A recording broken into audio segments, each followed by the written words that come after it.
Well, folks, welcome one and all to the KOE Nation, folks. I am your King of Extreme, Phil KOE, the man of the hour, the man with the power, the man that makes the other podcast cower, the prince and potentate of the political parlance. And let's make sure that you're getting every beautiful word I'm sending you. Oh, hang on. That's a great intro. Okay, yep, that's that brilliant person you should definitely listen to. You should probably like, share, subscribe to his KOE Nation on YouTube, TikTok, Twitch, and also now Twitter as well, folks. Welcome one, welcome all. So, been quite an eventful week. We've got Supreme Court decisions. We've got the Money in the Bank event that just went down in the UK. Which we're going to get briefly into that before we get into the rest of the night's festivities. We've got some more updates in the 2023 Bourbon Tournament of Extreme. Folks, we got a lot going down tonight. We've got a lot going down. So, folks, without further ado, apologies, my red neckery doth reveal itself. It is time to put on the glasses of extreme. They have been donned. Yes, the glasses of extreme, folks. Because I don't know if this happened to any of you other millennials out there. It's like, man, my vision's just getting worse. Just getting worse. Oh, whatever shall I do? Is this what blindness is? Oh. Well, praise Jesus. Okay, so I might be wearing glasses a little more, not often, but a little more, because the unfortunate reality is there's no one's looks who are enhanced by glasses.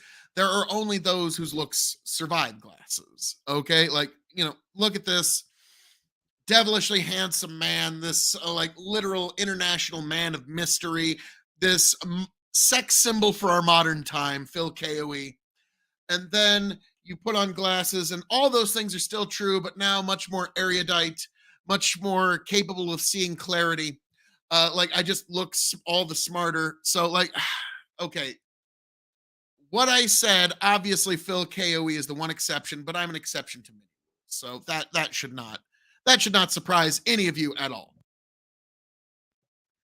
Now, folks, we're going to get into this briefly. We're not going to spend a lot of time on this, but if folks are curious throughout the show, I will definitely respond. But we have the new Money in the Bank pay-per-view that just wrapped up, and we are going to go over this article here by, let's see, sportingnews.com, established 1886. That's something. WWE Money in the Bank full card results scheduled for, WWE Money in the Bank 2023 full card results in London, England.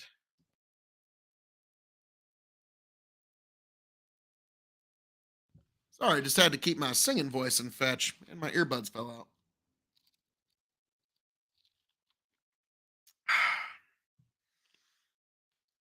Boy, howdy did I need that. All right, we are back in the game, folks. Rob Blagojevich. Yeah. Before I get into the article, I will just say, grow the farm up. When Rob Blagojevich,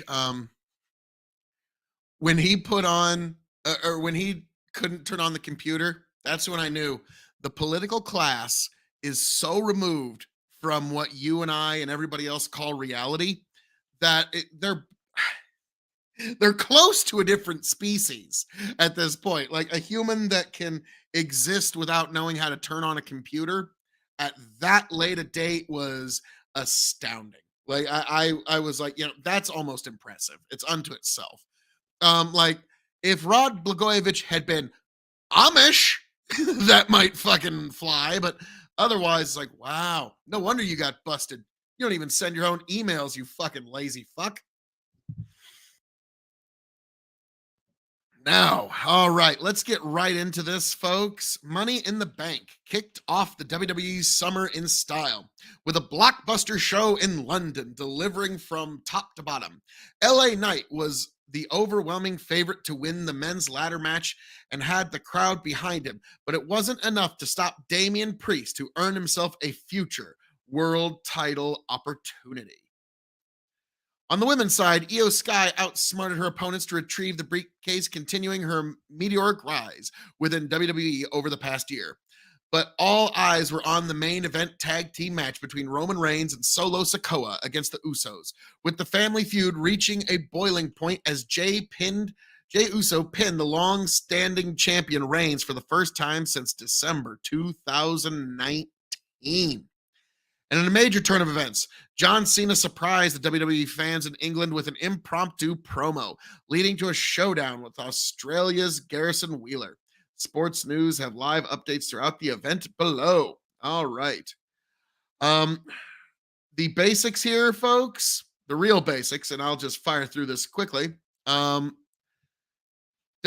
Money in the Bank 2023 full card and results. Damian Priest defeats Ricochet, Shinsuke Nakamura, LA Knight, Santos Escobar, Butch, and Logan Paul to win the men's Money in the Bank ladder match. Yes, I did say Logan Paul. Yes, one of the Paul brothers was in this match. The next match, Liv Morgan and Raquel Rodriguez defeat Ronda Rousey and Shayna Baszler for the WWE Women's Tag Team titles. Why? Why? Like what? Like there's literally, you could get rid of the women's tag team championships and it would not affect sales one bit. It would not affect one Peacock subscription. It would not affect one ticket sale. Like I defy you to find one ticket that the women's tag team championships has ever sold. Like it's just something that it's somebody's passion project that never really, it just never really hit. Now, we also have Gunther defeats Matt Riddle to retain the WWE Intercontinental title. Yeah, Gunther needs to hang on to that belt for a little longer. I'm sorry, he just needs to. Hang on, we got a couple of comments here. Conservative Carnage. Wait, you're a wrestling fan? Saw you on a debate panel a couple weeks ago. Yes, yes. I was on a debate panel with Destiny, Brianna Wu, a couple other folks, Dylan Burns on Counterpoints panel.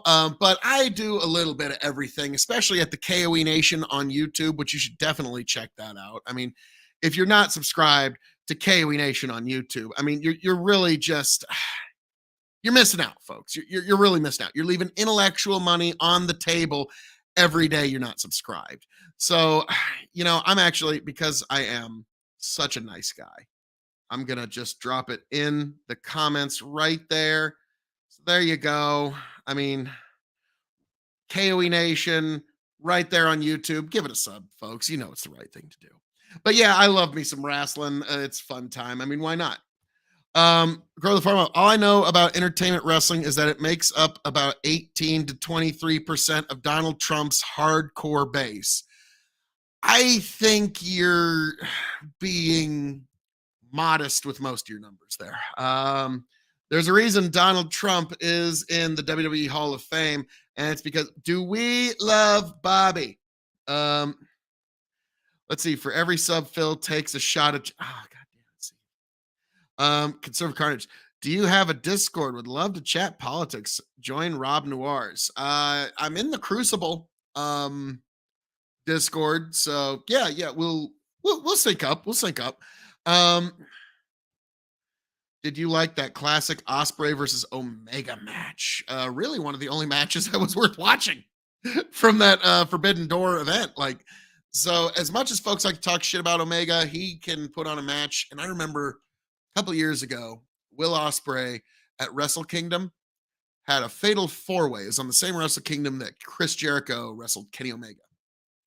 And that fatal four-way that Will Ospreay had was some of the finest wrestling I had seen in 15 fucking years. Like, I'm like, why is this kid not signed to some place in the States? Will Ospreay.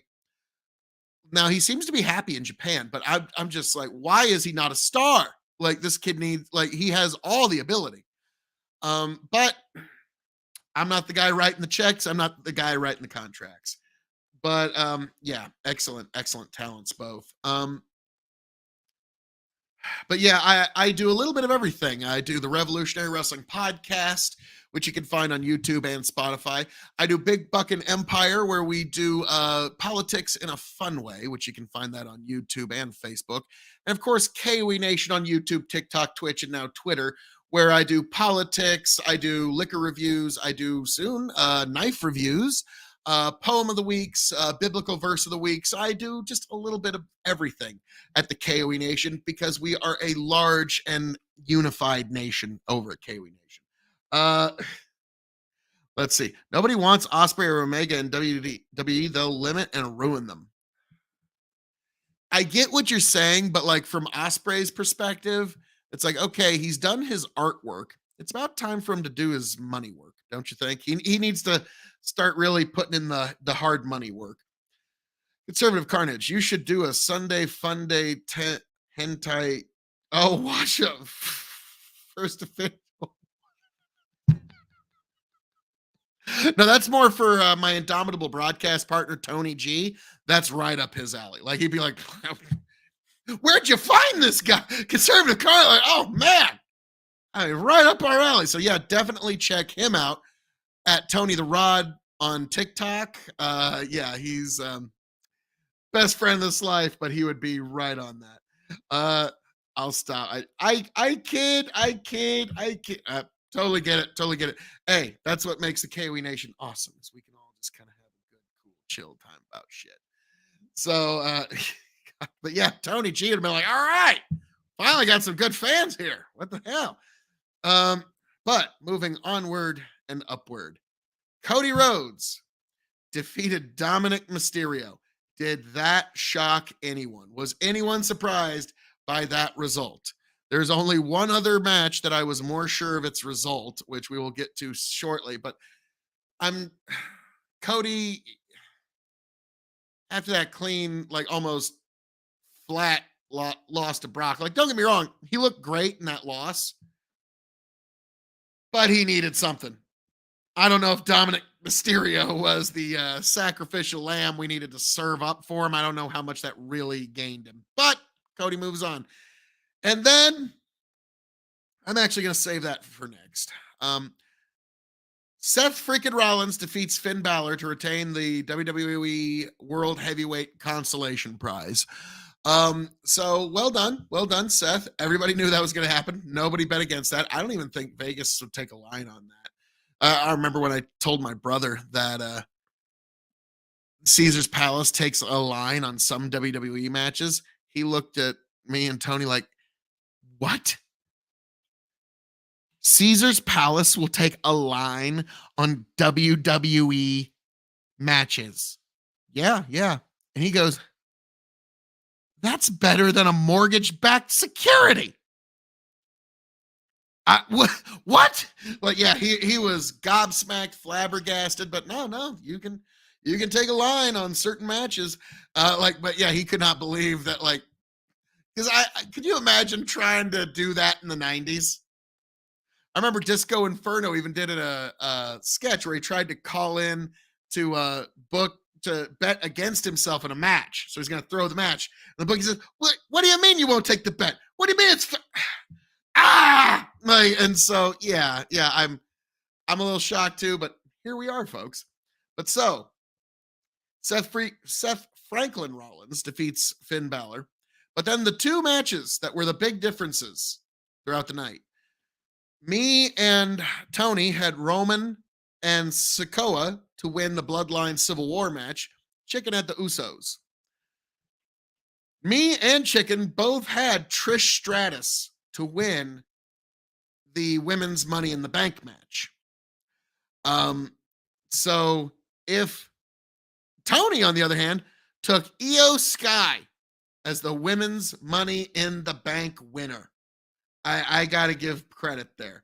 Hang on one second here. Grow the farm. Well, it's basically free money. All you have to get a hold of is the script. I know, but like, yeah. So you got to understand though, in wrestling, so few people have access to that information that it is kind of the same as betting on a fight. No pants, cow. Take a bet on Kevin Nash beating Hogan. Oh, that hurt. That hurt. No pants, Kyle. Just finger point of doom. Loss of million.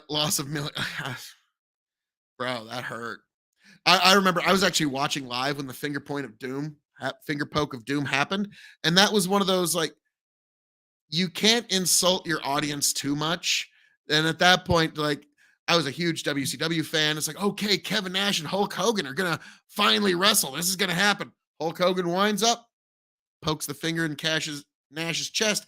Nash falls down, lays down for Hogan on purpose. Hogan covers him 1, 2, 3. Ha ha ha! We tricked y'all. And at that point, it's like, well, fuck this whole thing. Fuck this whole thing.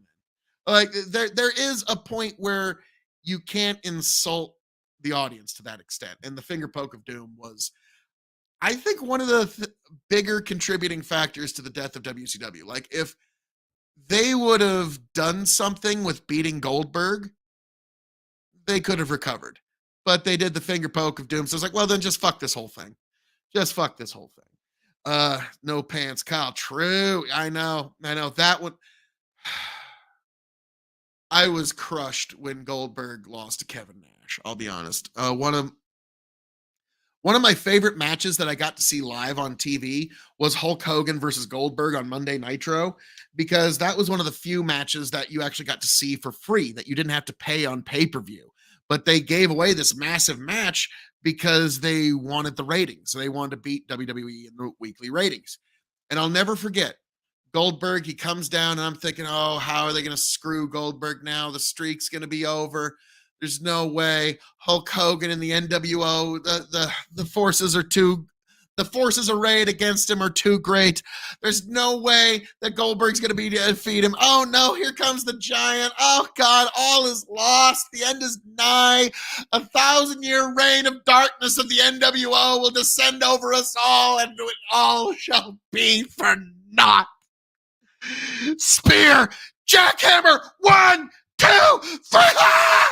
Like, oh my God, it was one of those moments that I will truly cherish. Like, it was truly one of those. It really brought in the emotion right now, and I can tell if my brother's still watching this right now, he's at home saying the line from South Park, "Sir, there's a little girl out there that's addicted to abortions." So yeah, that's literally what he's thinking right now. Boy, howdy. Anybody who ever did backyard wrestling, South Park just fucking roasted all of us down to our testicles on that episode. That was no pay. Oh, you just made me relive that in real time. I know. The freak NWO for life. Oh God, yeah. NWO was fucking, like, don't get me wrong, the beginning of the faction was awesome. Towards the end, like, when Vincent was in the NWO, I'm like, okay. Do we really need Stevie Ray in the NWO? No, we don't. Do we really, like, Scott Steiner? Like, he's the good guy tag team guy. Oh, God damn it. So yeah, at one point, and when Scott Steiner, Buff Bagwell, Vincent, Stevie Ray started joining, like, this is getting a little watered down, guys. This is getting a little watered down. Too sweet. Oh yeah. The hand symbols were awesome. They were excellent. But all right, now we get back to the event. Tony picked Io Sky. Chicken and I picked Trish Stratus. So Tony pulls ahead 1 point ahead. Tony and I both picked Roman and Solo. Chicken picked the Usos. So the event ends with Tony G and Chicken tied. And at the main event, and as we all know, the champion retains in the instance of a tie. It's kind of like a disqualification. So Tony G retains his belt for now. Grow the farm up. I remember you would never turn down the Wolf Pack is Back song. Wolf Pack is back cause of mass destruction. Can't believe the bad boys arrest. Oh, it was amazing. I loved it.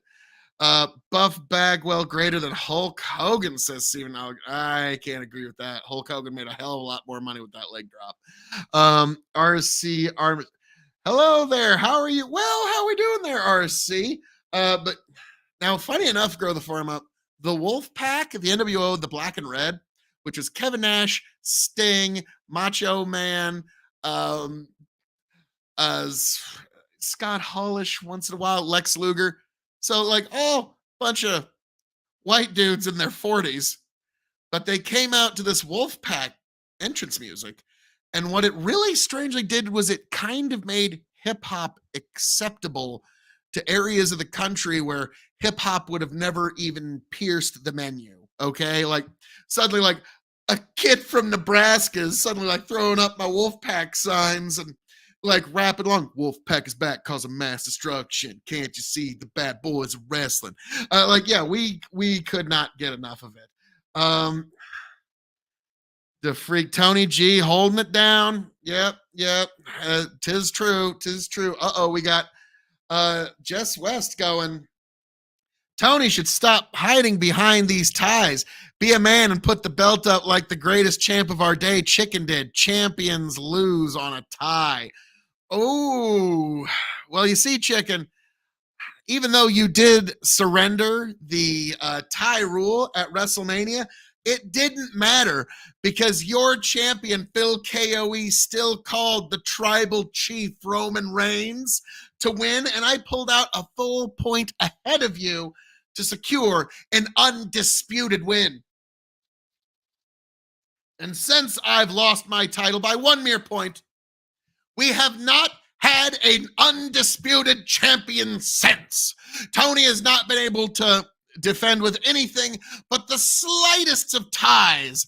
Chicken, I understand your frustration, but neither you nor Tony are able to be a true undisputed WrestleMania caliber champion like your King of Extreme, the real undisputed tribal chief of the Revolutionary Wrestling Podcast, Phil KOE. And folks, at the next pay-per-view, you will acknowledge me. Yes, I will be the next reigning defending champion, and Tony's gonna have to just cry tears as that belt leaves him. But Chicken, to your credit, you did call the Usos. I'll give you that. Main event, Phil Uso. Main event, Phil KOE, you mean? Jess West, this is true. The champ is paper champ. KOE and Chicken are the powerhouses in RWP. Like I like what you're saying there, Chicken. But like, let's be frank. I mean, you are the Marty Jannetty to my Shawn Michaels. I mean, I'm just gonna come in like a sexy boy, like the sex symbol that I am here in the Revolutionary Wrestling Podcast, and just take that belt back. It's gonna be nothing. Don't worry about it, folks. But Money in the Bank. It was quite the event. And now we move onward and upward, and it's just the road to SummerSlam from here, folks. I don't know if there's another Saudi event or something in between, but SummerSlam's coming up soon. And when it comes, the party of the summer is going to be it's going to be lit. It's going to be awesome. And you can find it right here at the Big Buckin' Empire, the Revolutionary Wrestling Podcast, the KOE Nation, and what the hell, Hazard Analysis 2 while we're at it, folks. I hope that you make it back here to the Revolutionary Wrestling Podcast for all of your wrestling needs. But don't think we're going anywhere, folks. We're far from that. But if there's any last parting words on professional wrestling that you'd like to say, get them in now, because before we go, I'm just going to recount to you my favorite match of all time. And y'all have seen it before. I'll never forget it. It's over at my buddy Chris's house when we were kids, and he popped in his VHS of WrestleMania 3. So many of you already know what I'm about to say, and what happened there was WrestleMania 3, Andre the Giant, Hulk Hogan. The build, like my buddy Chris basically spent like 15 minutes explaining the build to me to this match. And then when I saw it, and I saw Hogan lift up Andre and drop him, hit the ropes, hit the leg, was it. Like I the minute he picked him up and dropped him, I was up off the couch, hand like yes, like literally, it was like good triumphing over evil. I don't know how else to describe it. Now, a lot of people like, what is the appeal of wrestling? If you want to really know what its appeal is, I'm just going to say, look to WrestleMania, I believe it was 12, Rowdy Roddy Piper versus Bret the Hitman Hart. And this will explain to you why people watch wrestling. Because on this match, it's a 12-minute fallen hero redemption, passing of the torch story arc with no dialogue. Once you watch that, you'll realize it because at one point in the match, Bret the Hitman Hart, he's the new upcoming young guy that the fans are getting behind. Rowdy Roddy Piper was the established veteran that everybody knew, and he was desperate to keep that win. He was desperate to keep his legacy, and he was willing to cheat. He was willing to be underhanded. He didn't care what he had to do. And then there was this beautiful moment where he lifts up the ring bell over his head, and he's about to crack Bret Hart. And he looks around. He realizes these used to be his fans. These people used to cheer for him. But now look what he's reduced himself to. So he drops the bell, says, "Get up, Bret." And they finish the match in fair style. And Bret wins with a roll-up pin in the end. Rowdy Roddy Piper raising Bret the Hitman Hart's hand. And in that 12 minutes, you had a full fallen hero redemption story arc with a passing of the torch and upcoming new hero, all without, like I said, all without dialogue. So when you understand that, you'll understand why people find wrestling so fascinating. Grow the farm up. Who would you have Destiny wrestle, and what would you script his fight to go? Well, obviously, they need to settle the rivalry dash heavy sexual tension bromance of Destiny and Vosh. That needs to just be settled once and for all. They either need to get in the cage, fight it out, they need to get in the ring and wrestle it out, or they need to go somewhere and possibly fuck it out. I'm not I kid. But like no, like that just deep sexual tension between those two. But no, I think I really think, yeah, Destiny versus Vosh, the final battle, is what would have to happen. And Destiny is considerably smaller than Vosh, so he would have to be doing the underdog, coming back from underneath. Not quite a Hulk Hogan line, but like I think more like King Kong Bundy, where like anytime he starts getting something going, King Kong Bundy just, "Argh!" And then he's got to come back up from underneath again. Let's see. No pants. I got WrestleMania 3 as well, but Macho versus Steamboat. Oh, it's beautiful. It's a beautiful match. I remember Al Snow as a trainer said, like, yeah, but Hogan Andre drew more money and more people remember that. Like, yeah, Macho versus Steamboat was a great match, but nobody was there to see them.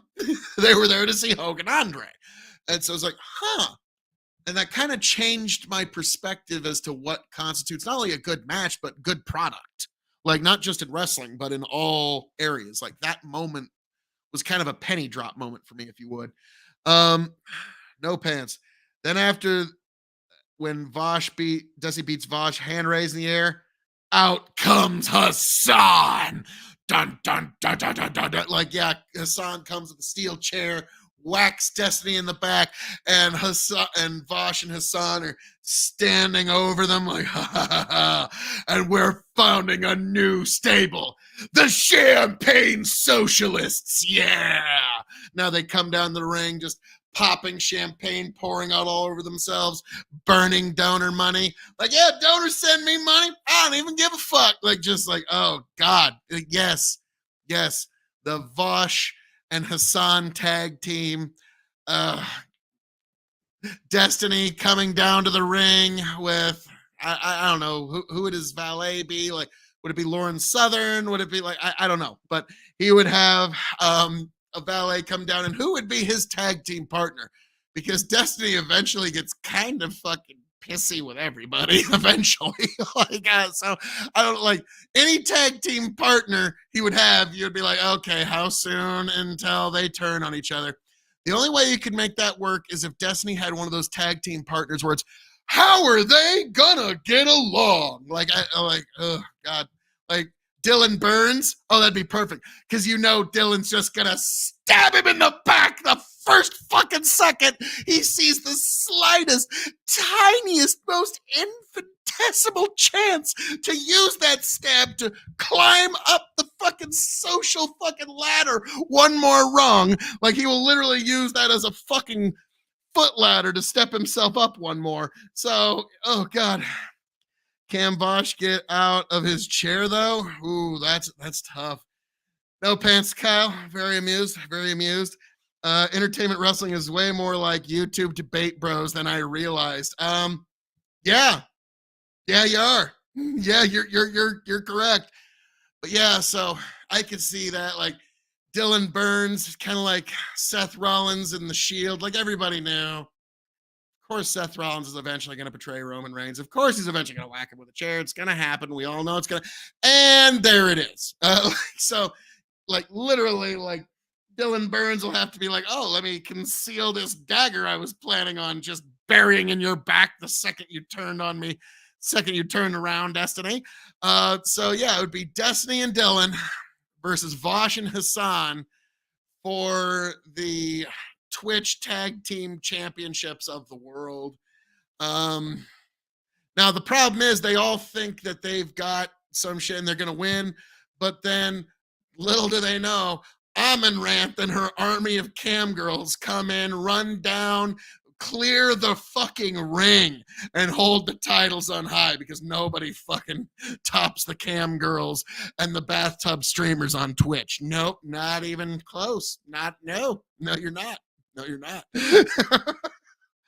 Counterpoint's trying to be the referee. He's just watching all of it. Oh my God, what's happening here? Grow the farm up. He's in the front row throwing popcorn. You dumb son of a bitch. Like, and so, like, yep. I think internet championship wrestling really needs to happen now. I really do. I really do. Thank you, No Pants Kyle, and thank you, Grow the Farm Up, for that. Grow the Farm Up goes next week on KOE Nation. Influencer versus influencer entertainment wrestling matches as read by KOE. I feel like that would be brilliant, and I also feel like that's something I should maybe plug into Chat GPT, like Destiny versus Vosh in a professional wrestling match. See what they spit back.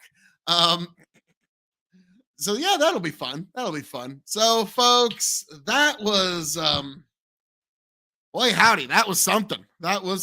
So trying to think of who would like, for now, the women's championship would probably be Lauren Southern. I'm trying to think of who would be better. The cruiserweight championship would be Tim Pool, because got to be over 205 pounds to be the world heavyweight champion.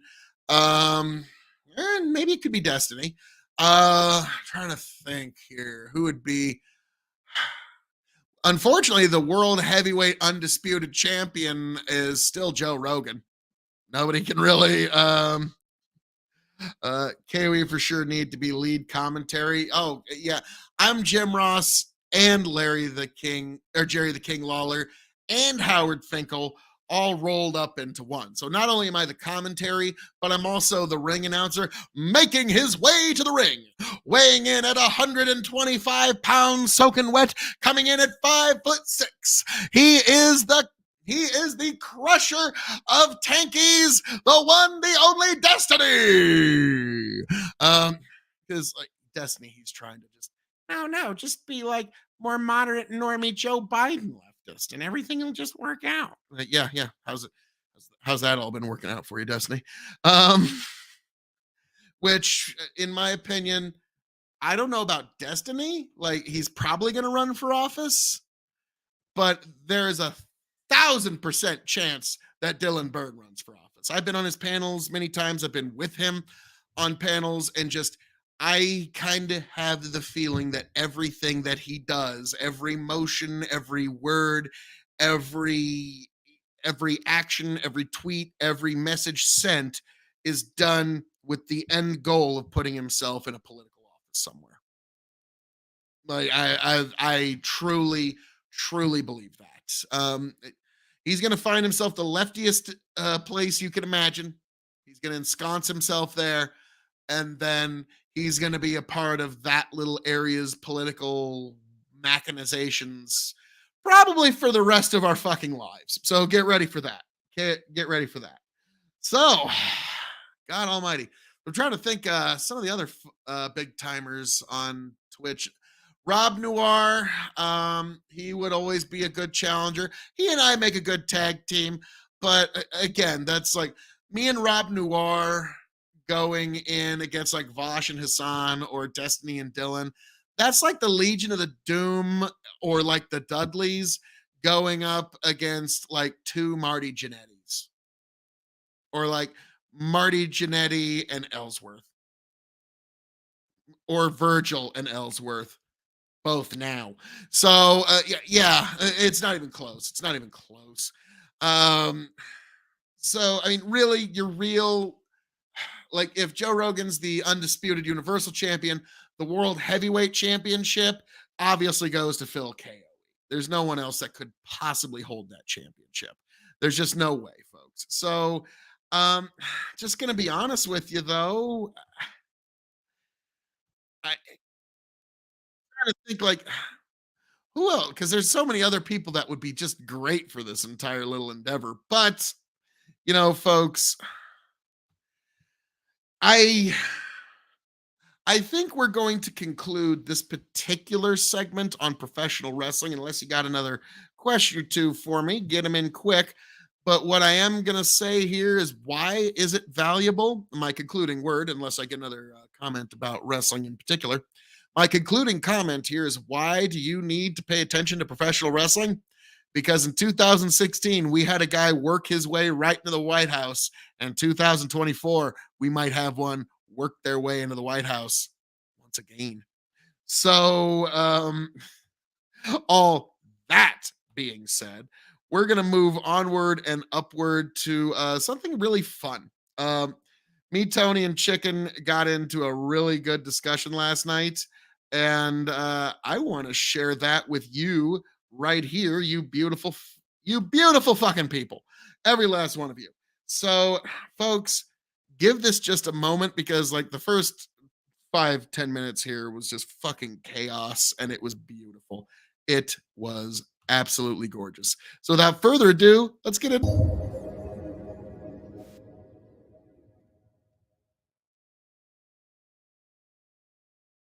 And welcome back, ladies and gentlemen, to another episode of the Dog and Chicken Show. Tonight we are motherfucking live. Live, 2 weeks. live, you say? Phil, Jen. I've been waiting 3 weeks. Well, folks, it is I, the man of the hour, the man with the power, the man that makes the other podcast cower, and it is with a great chagrin that I now have to take a shot of gin. But, folks, we are here together finally on Big Buckin' Empire. Tony, Chicken, and everybody drink. Yep, everybody. At least I got to take a sip of rum first. A, B, C, D, E, F, G, H, I, J, K, L, M, N, O, P, Q, R, S, T, U, V, W, X, Y, and Z. On right now. Now I know my ABCs. Next time, won't you sing with Daddy? Thank you, buddy. All right. It is I, your 15-time Revolutionary Wrestle Podcast champion, Tony fucking G. You can find me on TikTok at Tony the Rod. And we are back with episode 187 of the Dog Show. Really, it's a hit show. We just don't want to get a strike for the name. Yes, I absolutely just sing the ABCs while brushing teeth. Welcome back. It's a live episode. That was as adorable as a newborn bunny. Like that was just marvelous. Yeah, Dalton, we don't agree on much, but this one we agree on. Yes. Best that's intro ever. That was adorable. I got to give you that one. So, folks, and now we're live on Rumble. I got Rumble fixed. I think you're on the Hey! wrong mic, bro. Oh, you're definitely on the wrong mic. Well, But now you tell me, you fucking assholes. I But tried no, to, like, but you actually, couldn't tell. it's kind of funny. The Quartering actually asked on Twitter, "Hey, I know people complain about Rumble. Is there yeah, we'll clip that. But is there anything that you might have a complaint with about Rumble? Because I know the guys and I can tell them." And my response was, "You can find Amelia Earhart easier than you can find a way to seamlessly make it work on multi-streaming platforms." Yeah. Okay, Yeah. like you will find Amelia Earhart, you'll find the lost treasures of the Library of Alexandria, and you'll find out who started the Chicago fire easier. So that was mine. So hopefully that actually improves. Now I'm gonna get my gin shot ready, but while I do that, you gentlemen, what can the folks at home expect this evening? Well, we have Not a much. quite a range of story. Tony, We- you we- pessimist. we have some fun ones. However, I guess the Supreme Court's been pretty busy this week. You know, I was about to say, since we've been together on a live, there's just not been much going on, right? It's just been such a slow time. So, but hey, that's what you come here to Big Bucket Empire for. Now, Tony, yeah, I'm getting it ready. Oh. Tony G, can I have a full screen here, sir? Because while I'm at it, just as well. Oh yes, Phil's present from his South Dakota trip. Like, we gotta zoom in. gentlemen, on when I say you shouldn't have, I really mean you shouldn't have. You like truly should not have. this. Is that engine oil? Okay, folks, welcome one and all. And what we got here is Engine Fuel the Dream Organic Gin. Yes, this is this is what you would put like engine oil or like turpentine in, and they have gin in it, and that's actually appropriate. That track. I love they called it organic. I bet it's gluten free too. Yeah, I can't wait to hear about all the organic flavors. Oh, I'm gonna be able to so tell the difference. I'm gonna just like be like, oh, dude, the organicalness just makes it so much better. Oh, absolutely. Like nothing's better Okay, than all organic. right. Here's the. gin. Oh, beautiful cork pop. Beautiful. That was somehow even worse than most twist off lids. And it's not even tin on the, like it's a plastic. It's plastic. Nice. They spared no expense on this bottle. Well, much like Jurassic Park, we found out they did spare some expenses there. We went, Yeah. sped no expense. Oh yeah, like a 97 Ford Expedition. Let me tell you, spare no Quit expense. stalling, Phil. Okay, Engine is an organic gin produced in Piedmont and Italian up to the last drop. Engine has a stout structure, but a kind stout. It sparkles on the rocks and shines in tonic. Sunshine. Engine, fuel the dream, and then a lot of things in Italian. So It literally said sparkle and sunshine on the back of the can. I love it already. Oh, I think he's gonna be singing happy. made in Italy.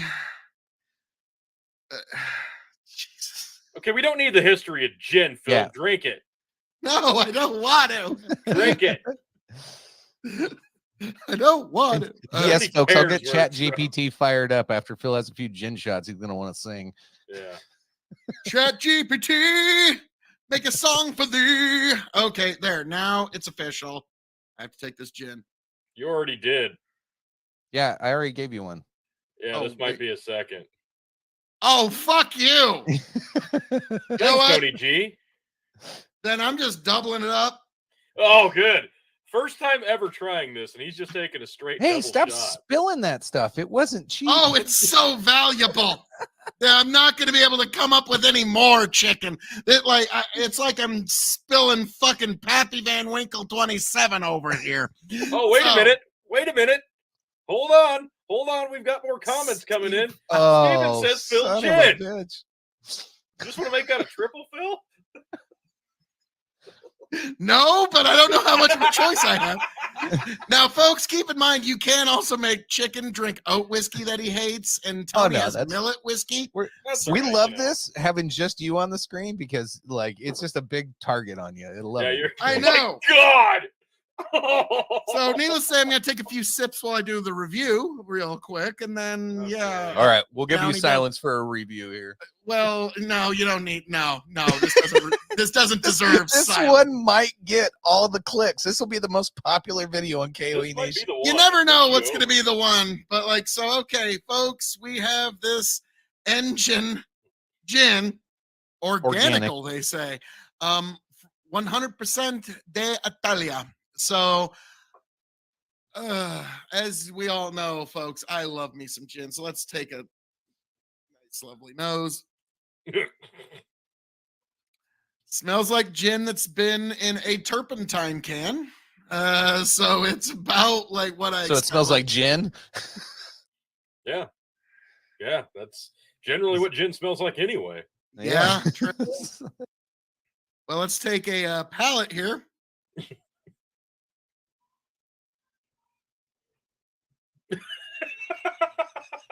Yeah. How does that organic taste? Okay, you know how gin generally has a battery acid flavor? Yeah, very, very much. I've never tasted old battery acid before, but somehow the battery acid is old. So what you're saying Like- is it's aged to perfection.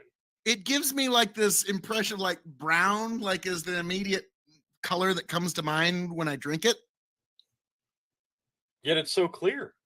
So yes, when I drink it, it immediately makes me think of the color of your poop, ladies and gentlemen. Interesting. Interesting. Does it taste organic? Oh yeah, definitely. I can taste the organic in it, the bug damage that they have to conceal. So, Mhm. yes, I definitely can. And folks, I've raised organic grain, so I have right to say that. Not all organic grain, just some of it. But on a 5 stars scale as a gin, 3.75, not bad. Wow. As a clear spirit, 1 star. Okay. No, I will never seek this again. Okay. And Tony, chicken. You won't have to. Not got a your big back. fan of you Yeah. gents Yeah. right now, but oh god, this is gonna be bad. To fighting, stealing, and drinking. If you're gonna fight, may it be for a friend. If you're gonna steal, may it be a lover's heart. And if you're gonna drink, by God, I hope it's with me. Triple shot of gin.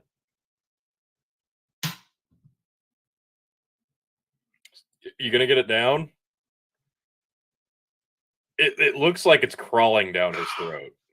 It looked like Like- it was trying to crawl up his throat. No, that's now. It looks like it was like army crawling down his throat. Ugh. That was painful to watch. That was hot. Oh, it was I've painful to turned watch. on. That was the best 11-minute intro ever. Oh God.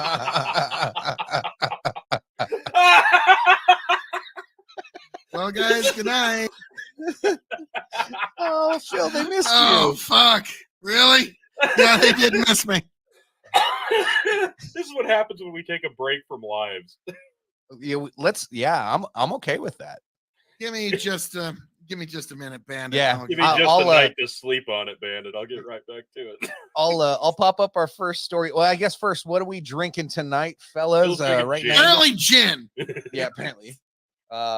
I'm tapping off one of the newer bottles of Bowman Brothers Ooh. small batch just to kind of mix and play around with tonight. I haven't decided yet, but I'm going to probably jump into one of my Maker's Mark Private Select whatever Stay Profile bottles or whatever those are. I'm just going to randomly grab one and start sipping on that later. And of course, I do have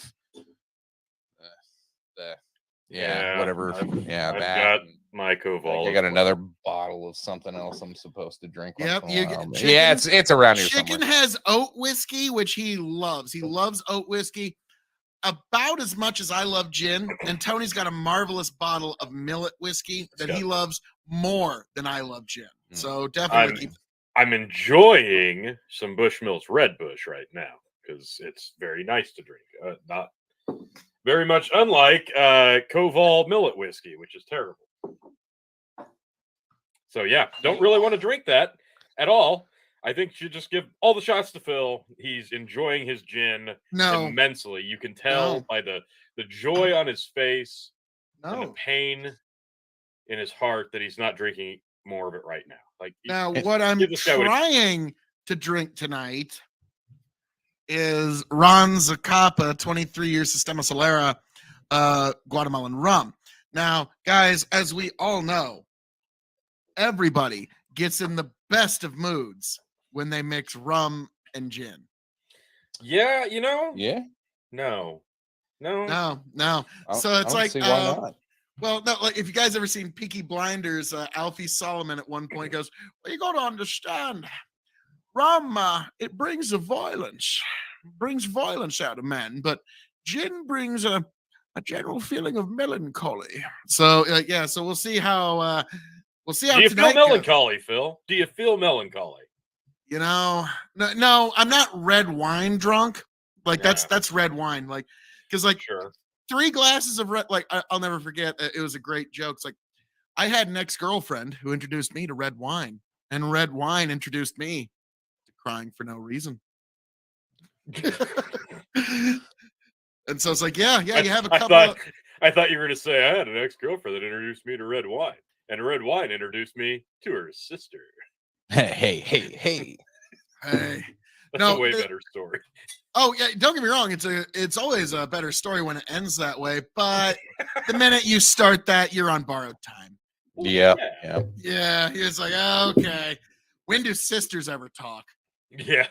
Thank you for that, chicken. Yeah, like I didn't realize my camera was mirrored, and I was like, why does everything feel so weird? Well, it felt like you weren't looking at me. Well, mostly because you're weird. Yeah. Well, all right. Thanks, Phil. All right, we'll get into our first story. We got a surpriser for you guys. Oh yeah, hang on. I got the shot poured for Bandit. Yep. Zoom in here. You don't have to say anything at this point, Phil. Just at this point, Bandit, I'm starting to like you.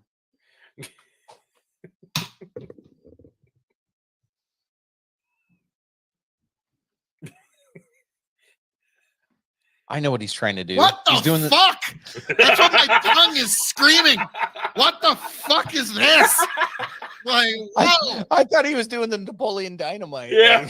Like, no, I'm just like, my tongue's like wanting to scream, what the fuck? Why? Like, guys, you really outdid yourself with this gin. This is fucking terrible. So I can't wait till you get back into this extra dry gin that you left here at my house. Well, you know, considering I still got 2 shots left in here, and God knows how much in fucking here. You make an infinity gin bottle. Fuck you. Oh my God. How about fuck you? Now, like, I do think what's kind of funny is like within another year, like I'm gonna be the gang signs. Yeah.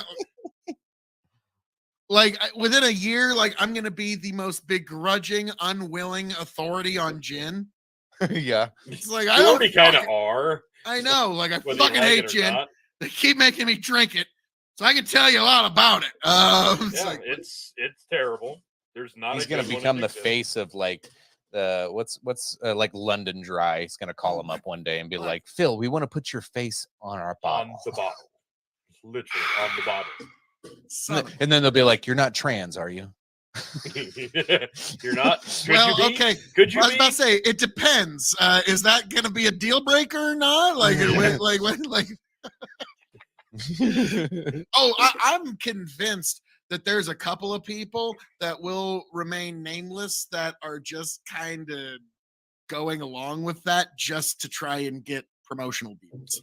Oh no, wildly. I know. Now, guys, famous. We being from the Revolutionary Wrestling Podcast know a thing or two about, you know, sticking to your gimmick. Right. So I'm not gonna name any names. I'm not gonna name any names of any potential beer advertisers who might be doing such a thing. But like, just something to keep in mind, folks. You mean the new host of Wheel of Fortune or the new letter? I saw that Babylon Bee. The Babylon Bee's been firing on all cylinders last couple of days, folks. Yes. All right. We'll get into the first Oh, story. that gin is getting on top of me too fast, Jens. Come on. That's what she said. What are you going to be getting on top of after a few more, big boy? Giggity. Giggity. Let me tell you shit about yourself. First story of the night. Michigan residents Fuck could be Michigan. charged. Yeah, I know, right? With a felony, face up to 5 years in prison, and get a $10,000 fine for using the wrong pronouns under unconstitutional new bill. The Michigan House has approved a hate speech bill, HB 4474, that would criminalize causing someone to feel threatened by words.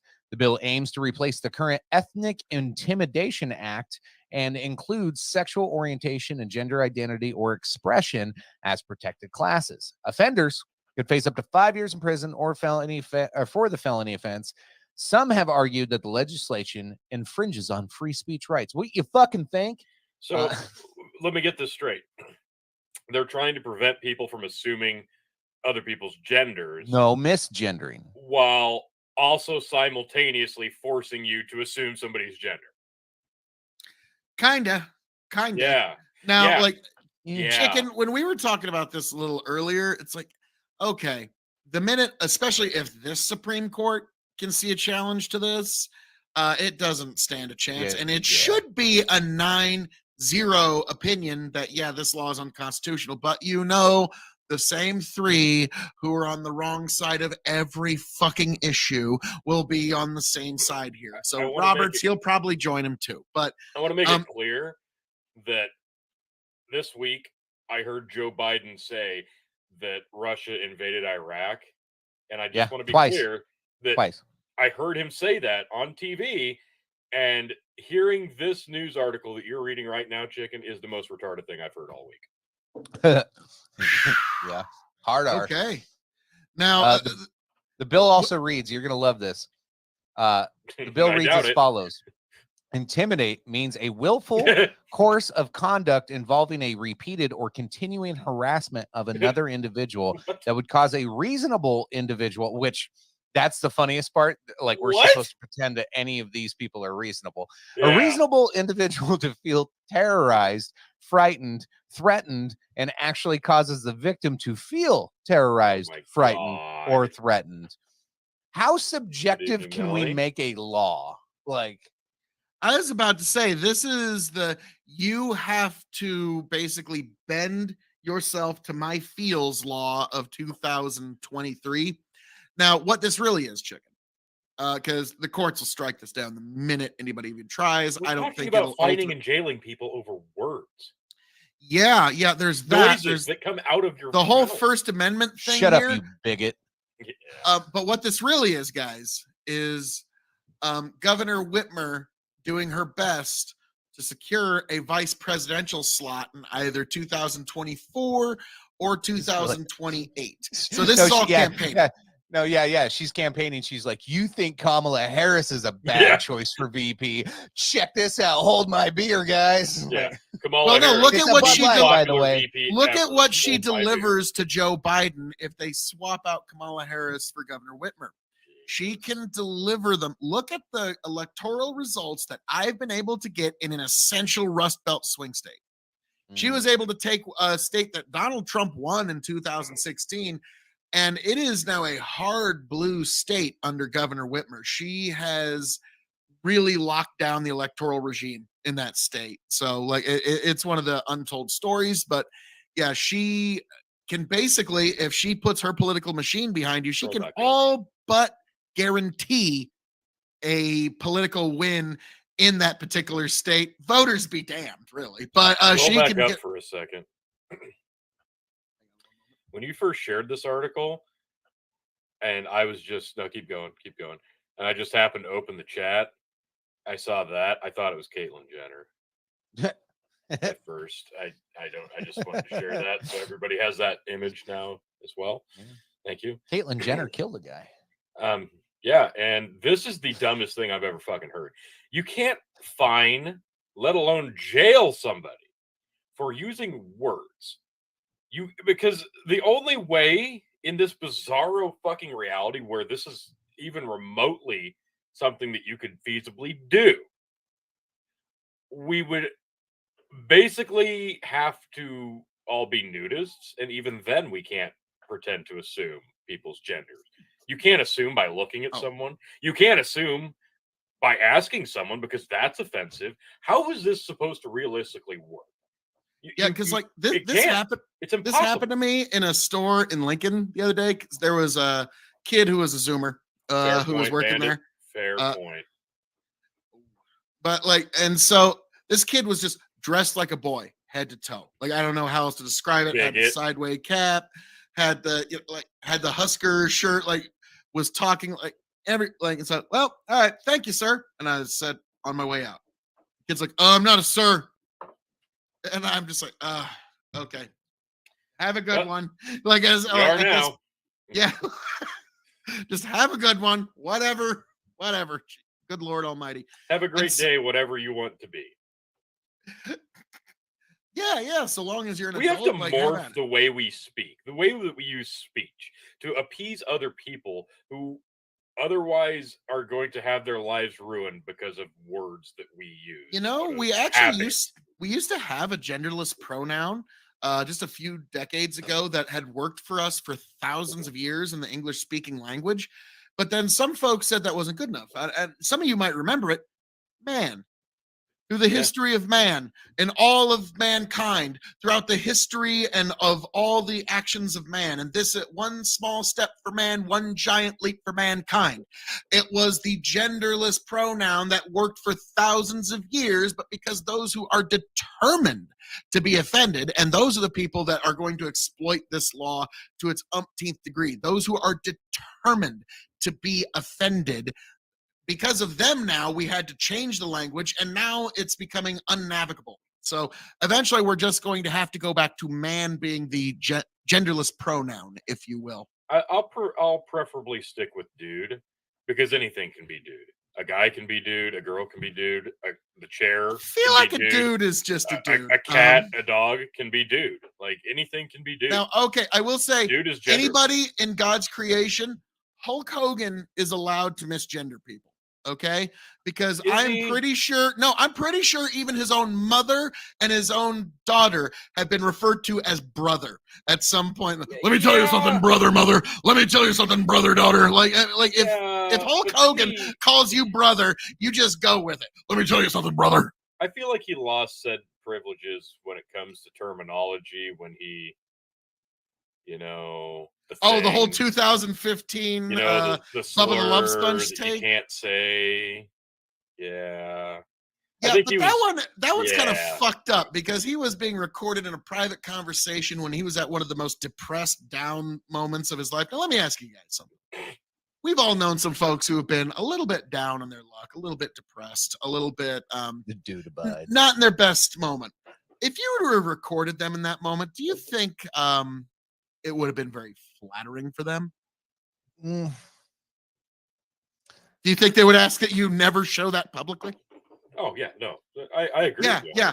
And so Hulk Hogan was in a very deep, depressed moment. He lashed out, said some things that he shouldn't have in a private conversation, and it literally ruined the man. Like, so to me, it's like, maybe let's not consider how people act in their lowest as a representation of them as a whole, as a person. Just a crazy thought. I know in today's cancel culture, we can't do that, but I know. I'm gonna shift this away from the Hulkster because how dare you? It's blasphemy. Fuck you. Never say anything. The Hulkster. What I'm hearing from Phil is he's defending Nazis. I don't know how. Yeah, that's all I heard. Yeah. Speaking of which, let's take it back to racism. Yes, back to racism. This one I haven't shared with you guys yet. Yeah, what the fuck? This is fucking hilarious. I caught a cliff note of this, but I did. Yeah, I'm actually excited to hear about this whole thing. This is great. So Georgia man called the cops over a confrontation with a homeless black guy in a Georgia park. So this guy was sleeping on the bench, and this guy and his took his kids to the park. Well, his kids like accidentally woke up the homeless dude, and the homeless dude got up, started yelling at him, pulled a fucking knife on him. Like, so the guy calls the cops. He's like, dude, there's this like homeless dude's like threatening us with a knife and waving around and but shit. He's black. He's like, I got my kids here. So, I got video. All right. Here's the Throw the police farm up body goes, cam. at least this wasn't in Alabama. Yeah, no shit. you wouldn't All right, know here you that. go. I'll be with you in just 1 second. Mm-hmm. Can you hear it all right? Yep. Yeah. But still, It's he, like- He pulled a I knife. would need for you to fill out a statement for him. I don't want him arrested. I just want to leave this I alone. know, but he had a weapon on him, and it was terrorist threats. Brandishing is not a crime with a knife. Brandishing is only a crime Yeah, it with a is. gun. Terrorist threats, though. No. This is the guy that Because he called. said die to me. Yeah. And had his knife out. Just wait. But This gets all great. that was done. Yeah. Yeah, those are The threats, terroristic everything. threats. That's not a good thing. Let me get a I statement. thought you were going to arrest him. I would have called. I just wanted to leave this alone. I understand, but What the fuck did you think was going to happen when you called the police? I'm white and he's black. Oh, I think. Or he's homeless and I'm not. I don't want But did he do what he did? Wow. I did it because he's in whatever situation Like, he's I'm in. I sorry, just wanted to leave that's- this alone. I It's not don't. very emotionally stable. I'm just going to go ahead and say it. Did you hear what he I'll said? be right back. That's how it all sounded. He's gonna think I'm doing this because I'm white and he's black. Did you hear that? Oh, for God's Guy's going to sake. think I did it because I'm white and he's black. That's. They are now. I was about to say, like, they weren't, like, if they weren't before, that, like Tony said, they are now. I mean, like, boy, that seems to be something kind of central before your mind there, sir. This is why when you see a guy in a man bun, you kind of look at him sideways, going, Yeah. "Are you a bitch? Are you a bitch?" Oh, 'Cause you when look I like a had bitch. You smell when I a little had bit long like a bitch. hair, I refused to wear a man bun. Like, that was the one line, like, no, I'm not going to have a fucking man bun. I refuse. And there was actually a guy in Florida that got arrested for cutting off like 20 some odd man buns. And when asked why, he said he was I love that. he was guy. doing the Lord's work, and his mugshot, he's just smiling, laughing like you wouldn't believe. He supports gun control and cries during sex. Oh, it's good sex. Woo! Stop talking about me, bandit. Yeah.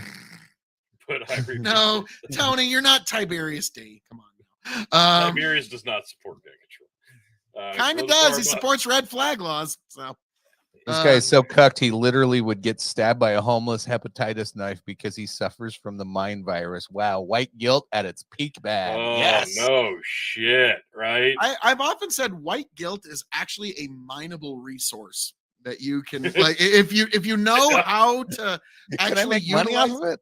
Oh yes, you Yes. can if you know what you're doing. Tell me what like- to do.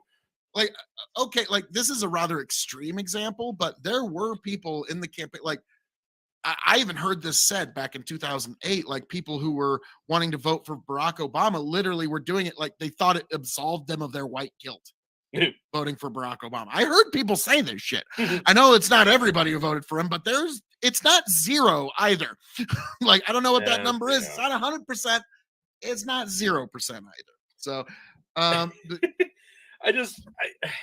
I'm trying to. This guy had a family. That's actually at this point, after watching the full video clip, this guy actually reproduced. Like this guy. Yes.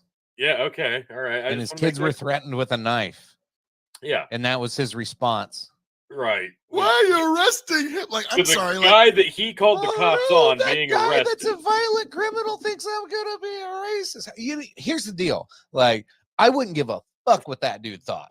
I'd be like, yeah, lock his ass up. What the fuck you pulling a knife on a kid for? Fuck that guy. yeah. Like, and Like I get feel bad because he's down on his luck. He's probably not a bad dude, but he pulled a knife on a kid. Like, fuck off. Now, You're in a also- I park. wouldn't even need to call the cops because he probably would have been incapacitated if I'm there Yes. with my kids. in a and- video game. This video motherfucker game. pulls a knife. No, not in a video game. But yeah, in a True. video If a game. guy pulls a knife, you do what you like. Now, to me, like here at the KOE Nation on YouTube, TikTok, Twitch, and Twitter, which you should definitely check out. KOE Nation is now doing knife reviews as well, just because that's a fun thing. And so, like to me, my first thought is this guy didn't have a knife on him. Fucker. Like just to, like Tony's like, yep, I'm never above shameless self promotion. Sorry. Unbelievable. Like, just, Has Phil- nothing to do with anything, but he's like, hey, we're doing knife reviews. Phil's 4 shots in. We're talking about a story about a dude called the cops on a homeless guy with a knife. It feels like, yeah, no, this is literally the perfect spot to show my knife reviews. Perfect We're having place. this is the Perfect launch place pad for an for the new advertisement. reviews. Yeah. Jesus. And later on, white man who is afraid of being a racist calls cops on African American homeless man brandished a Yeah, weapon. this is a Cries great time during- to promote KOE Nation. Cries Like, during Perfect he- time. to cops taking- and more. At least he didn't take a page out of Dana White's book, and right after he slapped his wife, launched slapboxing Yeah. or whatever the fuck that was. Yeah, no shit. Right? That was the most unfortunately timed anything in the history of ever. It was either the worst marketing ploy in history or the best. I haven't decided which. I don't know. Yeah. Like, I really think Dana White and his wife need to come to the table, the slap table, and just like finally just have it out. Oh my God, I Bandit! hope I, that's love how this. they end the season finale. Dana versus. Okay, White. Bandit says not all Obama voters have white guilt, but all people with white guilt voted for Obama. Yes. That's probably more accurate than it should That's be. I love the reversal of that like Trump racist thing. It's perfect. I love it. Bandit wants to know, can I review the knife that guy had? I'd have to find out what it has. It was actually, Phil. I'm getting word through my headset. It was an AR-15. Oh my God. Of course. It was an course. assault No, it was What an else could it have been? 100-round clip. Yes. 100 rounds a second clipazine. Totally. Wow. True. Man calls cops on homeless man, yielding weapon, and then cries to police officer arrests him. But first, here's Phil with a knife review. Hey, everybody! Hey. Like I know we're joking around about this, but like Because this it's is actually hilarious. it's a fucking sad reality because this is like I don't know. I've been doing a lot of thinking lately. I've been being on the road this week's met a lot of people.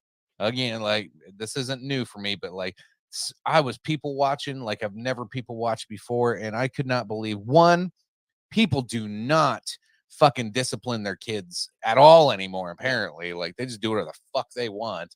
Yeah. And I felt so bad for people traveling today. Like everybody's heading out for the 4th, and I stop at this gas station. It's one of those like 200 miles till the next gas station. It's like big sign that says the last stop for 200 miles. Like you better fucking fill up when you stop here. So like it's packed full. Everybody's traveling. Oh my God. The weakest men, well, I don't even know if I want to call them men. The weakest of the weak are like roaming around like zombies. I don't know how many pink tank tops and poodles. Poodles. Oh my God. It was just It sounds like you. I'm disappointed in men. Okay. I'm disappointed in men in this country. Now, I had a cousin years ago who they had a little Bichon was the name of their dog. And when I saw it, I was like, that's a poodle. It's like, no, it's a Bichon. We spent like so many, like they spent a buku amount of money on this dog. Like, okay, grow the farm. Of course, you guys don't have 10,000 round clip AR cement chunks. You're only allowed to have 3 beating rocks. That should stop the aggressor, right? Nice. Grow Yeah. the farm up. Yeah, you just, know, you like, just hit somebody in the jugular vein with a boulder. Well, you think those are going to stop an F-16? Yeah, yeah. That's an actual quote by your president. Well, I was about to say, it seems, Joe, that if you look at Afghanistan, you had people that, according to the CIA, their force is never above 10,000 people, armed with little more than rusty Kalashnikov rifles and improvised explosives and a couple of surplus Soviet surface-to-air missiles, were able to bring your military to a screeching, grinding halt eventually, Joe. So if 10,000 people with rusty Kalashnikov rifles could do that, like the idea that Bandit. people that are better armed couldn't do better. I mean, sorry, Joe. Why were you in San Francisco? Yeah, got to agree with Bandit. Why were you in San Francisco? People watching. Because there's gays there. That's the joke. Hey, Just to that's make like a it Norm clear. Macdonald delivery because there's gays there. Yeah, because there's gays. That's what I was Gays. channeling. Yes, I thank know. you. I love how you brought up You felt it. Afghanistan because I actually did have this article ready to rock and roll. Oh, is this also about the president? So Here, no, That's- you're just gonna love this. I'm gonna surprise you. it's like You're how gonna a love this. newscaster goes from good news to bad news. Now from the Midwest to the Mideast. But Hey. wait, there's more. Now, granted, you've God. already heard this story on the Dog and Chicken Show live when it happened, but we needed to investigate it. And the results are confirmed. Biden administration failed to foresee Afghanistan mayhem review finds. No What? fucking shit. I What? was about to say, chicken, I was just going to trust the evidence of my very own fucking eyes to come to that final conclusion, but I'm glad these people bolstered stuck. it. We had a State Department investigate and give a full report. Thank God. Yeah. Thank God. Like, I'm sure that was cheap. I know I will sleep better tonight knowing that we spent money on that. Yeah. Fuck. But now it's Did you confirmed. not- We were right again. Did We you got like an see- Alex Jones was right tally for the Dog and Chicken Show yet? I was Yeah, about to no say, shit. if we were This going to show's have been right accurate for predictions that the three men on this screen have rendered in the last 2 years, like if we were to have a nickel for every correct prediction the three of us have had, like basically we'd be able to stack them I'd have all the some way, nickels. not to Kind the of a moon, but bullshit Mars. load of nickels. Elon would literally just climb our stack of nickels all the way to fucking Mars. Where that See runs. if you can find the clip. I think it was today. Biden like lashes out while being asked about I don't even know what he was asked about, but he goes off before like storming out of a press conference. He says something about Afghanistan. Yeah, see, I was right. Told you so. Like he was like mocking. It was fucking hilarious. I think it was from today, but it was something about Afghanistan. He was asked, and he went. I did Ballistic. see one of the stories we'll get to later, but one of the Supreme Court decision on affirmative action. He walked out and somebody asked him something about the justices, and they're like, "Is this some kind of court?" The reporter asked, and he goes, "Not a normal court." Like, Christ. Now, what? Like, we'll get to that here a little later because it's kind of Phil- fascinating to watch them. No, Phil I does don't look see- thirsty. I saw he did that one weird walk-off interview with like NBC or whatever. Oh, yeah, no, that too. He just like got up and left. He just like they're They like, had to, "Oh, well, like- thank you so much for talking to us, Mr. to President." be They didn't finish- frank, They didn't Um, finish the outro, and he just gets up and awkwardly, Yeah, like, he left. robotically walks off, and they're like, "Oh, okay, now we're gonna go to a commercial." Like, okay. Now, this is just my personal opinion, but to be frank, for the last 2 years, it's fairly obvious to me that they've been putting the current occupant, the current steward of the Oval Office at the moment. Adderall is considered a brain performance enhancing drug that when you give it to somebody that's even suffering from a cognitive decline, Dementia. now this is allegedly, not to be construed as actual medical advice. nice little cocktail of that and amphetamines. Yeah, Well, not even that. Like Adderall can actually kind of give you an hour or two of lucidity. Adderall is kind from of what I've amphetamine, heard, anyways. Well, no, when you actually look at the formula and what it does and how, like, if properly prescribed, like literally, I've heard people describe it as a performance enhancer for the brain. So you actually do want your leaders on a brain performance enhancer, but with any As long as they're drug, not a corpse to begin with. there's a diminishing returns. And especially with, I think we've gotten to the limit that medical science can push Joseph R. Biden in terms of competency. And I think Phil, you got a the public comment. has seen that. Hey, Tyler, fuck you. Did I ever mention that? Tyler, I will let you pick. Do you want Snoop Dogg Yes. gin? I got 2 shots Mix it. left. Or do you want this engine gin? I'll let you pick. Mix it. No, Mix fuck it. you. Mix One or the it. other.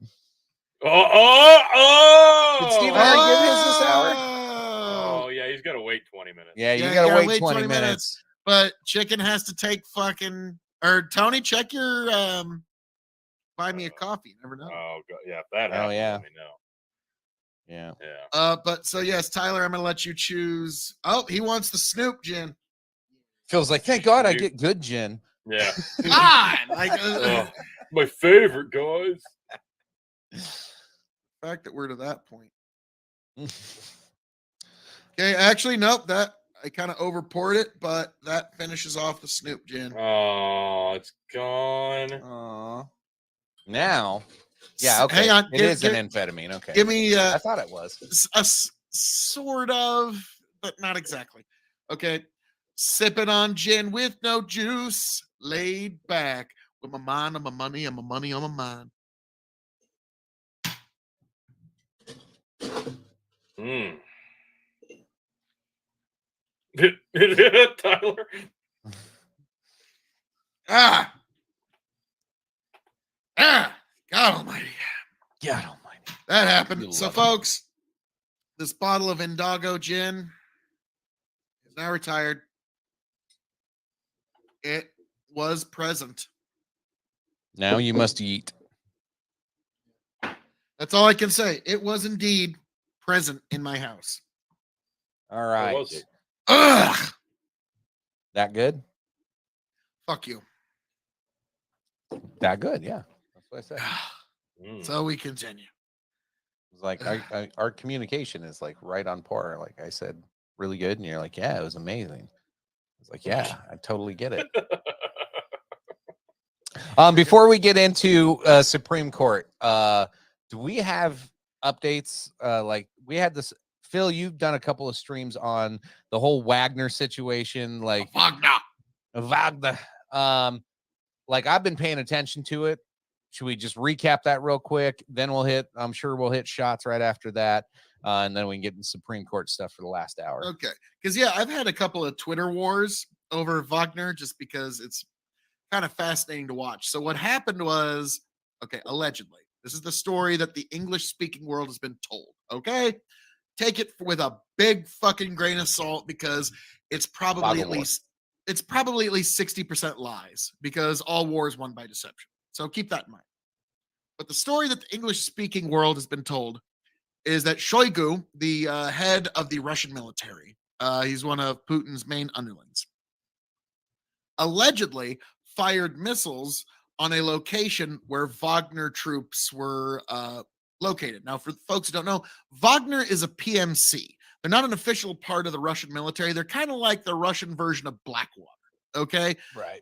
Wagner got their start actually as a catering business. They called them the Prigozhin guy. They call him Putin's chef because not only was he able to secure food for banquets and stuff so that people knew they wouldn't get poisoned, he could also get food out to soldiers in the battlefield. Chicken needs some oat whiskey. Buy me a coffee. I'm looking. Damn it, Bandit. Thank you, Looking Bandit. now. You're a scholar and a gentleman, sir.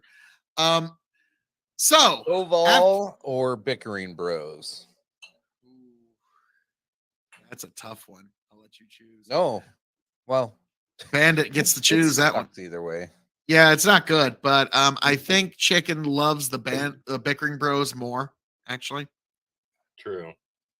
They all taste like fucking fried dog turds. Pretty much. But moving on with Wagner. Excuse me. After these missiles got launched, Prigozhin put a small contingency of his forces to march on Moscow. Now, some people are saying, what was the purpose of this? Apparently, Prigozhin was trying to get a hold of Putin directly, and he had lost direct contact. And so he felt this is the only way to get his attention. That's what's being reported. Regardless of what his intentions were, he still marched a force capable of lethal action well within Russia's borders with little to no resistance. That's not a good look. So allegedly, bickering bros for you. Yeah, I got some. Nice. Well I got done. Seller 626 as my my follow up chaser here to burn whatever fucking awfulness I'm about to drink. Nice. So allegedly, it's just a big allegedly. Apparently, Prigozhin has a daughter that was living in Russia. That he. Oh, did you already take the shot, Chicken? Not yet. No, I'm just Okay. smelled it. that he's fairly close to, and there's rumors that she might have been brought into Russian custody during all of this, and that's why Prigozhin backed off. Now, before I get into the big punchline, Tony, give Chicken the full screen here. You don't get a toast for this one. 'Cause fuck you. God damn it. What is it? What's that? What's that Now, one fat dude that like first of hurts all- himself all the time? Fuck this shit. Gotta pause, Chicken. How we doing there, Lethe? He saw I was on and just couldn't resist. Now, I actually don't get a chance to get to the punchline here, but I'm gonna get it to you here, Lethe, and to everyone within the sound of my voice now, because I kind of half forgot it. We bird walked, and by the time we got to it, I never got a chance to get to the big punchline, where everyone's like, "Okay, Prigozhin, he's exiled, no longer a part of Putin. Putin doesn't like him because he went to Belarus." Ain't that place that everybody was freaking out because Putin moved a bunch of nukes there not too terribly long ago? Now this Prigozhin guy is just fucking chilling, drinking a Mai Tai right next to a Russian nuclear arsenal. All I'm saying, I went on a little walk a little earlier. All I'm saying, folks, is maybe be skeptical of what we're being told, because I have a feeling like 5-7 years from now, we're all gonna be like, "Wow, can you believe we all believe that bullshit?" There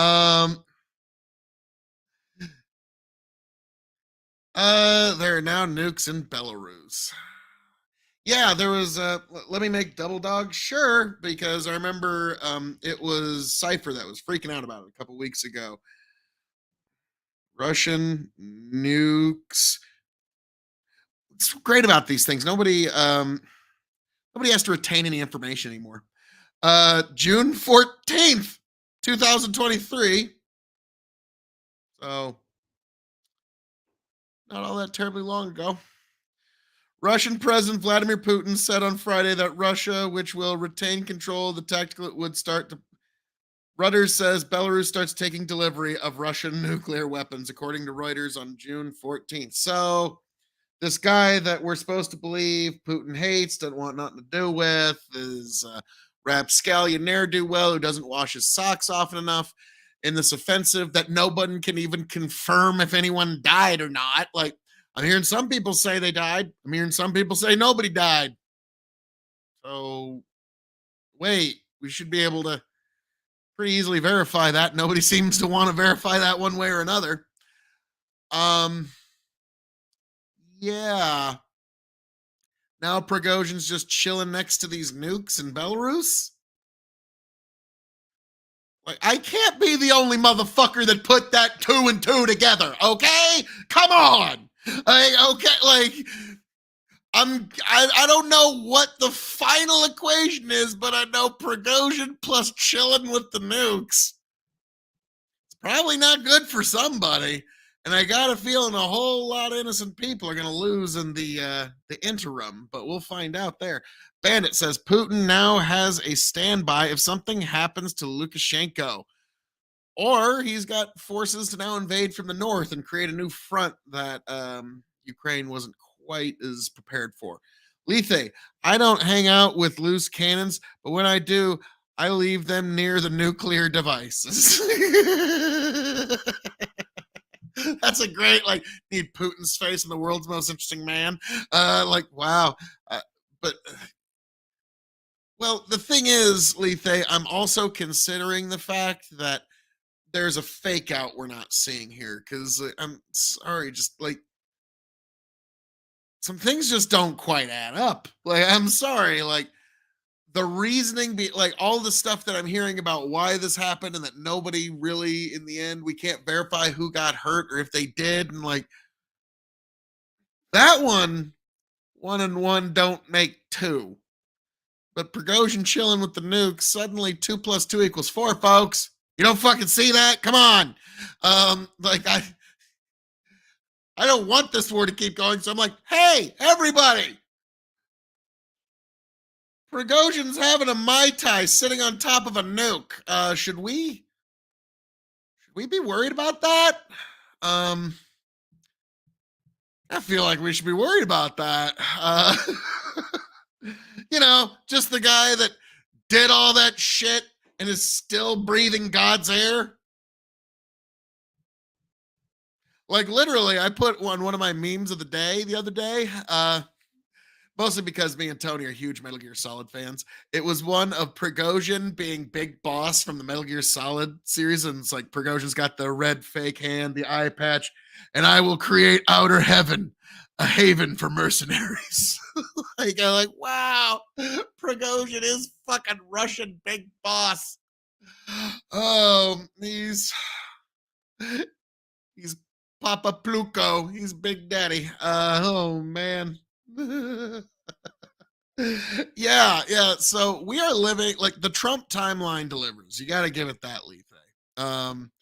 I've often said if you were to like have like Marvel movie interdimensional traveler just kind of like pop through your wall and be like, "What timeline is this?" You just tell them Trump timeline. Oh, okay. Then they'll know if they need to turn left or right. It'll just like, no, we're in the timeline where Trump actually became the president of the United States of America.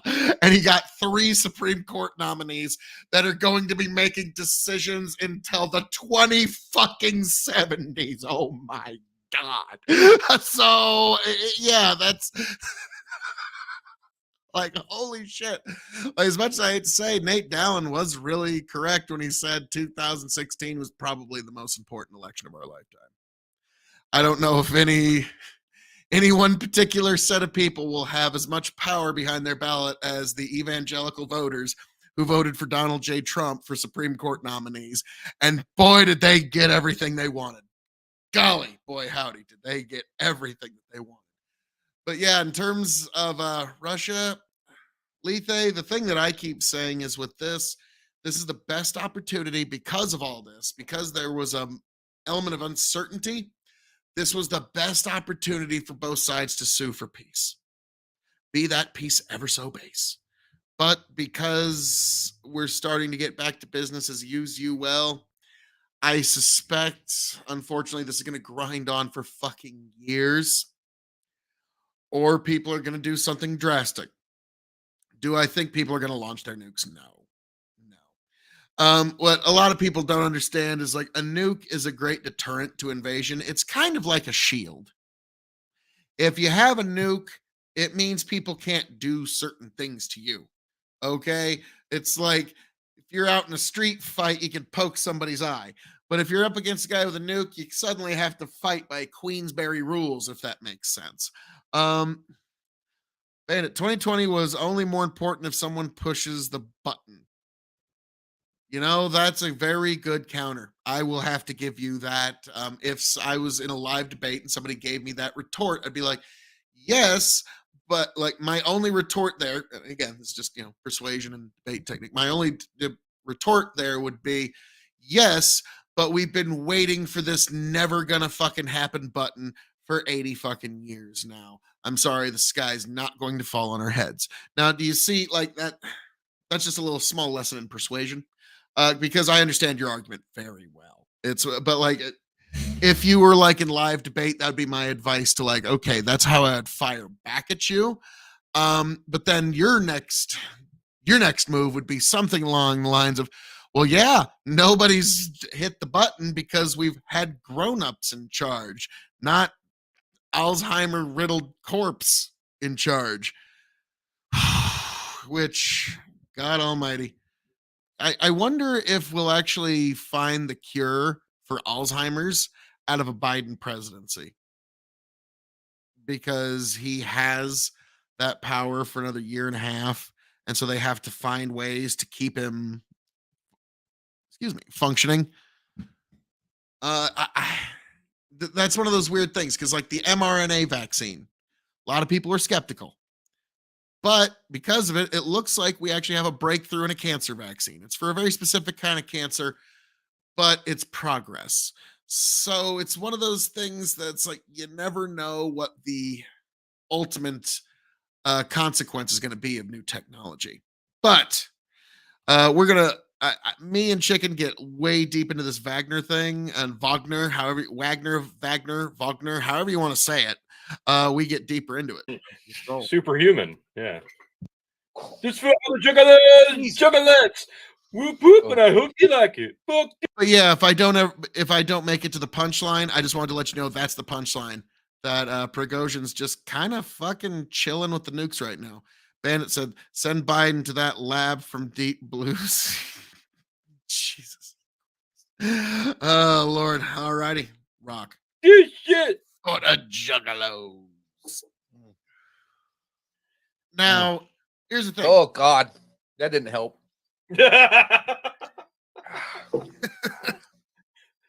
Okay, I'll try something different next time. That didn't work. Oh God, bad. Chicken is just lying. I'm so glad I have. I tried to just like coat my mouth with a little bit of that Maker's Mark and then like chew it around so it like no, it just mixed with the Makers and it was bad. Oh my God. I understand your confusion, Project. This is an actual You live just show. jumped on, yes. Yeah. Yeah, it's epic. It's fucking epic. Now, Grow the Farm Up says, it's funny how wrong Western media was and has been on Ukraine since the great set-and-back coup that put Zelensky in power. It's even funnier how wrong Tuberculosis D was. He bought the CNN. Oh, I just nice. like to take credit for coining the term Tuberculosis D.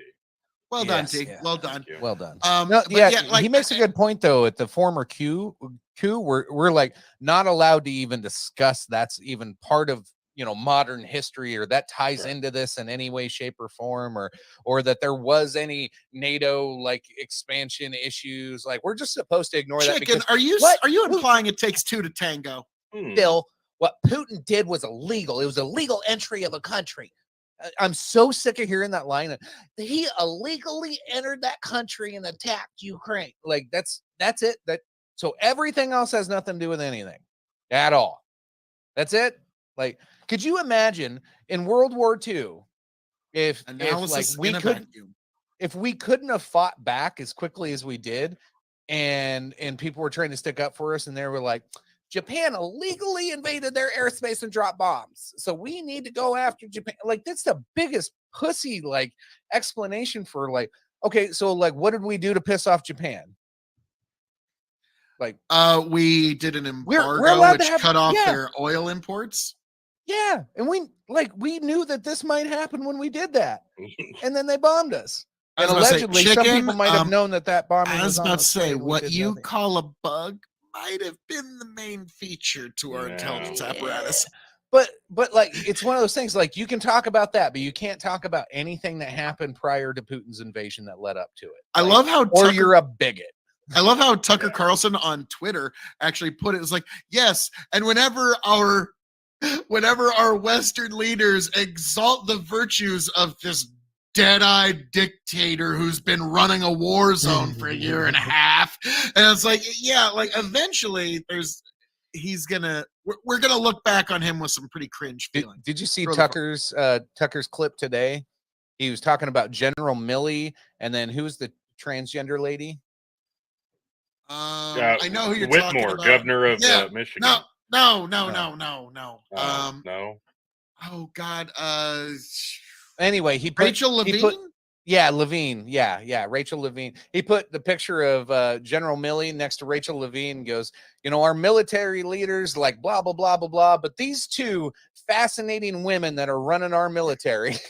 I was like, fucking sweet. I loved it. It was funny as shit. Now, I'll never forget. It's the picture of the military commander guy. I don't know how high his rank is or whatever, but he's wearing like the dog S&M mask. Oh yeah, we've all seen the picture. I thought it was fake. Levine is an admiral, a Navy admiral.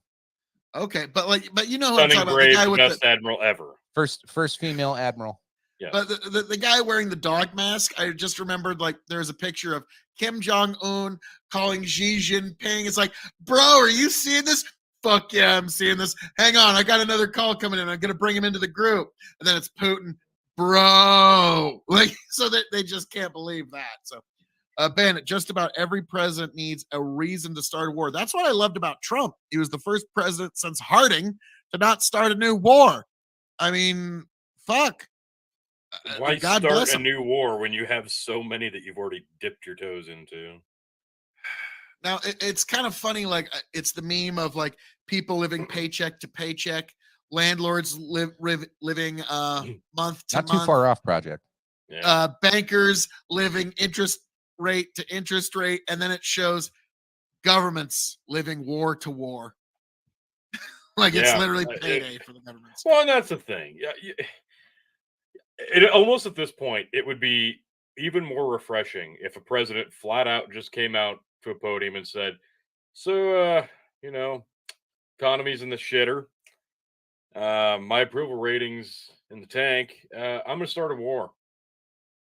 Sounds good. We'll make some money. Let's Yeah, do this. like if they're just honest about it, they'd probably win over some people. Like, you know what? I like this guy's honesty. He's got some good gab there. He's definitely got my vote. Oh, next Tony, election cycle. actually, here we go. This would be the one that would do it because we've seen how much it costs to buy people in our current nation with how bad the Not a economy lot. is. So it'd be like, well, you know what? We're gonna send out because everybody's gonna be put upon by this war. We're gonna send everybody a $1,400 check for going to war. Suddenly, you're gonna have like 70% of the fucking like Bandit says it's kind of sad that high watermark is no new wars. Bandit, yes, you're correct, but every single one of them seems to like to start a new one. It's like that one of the greatest movies ever made, comedies anyways, which it's so unfortunate who made it.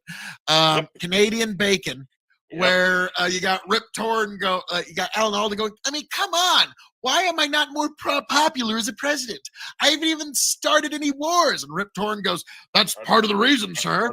You have yet to lead our boys into battle. Exactly. Like, yep. Great. Really? That was a great scene. I want to back up one comment here. Project said the most important topic for 2024 election is indoctrination of our children. The problem I have with this has been a battle since the founding of our country. Really, it is. It's continued on of like everybody always fighting to get the next generation on their side. The problem is Republicans are just now paying attention to, oh shit, we're 30 years behind indoctrinating children. We let the Pledge of Allegiance get out of school. We let God get out of school.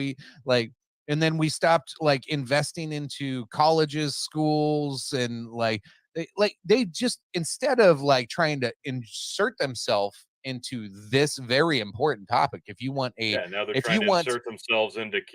Sorry. Oh, it's too late. It's too late. You got two fucking generations of kids that, like, if it's the left wing indoctrination that you are up against, too late. You fucking lost that battle. Now you have to fight uphill to get that one going. Now, if you're on the other side, if you're a Democrat, you're like, fuck yeah, I got two generations coming in strong. They're about ready to start voting. I'm fucking good to go. Like, it's so weird. And instead, we all brainwash our kids. Fucking every goddamn one of us do. That's our raising job. a child. That's yeah. how that's how you raise like children. You really want to look at it. It's like, hey, I teach my kid to like, hey, like I want you to do this, this, and this, and be good and be kind, do all these good things. I want you to do things respectfully and blah, blah, blah. But if some motherfucker gets out of line and smacks you, you smack them back. Now, not every dad's going to tell their kid to do that. Some dads are going to tell their kid to run away and go tell the teacher. I'm going to say, fuck you, smack him back. Deal with the consequences later. Protect, like, he ain't going to smack you again. And if you tell the teacher, but that's me don't indoctrinating cry my when child. the teacher gives him a detention. And say, no, everybody's going to be mad at me because that student was black. Like, to me, oh God, wow. I love well done. The white guilt strikes again. But no, I was gonna say, like, when I was discussing like life and truth with my kiddo growing up, like, I never tried to curate the contents of her mind. It was like that was never my goal. I only worked on epistemology. How do you formulate ideas?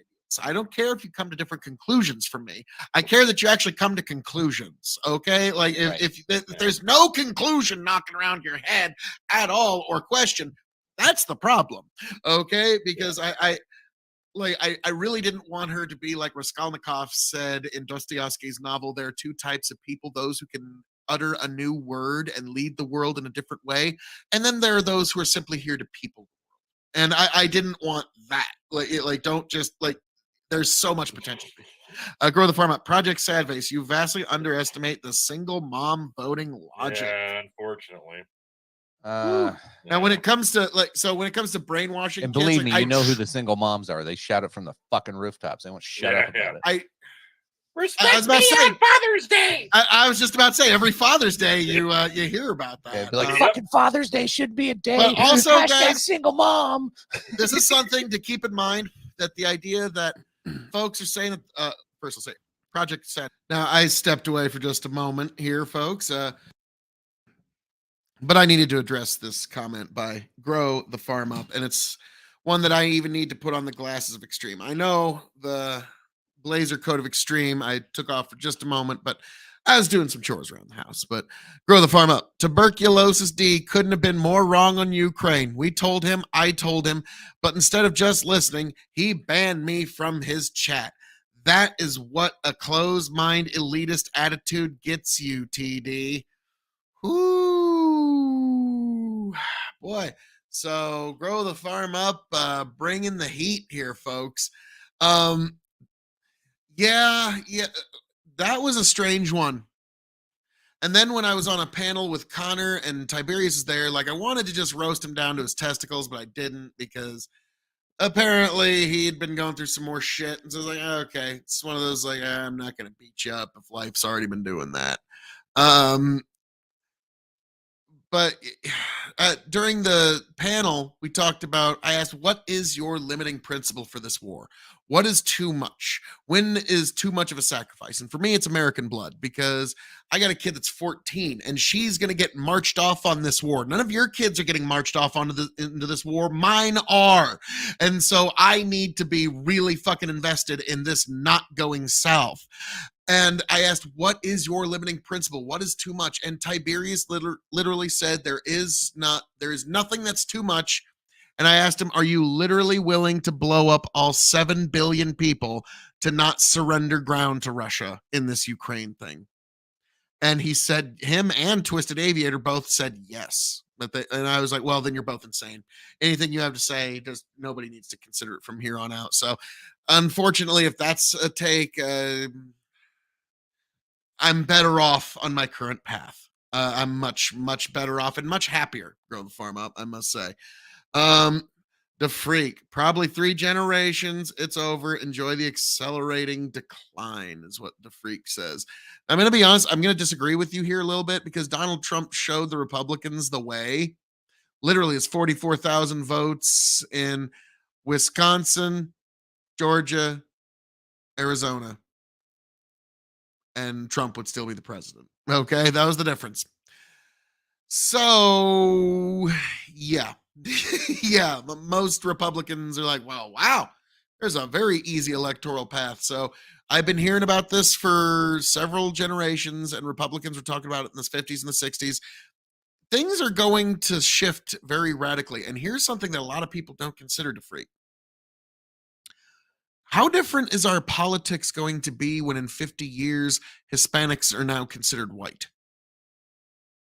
I've had this discussion with my daughter. And it's like, what do you think about that? Because that's event, like, because you got to remember, like 120 years ago, Irish people weren't considered all that particularly white.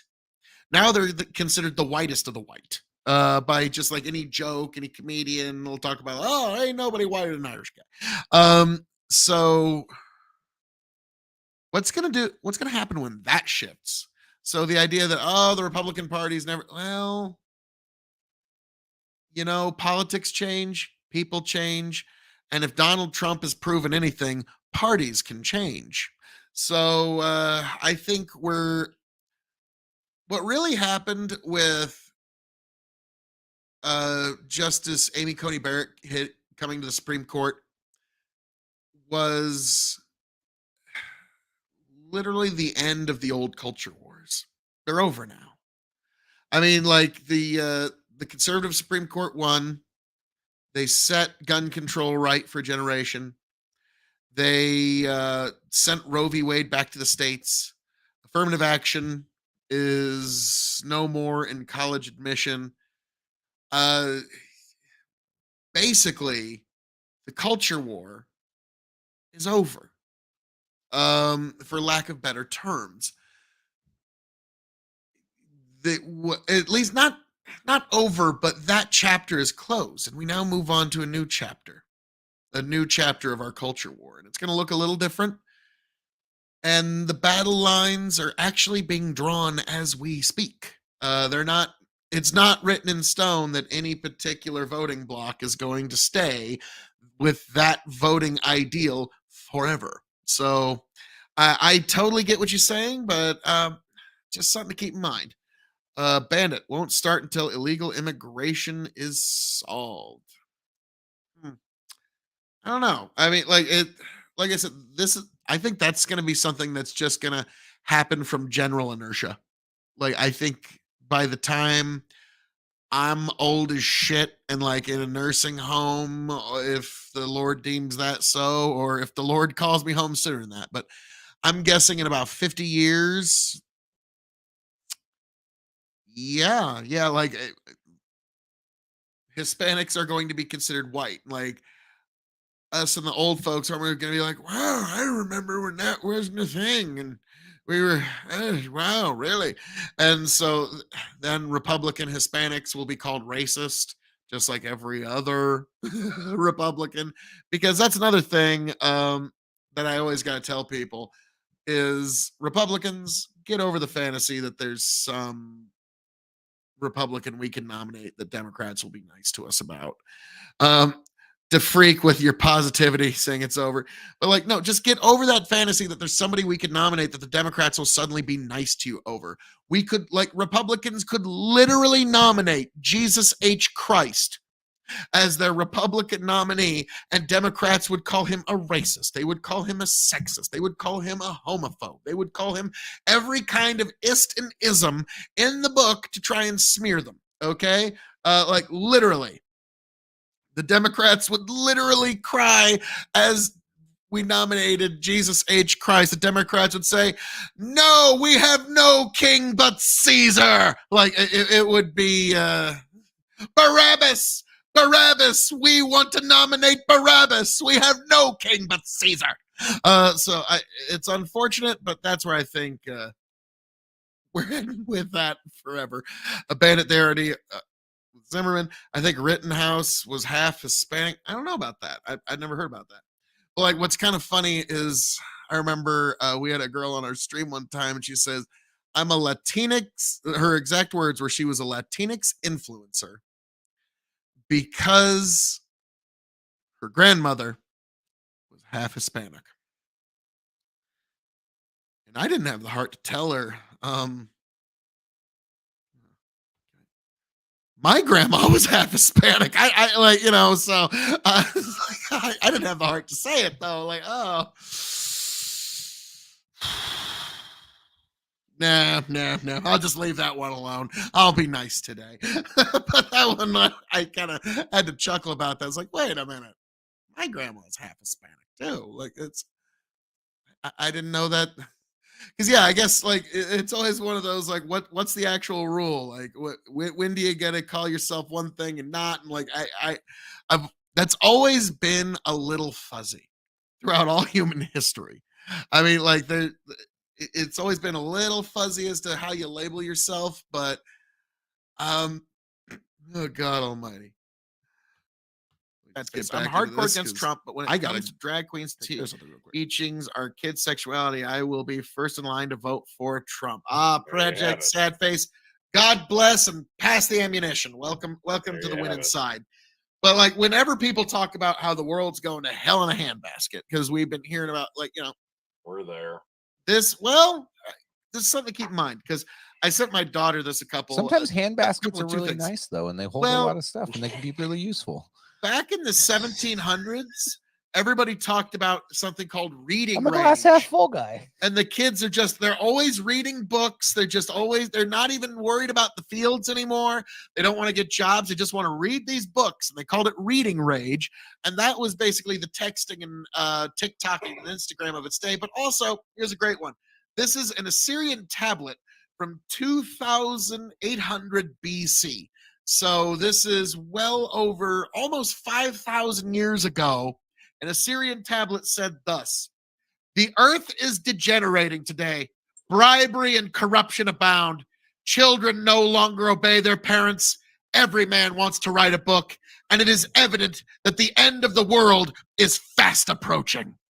So, So we've been, nothing's changed in 3,000 years. Got the it. more things change, the more they stay the same, folks. So, So, Fine, yeah. maybe baskets of hell. Don't know. You could sum up 2023 so far any better. A basket of hell. So I didn't know this was the thing. I'm finding out today via memes. Thank you, Ben. You have some of the best. Apparently, finding out now that the LGBTQ plus or portions of it community QIIA. have I been before E, using, except after C, chicken. after C, are using "We're coming after your kids" as like a war cry. Apparently, that's a thing. Yeah, I heard this too, and I'm like, And why I'm are just the leftists like proud of this? And like, to me, like, I'll never forget. yeah. I watched on a couple of forums some folks who literally got banned for saying that the part of the LGBTQ community is they want to come for your kids. That is bigotry, and we will not hear that, and you are banned. It's on tape. And now They recorded that it. is their war. That's their war cry, their rallying cry. Yeah, And I I'm remember sending you a couple of memes real quick. I'll never Chicken. forget John Stewart years ago. Well, hang on, just give me a few seconds here. John Stewart on the Daily Show years ago. Now, this is back like fuck, we were all teenagers. Okay, so that's how long ago this was.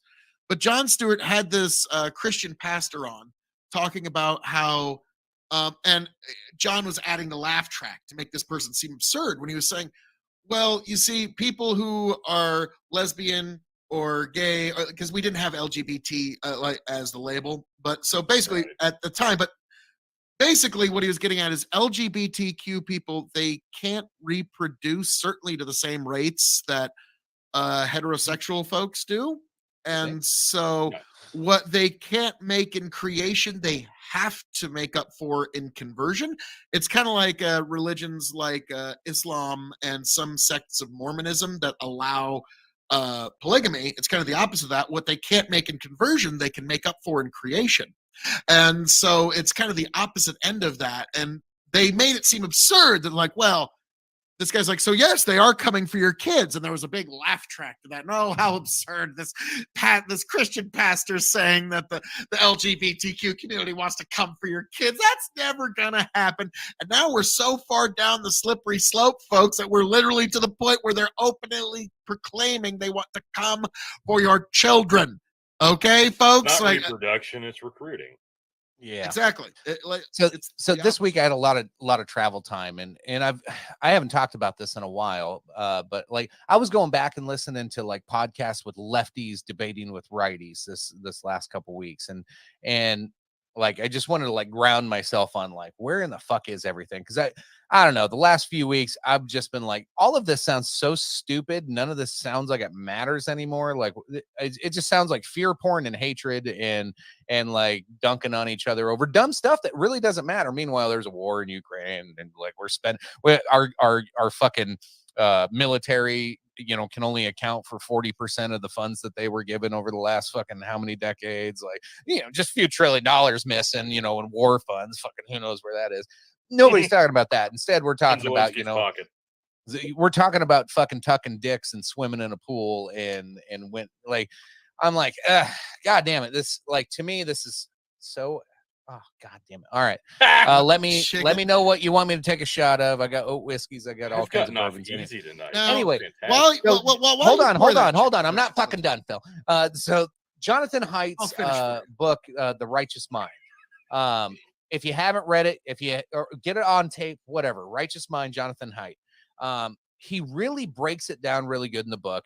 And basically what he comes up to is like people that are like libertarian or conservative typically will have like 5 to 7 different like archetypes of how they make decisions. You know, they take logic into it, and they all these different like principles and things when they're doing a thought process. The left, when you look at liberals and anybody on the left, typically only care about one thing: fairness or care, depending on how.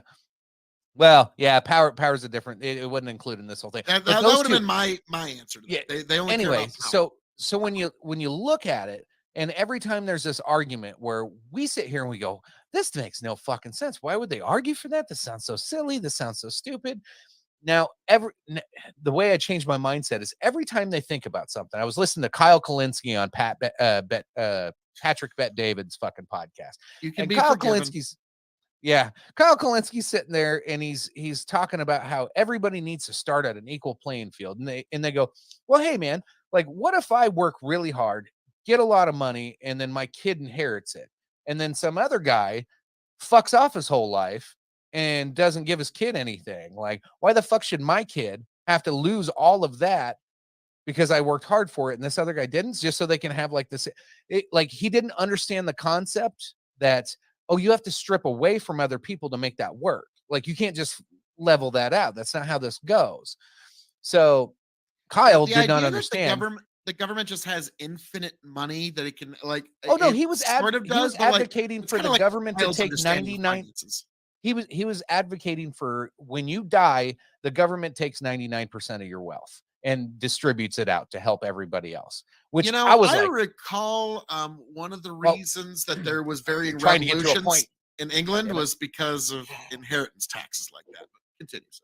no, they're already bad. The taxes are just crazy. Well, yeah. Anyway, so like the way I pictured this is Kyle Kalinske sees like everybody who comes up in a poor like life and just can't like get a leg up.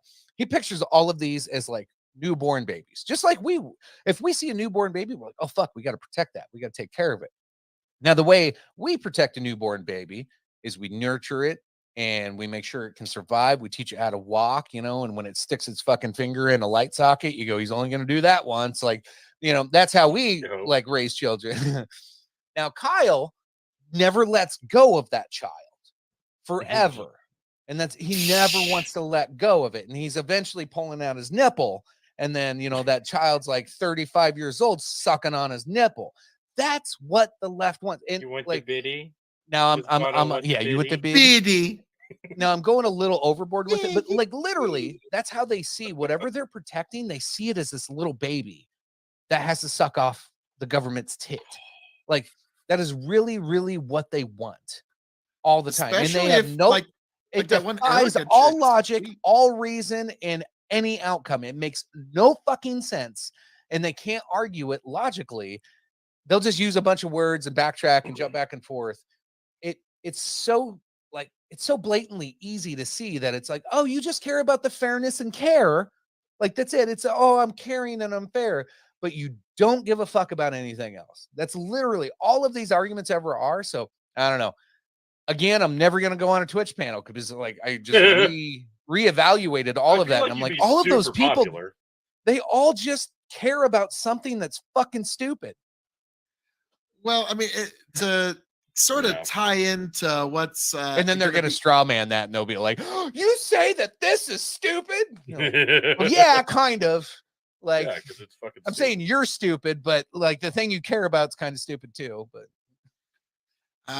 getting offended on other people's behalf. You can always count on the left. Chicken, you got some oat. Well, hang on. Like, we're waiting on confirmation. Like, there's a couple like just hanging in limbo here. Like, Tyler said it's about to be 5, and that's in reference to Phil taking gin shots. Maybe. oh yeah, we're at the next hour. So Justin was like, "Oh, I want you to do LTD," and Bandit's all like, out. "No, Justin, oat is the new LTD." And Justin's like, "What is oat? LOL." I'm like, "Oat whiskey," and Bandit's like, "Justin, just choose oat."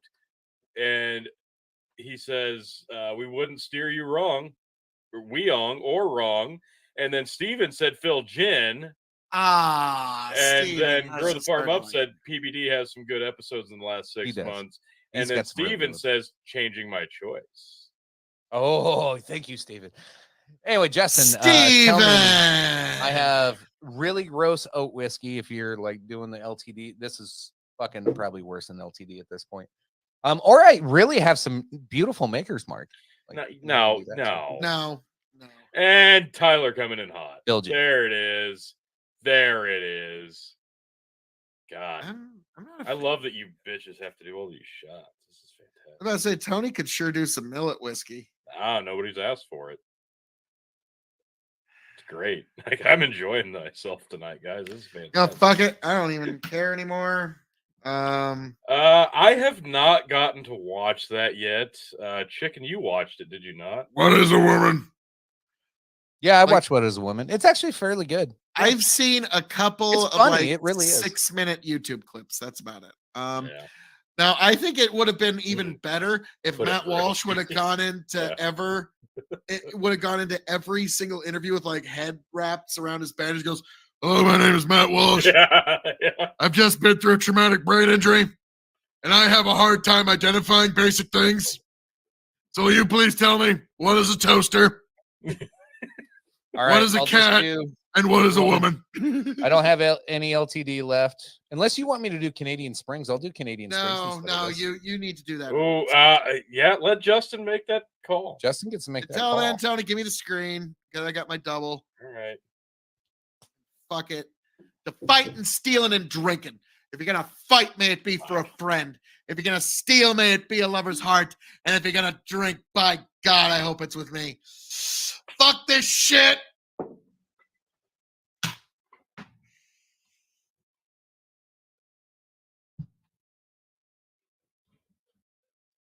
Mhm. Sexy time. Phil might puke tonight. He might. He just might. He's drinking gin out of a tin can. Ah! God, that's fucking bad. Now, Tony, when you're saying it was crawling down my throat, remember Metal Gear Solid 4? When Snake is just doing the barely little crawl? Yep. That's exactly what I was thinking. That was the image in my mind as it was going down my throat. I'm like, God, why? Why? Yummy.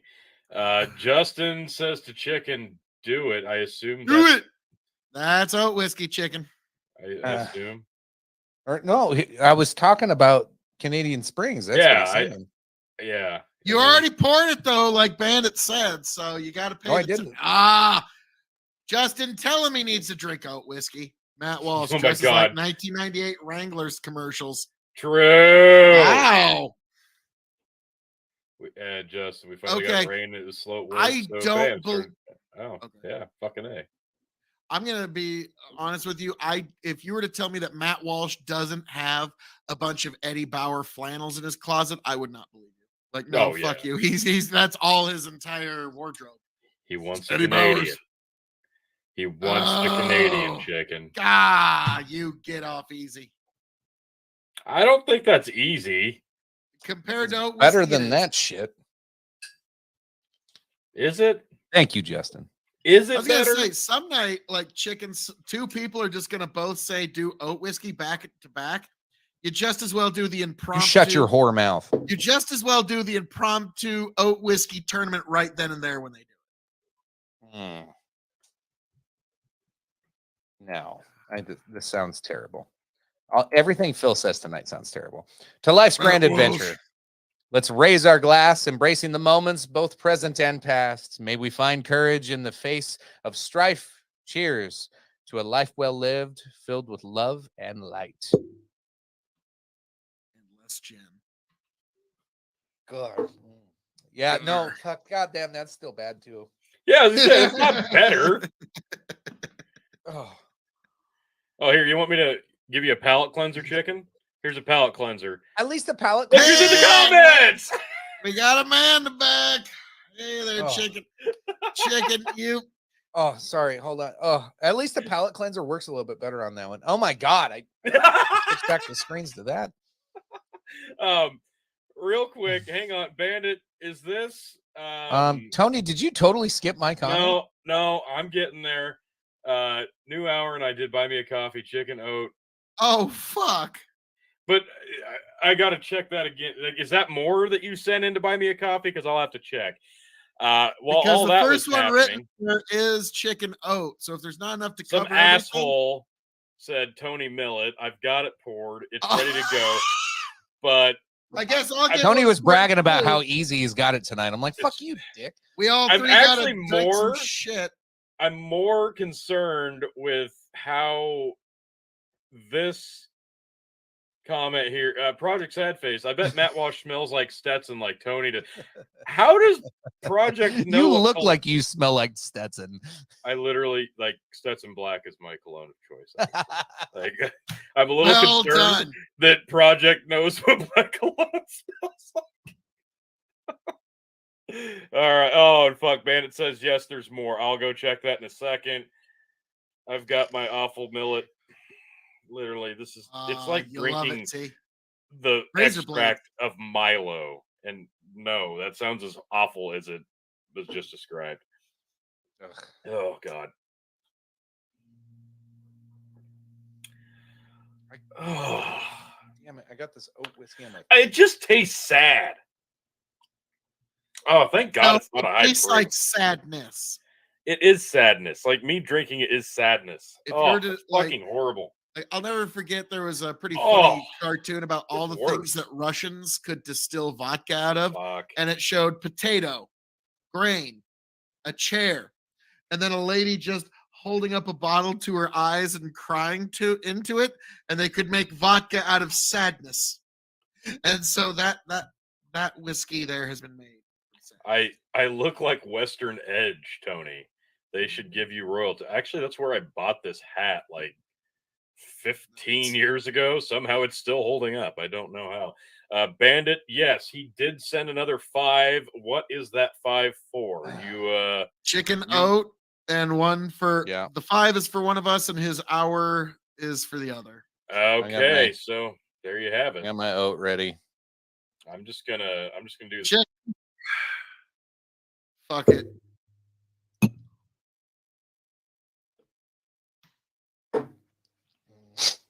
God. Mm. How about came out my nose? Oh God, that's so bad. Ugh. Oh fuck. This is I'd even fantastic. I don't know how to coming get out the my oat ears. down. To be fair, I've gotten pretty fucking good at choking down some god awful gin. Yeah, Mm. it's awesome. It's impressive, Phil. There we go. Found the secret. Oh man, millet. Throw some whiskey ice sucks in. Ass. Throw some ice in, chew it up, swallow. Mm. Oh yeah, that did the trick. Like I ain't kidding. Like when I say this is dog shit whiskey, this tastes like Milo smells, and it has like God. the palate of cardboard. This is literally some of the worst whiskey ever created, and they should feel bad. They should stop all production, cease all operations. Koval, just start a fire. I won't tell. Collect the insurance money. Cut your losses. What you're doing isn't working. What product you're making isn't for anybody because I can't imagine anybody enjoys it, and you should feel bad.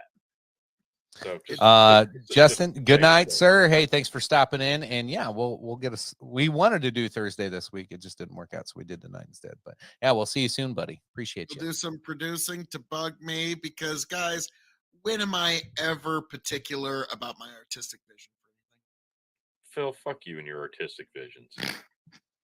They keep me Uh, up. Hey, at did you night, know and that's- Phil's launching a new Yeah, I'm show doing on knife KOE reviews. Nation about knife reviews? Yes, on actually. the I heels of watched the it. homeless sniper story? Yeah. The first Tony- review is going to be of the K-Bar knife. It's gonna be a great one, folks. Grow the Farm Oh Up my goes, God. Tony G.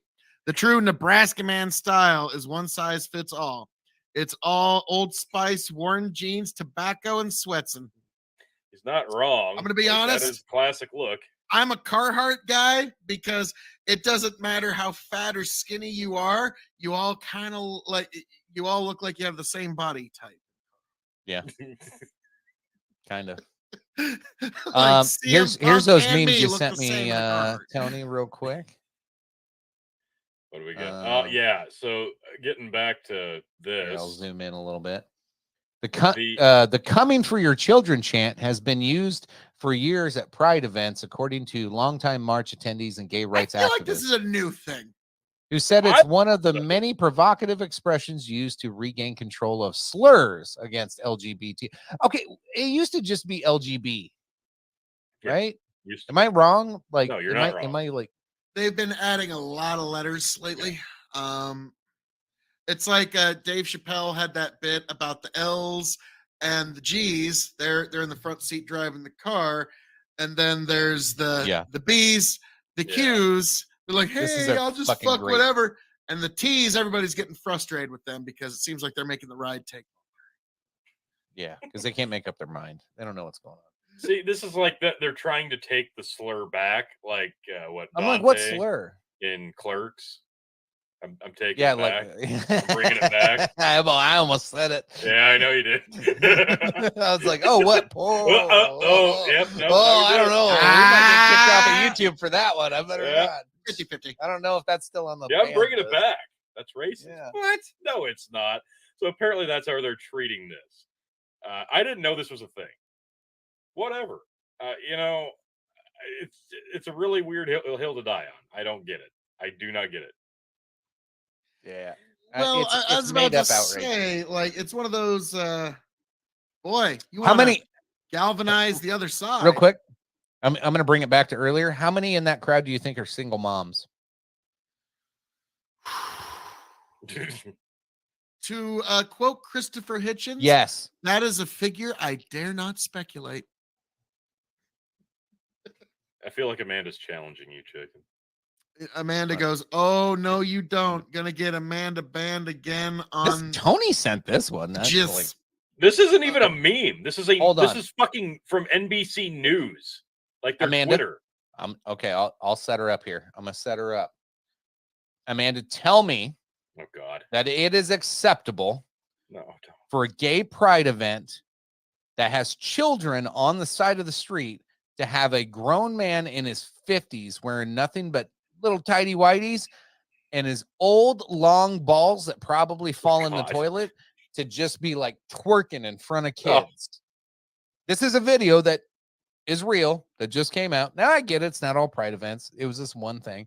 But then there was also another one where they were literally chanting, "We're coming for your children." So tell me, Amanda, how do you defend this? Or is this going to be your little baby that I was talking about earlier that you just care about so much and you're just going to hold on to it forever and make sure you just hold on to it and struggle it and just squeeze it until it fucking dies like everything else the left does? Sorry. Like, well, I mean, like it is one of those very hard to defend positions, and I'm curious to see what the left's reaction is going to be to this over the. Well, coming they're saying days. it didn't happen. Well, no, they're just doing deny. the like you kind of mentioned. It was the narcissist poem of if no, it didn't Amanda, happen, and if Amanda, it when you did, go to a it's not that parade- big of a deal. And if it is that big of a deal, like let's try to minimize and deflect from it anyways. And so it's just the idea that if it did happen, it's not a big deal. I got And two s- problems with Amanda's comment here. Uh-oh. One, I bet some parents didn't know that was going to happen. Okay. Like nobody puts a poster up and says, "Hey, we're gonna have some old dude fucking twerking with his big balls." Like you that's don't not get a on the big poster. turnout that Like, way. they don't advertise that as one of the floats. Okay, like that's not like, "Hey guys, oh my god, they're gonna have this cool like Mickey float, and there's gonna be one of like some there's gonna be a blowjob one, and some old dude swinging his balls around." Like that, they're not advertising that, so people didn't know that was gonna happen. Two, let's go back to that comment real quick. The fact that you want to flip the blame on that comment. Let's see, where is it here? You don't want children to see it, don't have them there. This is child abuse, because if you do know that that's happening and you take them there and sexually exploit them as a minor to adults doing adult actions. There was another one where a dude was like thrusting and like simulating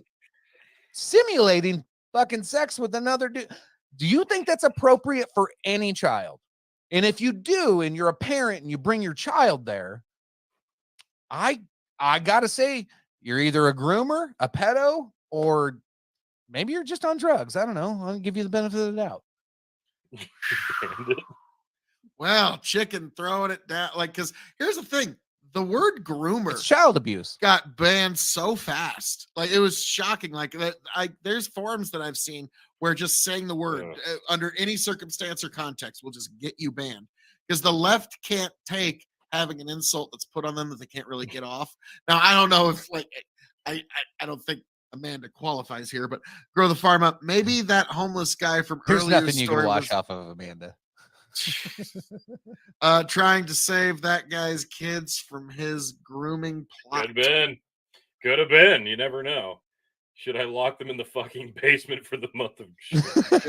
Yeah, So, yeah, don't let folks, them out of the house. Apparently, this is the one show where you can still say the word groomer in some context, and not just be banned immediately. Project, I'm mad as hell about this issue. If you want to be canceled, have me on the show.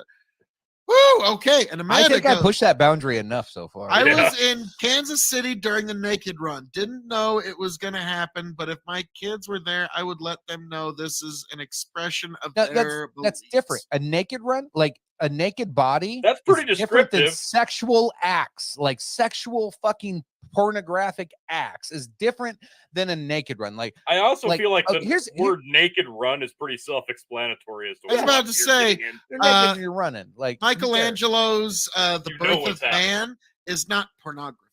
Okay, We're not It's- afraid of it's- showing kids anatomy. Like here's the thing. Like It's not when you have the anatomy, no. birds and the bees talk with your child. Now it depends on the child and the age and how mature they are when you do it. But like I wasn't afraid to say flat out explain what some of this shit is. You have to, because they're gonna fucking find out from their friends at school. I'd rather tell them like, hey man, like your buddies are gonna be talking about this. This is what it really means. Like you kind of go through that, but you don't fucking you don't whip your cock out. Like you know what I mean? Like yeah, you yeah, don't it's- it's demonstrate this self-evident. shit. You describe it, and then you can show pictures of anatomy, and that's about as far as you go with it. Like this is not an uncommon thing for fucking parents to do with their children. However, going to a place where they're explicitly trying to show you sexual actions in front of young children from ages, God knows, in a stroller to fucking adolescence. No, I'm gonna draw a line there and say no, that's not cool. Now if you want to go on a naked run, I know what that is, and if my kid It's wants to in go the and we want to title. watch some titties, we want some titties flop and some dick swinging, hey, more power to Probably you. not Yeah, taking You know my what that kids is. to the naked run because it's called the Naked Run. Right. Now, Chicken, are you saying. Chicken, Tony? Are you guys implying that young impressionable children might be impressionable? Yeah, it's kind of in the saying. I think it's in the name. Impressionable. Fuck. Yeah, I mean, I weird. feel like you guys should write a book about that. It seems like we're breaking new ground here. Bandit, Grow the Farm Up. That's a better plot twist than M. Night Shyamalan. Guess what? You were still in the simulation the whole time. Yeah, bourbon does make things better. I've proven that tonight. I mean, all right, Truce. fucking Love getting the shot. shirt, Chicken. Let me make you an old fashioned or Manhattan anytime we can talk. Anytime. Oh, nice. Damn. She Damn. might- An old fashioned. She might try to That wasn't a flip some truce. That Canadian was her rings. saying, "Oh shit, Chicken's right on this one." That's what that was. That's what that was. Oh, Just say it. Just say it, Wow. sweetheart. We all know what you Ouch. meant. Chicken's right. We Oh, all know what you chicken. meant. Oh, Grow the Farm Up. Everyone's got floppy balls and stuff. We all know it. Please don't swing your gayness in my face. Seems reasonable. You can run past my naked. I'll be fine. If you stop and twerk naked, no. Like, you know what? Okay. No. LGBT, and especially I'm talking to the G's and the B's right now. This is a pretty good deal. Just don't shake your cock at the general fucking public. That's a pretty good fucking deal. Okay? I think you should cash your chips and can go run to the fast. pay window with that one. Okay? Like, come on. No, just can do don't the shake naked your run. cock, folks, and we'll be fine. We're fine with the Like- naked run. like if I get a watching you naked blur past. But if I you see a stop, sign that says naked run, I might just be interested myself in going. But if I see a naked helicopter run, I know what I'm about to see. So like I agree with the title. Just make the title be like, hey, we're gonna do gay sex on a parade. Like call it gay sex parade. Now, this is why Grow the Farm Up is going to be an integral member of the administration of Extreme. He's a deal maker. He can bridge those We gaps. haven't Like even these are got kind to of the treaties. Supreme Court yet. Jesus. No? Oh my god. Ugh. I was about Did to say. you see the second meme I sent? It was a follow up to the NBC News. Yeah, we just it haven't. wasn't got even a there yet. meme. Like We're that still wasn't on even the a gay meme. shit. It was just a fucking screen grab of like Twitter. That's the sad All right, part. The meme sums up everybody's thoughts on that breaking story. All right. Here. So to recap, this was the Meme NBC report. News. No. No! Jesus, don't go to your Facebook. I know you don't want to That's see what I what's was on saying. there. Yeah, that could get hairy real quick. I mean it. It said, now that is a rainbow farting month over with. Let's celebrate Fuck. good old American Patriot Pride. July vacation starts now. Jesus Christ. Like, we are firing on all cylinders tonight, folks. Like every we were the worried. boulders We were rolling gonna down be, the hill. You can't stop it. Jesus prior to the Christ. show, we're like, we're not prepared at all for this. Why don't you It just say seems it? like we are. Why don't you just say it, chicken? We're farting Skittles over here. I mean, Jesus Christ. The fuck, man. Thanks, Toby Payne.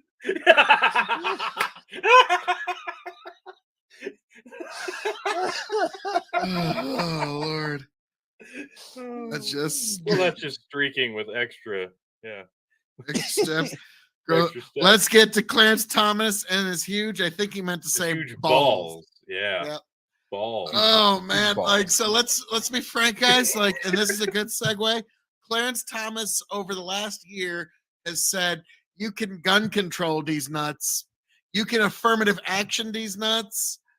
Oh, here we go. Tony, I'll let you explain this one. So yeah, you've got the alpha. They're coming for our children. You homophobic bigot, says angry NPC. The plus person says we're coming for your children. Alpha says, NPC says they've been saying that for years. It's pride culture, bigot. Like, There wait a you minute. have it. I feel like that was a lie. Like I Yeah. we're And this is coming- the one time they're not holding a child. Yeah. Yeah. Jesus Christ. Oh, Like, all is right. this really the world? Like, I don't care who you fuck. You guys vent this all out. I'm gonna go have a smoke break because, like, and I got. I'm gonna oh go God, say this always goes well. grow the farm Dude, up. I Coach. already gave my shot for the hour. You're I fine. know. KOE Don't took worry a about it. boat ride he didn't own last week. He is now forever banned from serving on the Supreme Court because like I went on 2 weeks ago on Father's Day. I went on a boat ride with my dad and my daughter. Now, apparently, according to some of the lefties and their like hysterical reporting on Clarence Thomas, this is like something he should almost resign over because oh my goodness, he took a boat ride on a boat he didn't own. You know that? I mean that's a pretty big deal. I have ridden on boats that I didn't own because I He even joined a friend on a vacation. I've done, yeah. And he didn't foot the bill for everything, T. Yeah, it's the damnedest thing. Project says I'm feeling like the word bigot's becoming a badge of honor. Yeah, that word gets thrown around a lot with basically no meaning anymore. Well, it's kind of like the word fascist, the word racist, bigot. Like they're used so much. It's like Tony. It's lost its meaning. It's one of the best life lessons in the movie Incredibles. You've seen the movie, right? Oh yeah, great movie. Where the mom keeps trying to tell the kid who's really fast at running, well, everyone's special. The kid just goes, that's just another way of saying nobody is. So, like, if everybody's a racist, then nobody's a racist. If everybody's a bigot, then nobody's a bigot. If everybody to the right of Noam Chomsky is a fascist, then it's not really fascism anymore. Speaking of the Incredibles, did you know that the big dump truck from the movie Cars? You know, you've seen Cars, right? Yeah. Yeah. Do you know the giant like dump truck from that movie? You remember that? Did you know that makes a cameo in in Incredibles as Elastigirl's fat juicy ass? Okay. Wow. All righty. All right. Well done. I like watching your face try to piece that one together. Wait a minute. Okay. Like I was trying to like, is this like one of those Disney Pixar, like it's all connected universe things?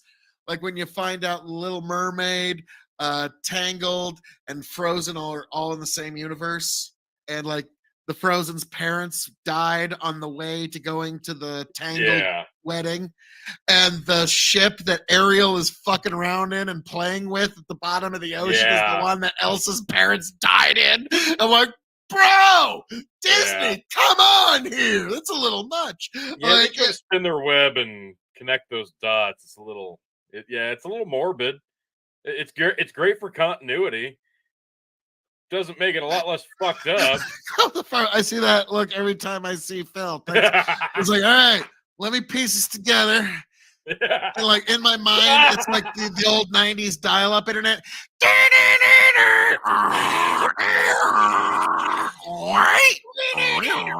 Yeah. Yep. Amanda says, Phil, I love you, but fucking A, there are misogynist bigotry and racism. Yes, there are those out there. There are those things out there. There are those things out there. And those are also things that lose their meaning if you accuse everybody of being them with no actual merit. Oh, yeah. Like those things do exist. They do. But if you Chicken, like right on top of it, those are words. Like I get what you mean. Like those things do exist, but if you, it's kind of like the boy who cried wolf. If you abuse it too much, nobody listens. Like it's like the leftist who cried fascist. Words like I'm sorry, like losing their definitions once they're overused and used in the wrong context. Like one time, it was the only time I was ever on a panel with Vosh, and because of, I think pretty much this question and his answer is the reason he never came onto panels ever again. He actually stopped doing panels after I was on this panel with him, where he's talking about fascist this, fascist that, fascist with a wiffle ball bat. It's just everything you could imagine. And at one point, I just stopped and said, "Excuse me, sir," because he's talking about Republicans. What percentage of Republican voters would you personally label as fascist? Not like what do you think fits, like, but no, like you personally. How many would you label as fascist? And he said, "Well, how many voted for Trump?" And at that point, I didn't have to say anything because, like Napoleon said, when your opponent is making a mistake, don't interrupt them. Like let him just keep going. Yeah, kind of like the first story we popped up tonight about Michigan trying to do the fucking the speech law. That's the most fascist fucking thing out there. Meanwhile, they're screaming. That is literal fascism. That's literal fascism.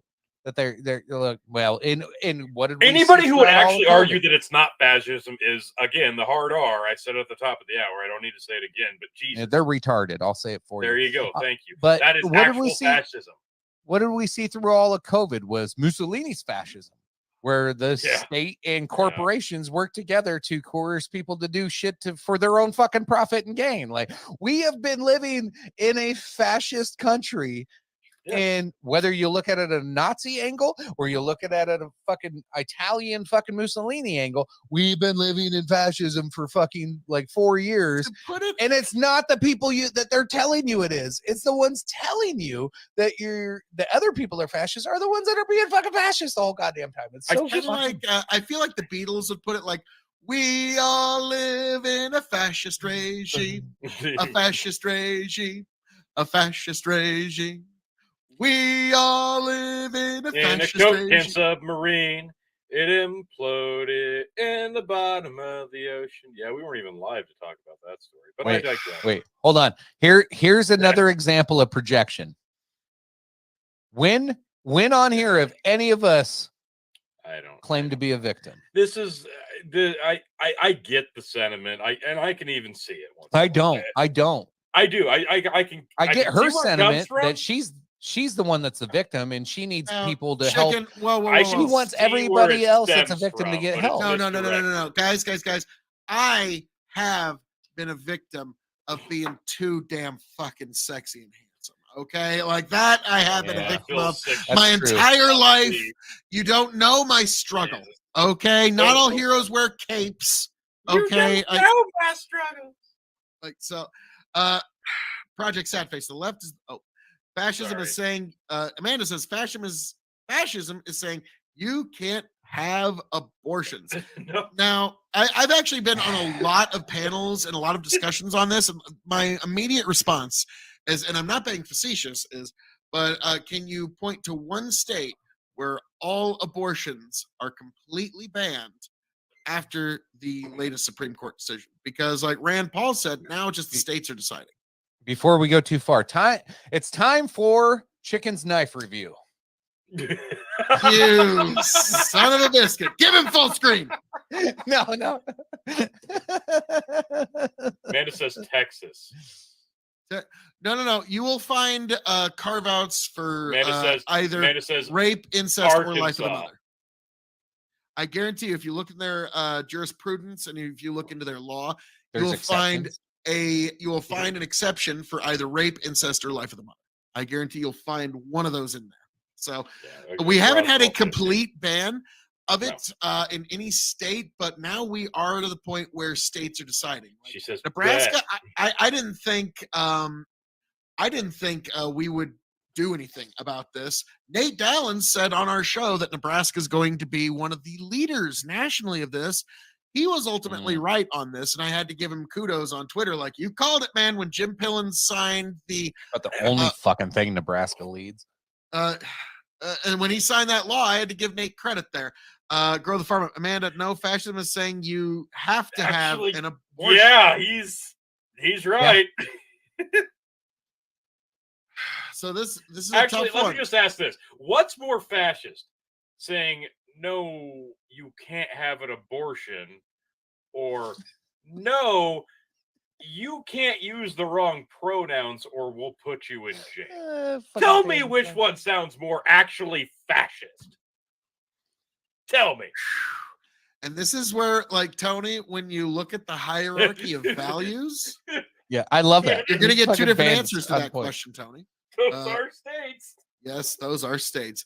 But no, like, I guarantee you that there isn't a complete abortion ban in any state thus far. So we're going to be getting into a very interesting new reality. Like, I remember the day that dropped. Tony, you, me, Chicken, we were all together here. Kay Fellows came on. We had a few other folks on. And we were talking about, like, are there going to be people that are, like, having buses that, like, load people up wanting abortions, going to abortion states? Like, this is really fascinating because Oklahoma's actually trying. So Amanda's way off. She's not paying attention to the whole country when it comes to this, because Oklahoma wants to do an all-out abortion ban, and they might actually get it passed. This is a real thing that could happen. If that passes, then my whole calculus on this changes a bit. Well, like, that could pass. Now, for Amanda's sake here, I'm going to play devil's advocate and, like, try to be like mindful of Amanda's sake, because you have Colorado neighboring Oklahoma border wise. This is something Tim Pool has brought up. At what point do you have two states bordering each other that have exact opposite laws when it comes to something like abortion, to where Oklahoma flat out as a state votes for it and says, no, we are banning all abortion. You cannot do it in this state. Then here's the scenario for you. Okay. Now, Colorado says, we don't give a fuck. There's no limit. Anytime you come here, we will scrape that baby out. We'll do whatever we need. We'll give Phil a knife review. And then fuck. Wow. Actually, Massachusetts or Maine literally just passed an up to the moment of birth abortion ban. So if Oklahoma passes this law saying no, and Colorado says yes, at what point, as a say I'm like a 21-year-old dude, I knock this chick up and I'm like, oh no, like, I'm in Oklahoma and I don't want my newborn baby. I feel safe because I voted for this law. I feel safe that my baby's going to be born. This is a human life, in my opinion, and state law recognizes that.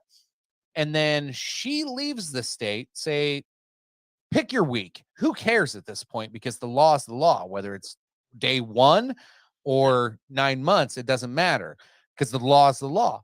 So at what point, me as the father, can I say that my wife or girlfriend or the mother of my child has just kidnapped my child, took it across state lines to kill it? Because technically, Oklahoma state law, if they ban all abortions with no exceptions, that's how they would have to look at it, right? So would they go try to stop and arrest her, or would they sue the state of Colorado? Like, how do you do these disputes at that point, Chicken, when you have these polarizing views at a border? Nobody wants that smoke. Well, no, like, Chicken wants that smoke. Well, no, very much to your no, Tony. I think Oklahoma wants that smoke Well, because chicken to you what might you're be right. talking about here is by now again. Some folks might not agree with this. That's an opinion, but- Amanda. That's But- no, we're not. Well, even okay, that no, close. leave that up. Leave this up here. Amanda says no. A child is born. it's So a in the fetus context of this, what Amanda- hang on. A fetus is actually the Latin word for offspring. Mm. So you're actually still saying it's a baby. But However, now, like, if in I the may, con- chicken, real I need quick, to in the touch on this. context- Hang on. Just give me just a few I seconds. just want to give context to what she's saying here because this is like a unfair fucking analogy here. Like, she's given an opinion to something where I'm telling you that it is codified law in one state that she is false, and in the other state she is correct. That's exactly that's the touching on conundrum. that. Oklahoma, by its legal theory, you don't have to agree with it, but by its legal theory, it now has a vested interest. It actually has an interest in this case. This is actually a potential citizen of Oklahoma. It has an actual interest in seeing this child born now. It has a vested, like, I forget what the legal word is. It's something about a vested interest basically. But now this is a prospective citizen of the state of Oklahoma, and if they consider a child a baby and a life, we now have, sounds like this is something the Supreme Court's going to have to decide.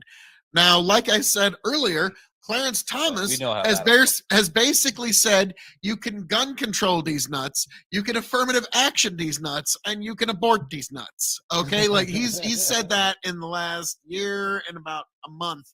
He's basically And he just said, I'll take a private boat or jet or whatever just- private shit you can get me I- to get to where I need to go on these nuts. The word I just want to point out one thing here that contradicts this statement, and she's already tapped out. It seems like I'm done for now. Not getting grabbed. Well, it's because she's not playing. Okay. So this is bad faith. we Obviously. know Like, how No, this- no, okay. became an- Most pro-choicers Hang on. hate when you bring up the fetus argument. Well, it's Latin. for I love. want to point. Well, and she one wasn't thing here. willing to listen to the argument or the scenario. Like when you have to take all of your feels out of this. When you want to, like, the scenario I posed, you have to take all your feels out of it, which you lefties can't do. So Here's Tony, the go problem. ahead. Here's the problem. Read what she said here. Not a child until it's born. What's your definition of the word born? Or fetus or mother, like Because several what words in there. does born actually mean? Because you can literally carve the fetus out of a fucking person. And I'm not talking C-section explicitly here. It's sound pretty close to that. But that qualifies too. What does born mean?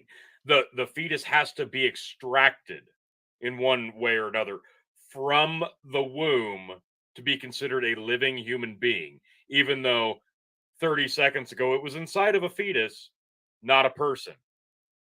Cut open, extract. No, now it's magically a person. That's fucking grade A goddamn bullshit. It is. I'm sorry, it is. Because at one point, that is a living, breathing human being that can be pulled from the womb and live substantially in the fresh goddamn open air outside of the womb. And if you say that even though that is not a child until it's technically born and killing it is fine, no, that's just murdering babies. Well, it's Because a little bit believe like it or not, I'm sorry, I understand everybody's gray area of when an abortion is acceptable, up until what point, how many weeks, how many was months. just Is about it to make acceptable that joke. to murder the child? I know everybody's definition is different, but at one point you're just saying it's okay to murder a baby, like it or not. You are saying that at one point. Yeah, Phil, do the joke.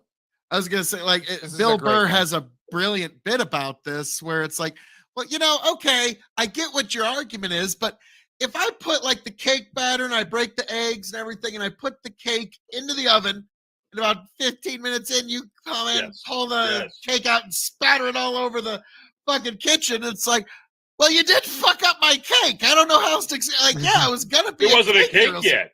It was gonna be.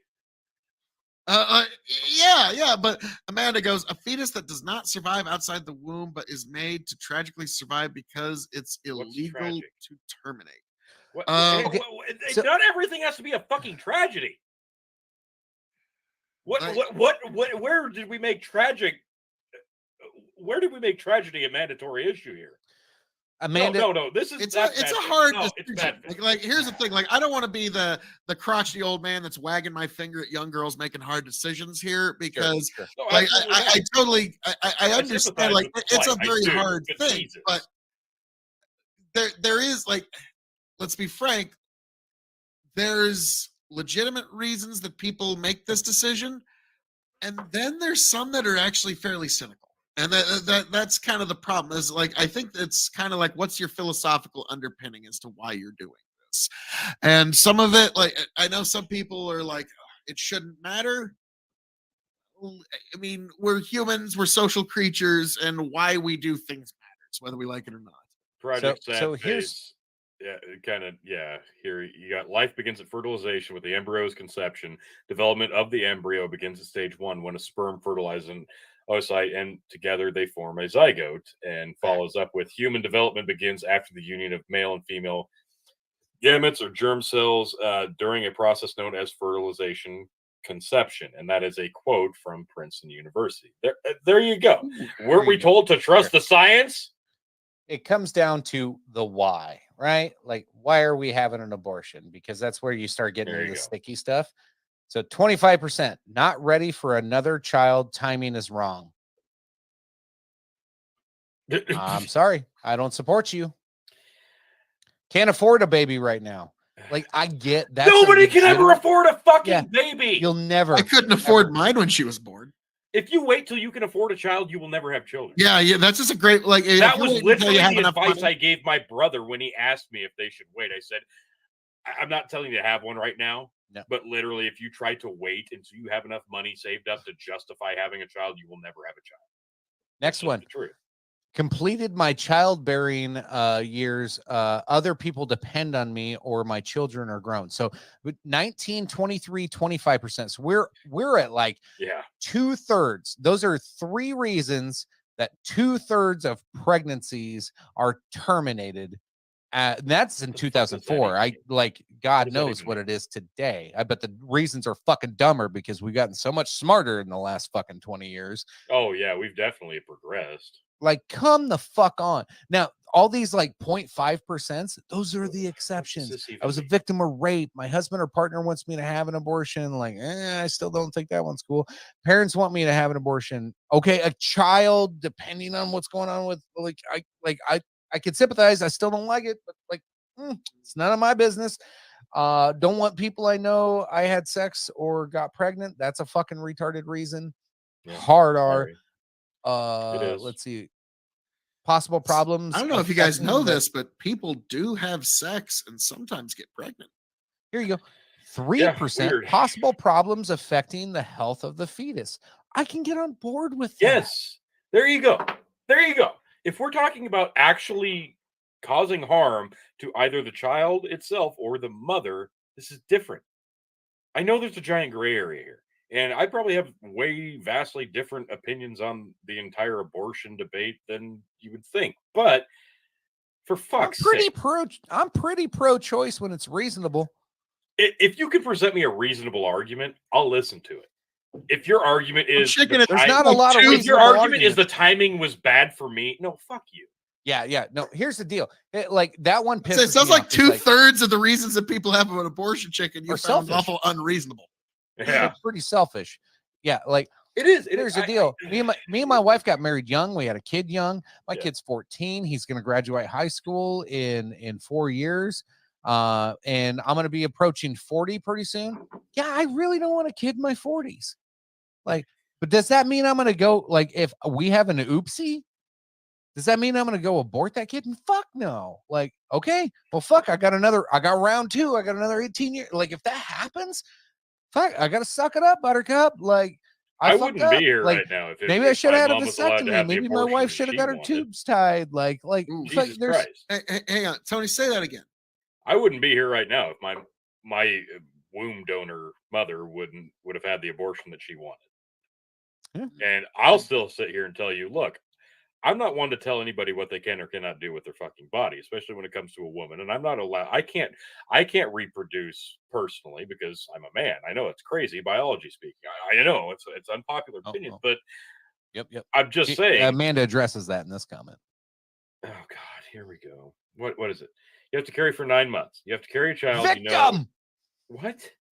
She's doing You the have victim no. thing. Nobody's saying that. Literally, nobody said that. We just said you have to carry a child that you know it won't survive. We are giving reasonable arguments, and you're penis. being the. No, this is She's just doing bad the. The penis needs to shut. nothing. Nobody. Literally, nobody said any of that. Nobody said any of that.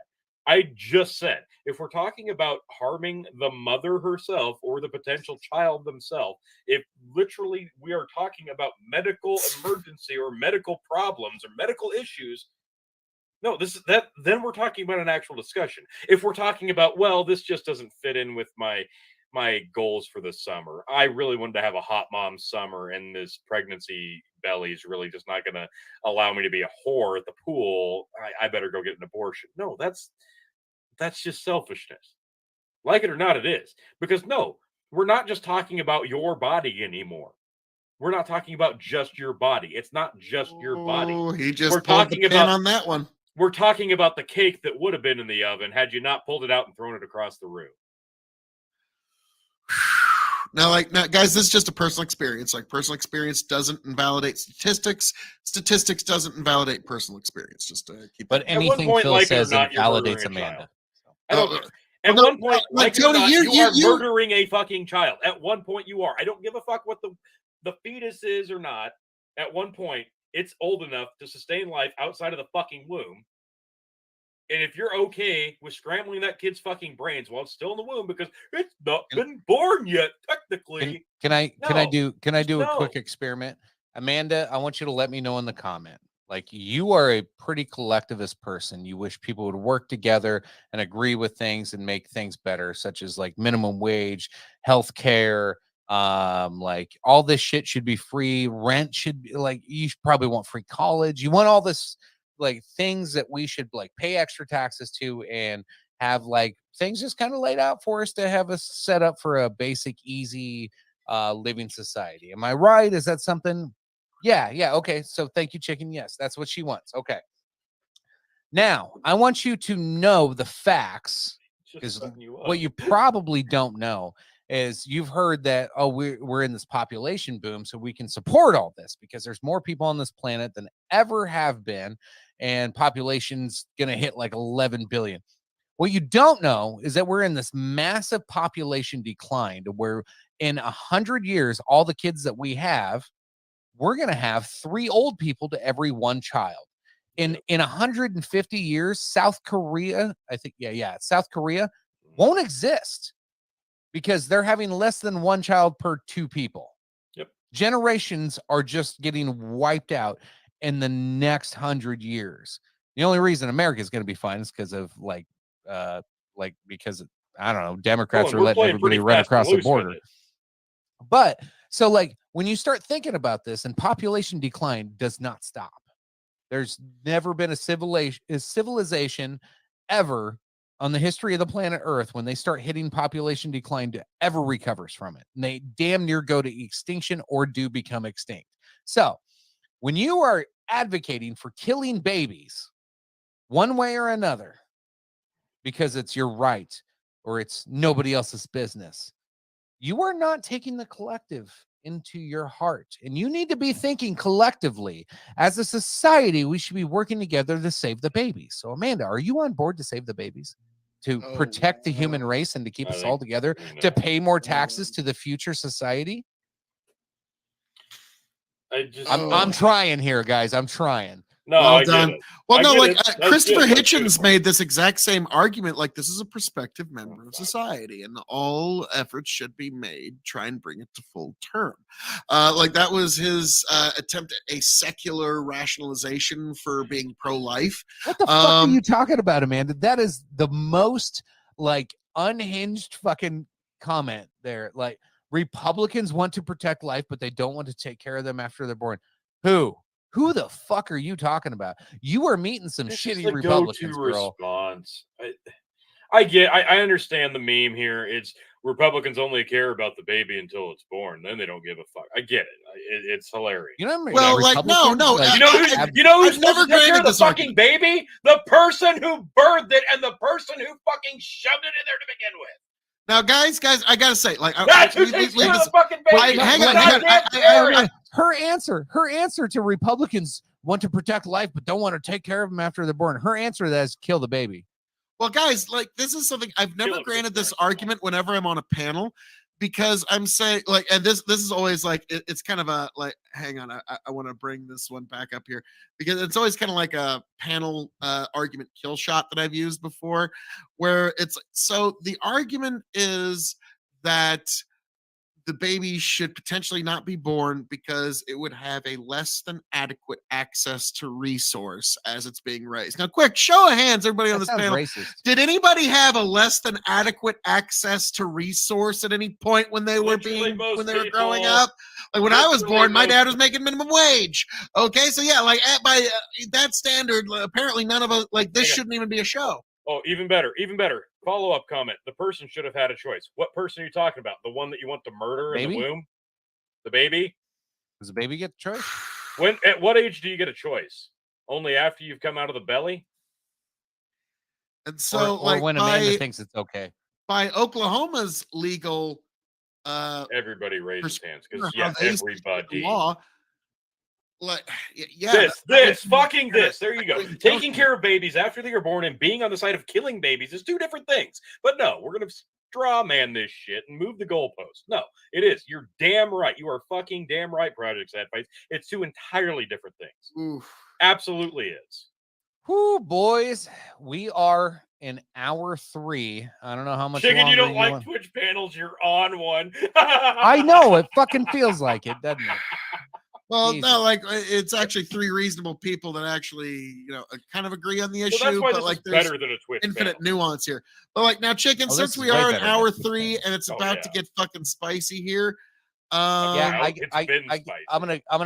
I'm gonna kick this next one off with a tweet that a retweet that I threw out here. We're moving on from abortion. all right. I was about to say, Issues let's aren't- move on to what's the better last than- You know story. what's better? You know what's worse than abandonment issues? Being fucking dead. Now, Chicken, I wanna kick this one off before you get into it. The Babylon Bee had a beautiful article that I'm going I to just read said I was here. gonna kick it off with the tweet, Phil. God. Feels like Well- I'm gonna take it off because fuck you. Democrats Feels like I've had So enough does Kanye gin. I'm West gonna or just Taylor fucking do Swift this. moment. Yeah, I'm just pushing through. Democrats devastated Kanye West and Taylor as Swift. Supreme Court bans racism. George Bush hates black people. U.S. Democrats are in mourning today after the Supreme Court ruled that racial discrimination in college admissions be is fair. unconstitutional. Left-wing experts say this will greatly hinder their God-given right to fight racism by being racist. By banning by banning racism, the extremist right-wing Supreme Court has banned anti-racism, said Congresswoman AOC. Quote, this will greatly hinder our ability to tinker with human behavior until everything looks like we think it should in our infinitely wise minds. Minorities are nothing without us. How will they survive? This is a tragic day for America. End quote. Experts say that this move will allow people to go to college based on their hard work and merit rather than their skin color, finally realizing MLK's dream. This also estimated that by 2025, all college students in the country will be Asian. Oh, good God. Nothing That's- weird. Okay, That's the end of the- beautiful. That's beautiful. But the mine's Babylon not. thing. Mine's not fake. My tweet I'm about to share is real. You ready for this? No. Oh. No, So I don't think today's- I'm ready for it. What is this? Oh, Today's yes. Supreme Court decision is a direct attack on black Oh, people. God. No black person will be able to succeed in a merit-based system, which is exactly why affirmative action-based programs are needed. Today's decision is a travesty. Phil, can we soon get Osiris's thoughts on this? I'd love to hear them. Do you guys, did you guys ever read about something called the white man's burden? I feel like we this- hear about it every time Amanda comments. Well, no, this I really, retweeted like, this and said this was the most racist thing I heard today. I thought it was It important is. to share. this is 100%. like the modern 21st century leftist version of the white man's burden. It's like, no, we must take care of you who cannot take care of yourself. Like it, if you've ever seen the movie Rabbit Proof Fence, there is this really weird scene where this guy, he's talking to Yeah, these she folks, is. he's hoping to be donors. He goes, and the indigenous people, in spite of themselves, they must be. And it really kind of gives me that, like, no, Bandit, you need to give that to somebody else. Don't worry, Tyler's got your back, Phil. So, Bandit, I think you need to give Tony a millet or chicken some oat, because True. anytime- Project. True. Yeah, exactly. Yeah, yes, there it is. You That guys is remember- actual racism. So like when this came out, when affirmative action became a thing, we were all pretty young. And I remember being pretty young, and like it was like a big deal on the news. And I remember asking my mom, like, hey, what's this affirmative action thing? And what's it got to do with racism? And I was pretty young. And she goes, well, to avoid being racist, we're gonna be racist. Yeah. That's I go, what do you mean? She goes, we're going to tell white people or anybody else that they can't do certain things because we have to give this job to somebody else. That's literally what they're going to do. And now she was speaking jobs. Of course, this whole case is built on the colleges and shit, but it got adopted everywhere. But I remember it was like, oh, we're gonna fix racism with more racism. Like this was a conversation in the early 90s. Yeah. That I had with my mom when I was a little took kid. my Like, job. yeah, like I was like, oh, Anytime what? you treat Why? somebody differently, whether it's positively or negatively, it was based funny. off I of asked the my color mom. of their skin or their ethnicity, that is racism, like it or not. I remember asking my mom, like, why would we do something like that? She goes, because the government's fucking communist. Amanda Oh, says, okay. sounds like white boy shit for real, says the white girl. Says white girl. Yeah, I don't. Yeah. It's like the Bill Burr bit about, like, how did white women get to just like step up to the front of the line of the oppression Olympics? You're like, you were in the hot tub with me the whole time through the 80s and 90s and 2000s. I didn't hear you. I didn't hear no peep there. Now suddenly, but like, so I like how Chicken. we have. to your mom calling out commies. There you go. Woo.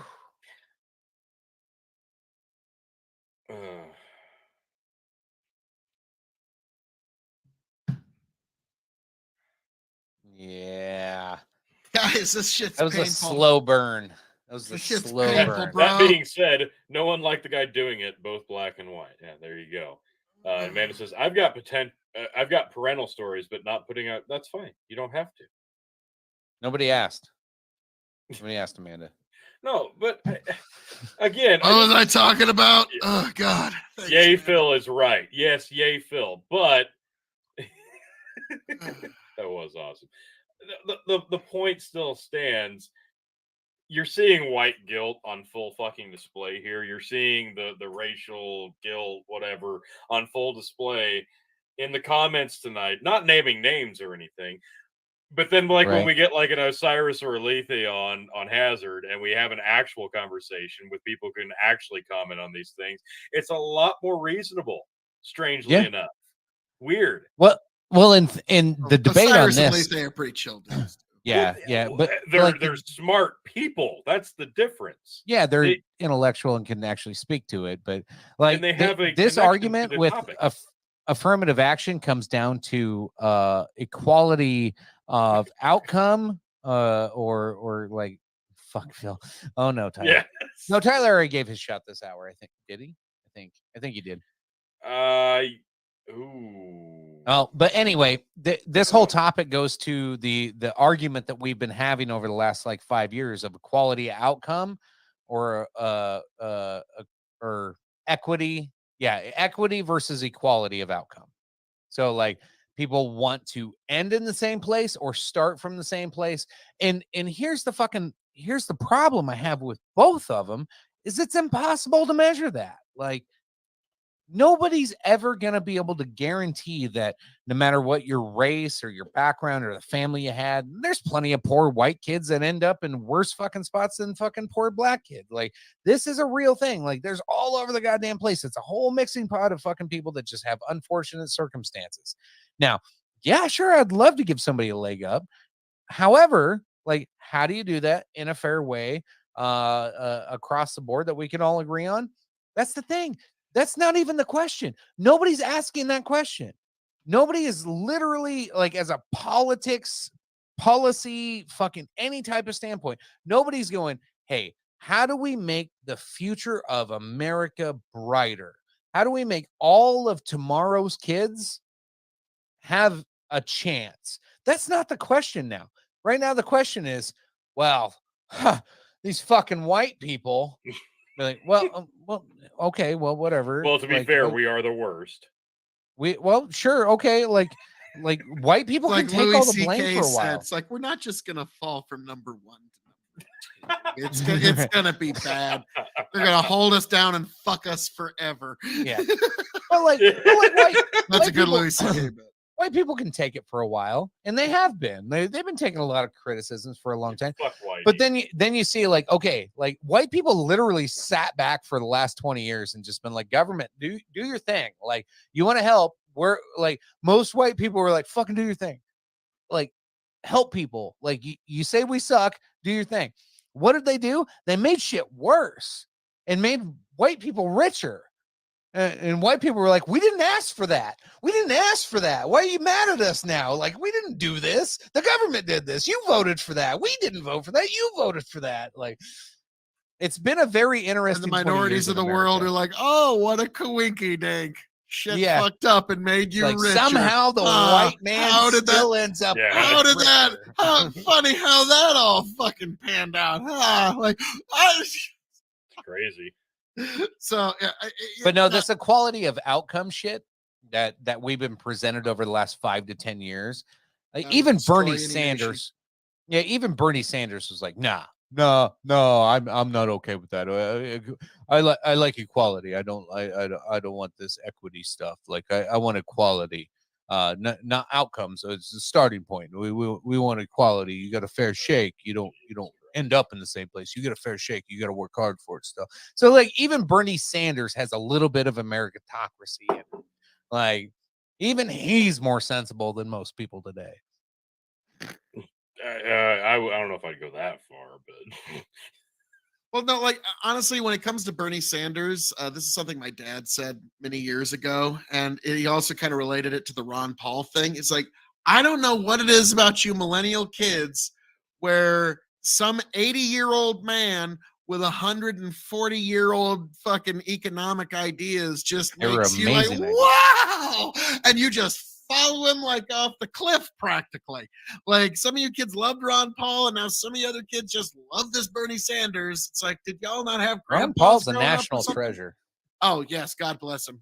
May he have many more years. And when the Lord calls him home, I'd twerk on him at a parade. May it be a glorious night. Wow. So basically, you try to do the Bruno again. Jesus, what? Ron DeSantis. I don't even. What's a ducktard? I don't know. Autocorrect. Like when you're so ducking. It's not autocorrect. It's intentional. She thinks she's being witty. I don't know. Oh man! Oh my God! You got it so good. I don't know.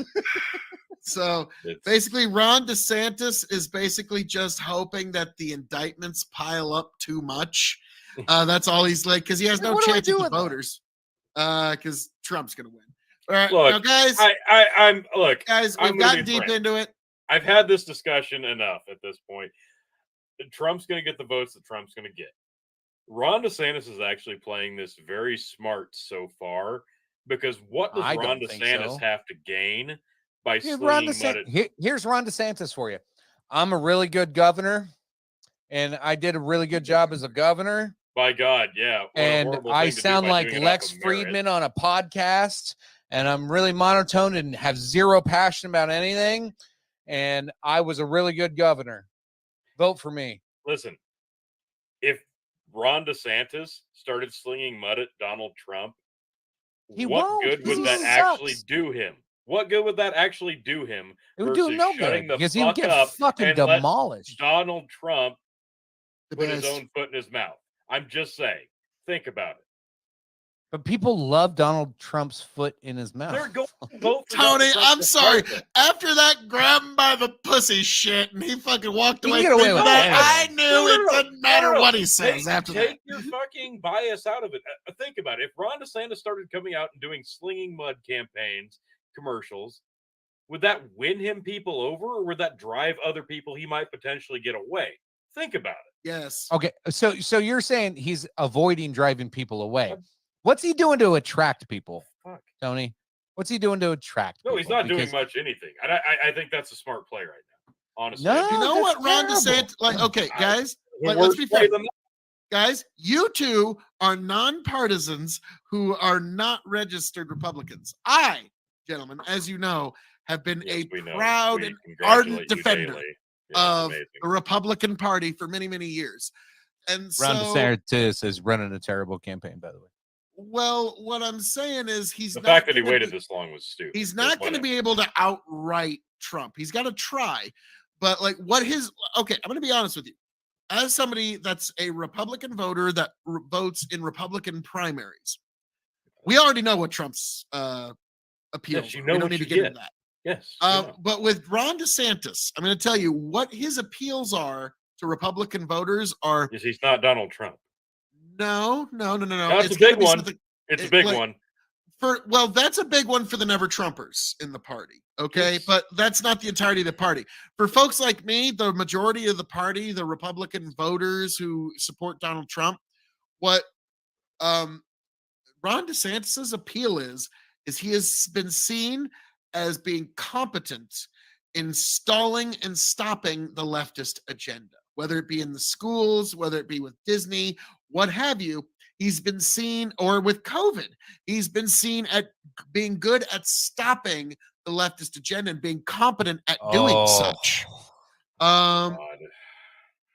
Has to outweigh. Yeah, and Trump. after 7 fucking impeachments, what's happened? Goddamn nothing. Get the Amanda- it's never gonna Amanda- happen.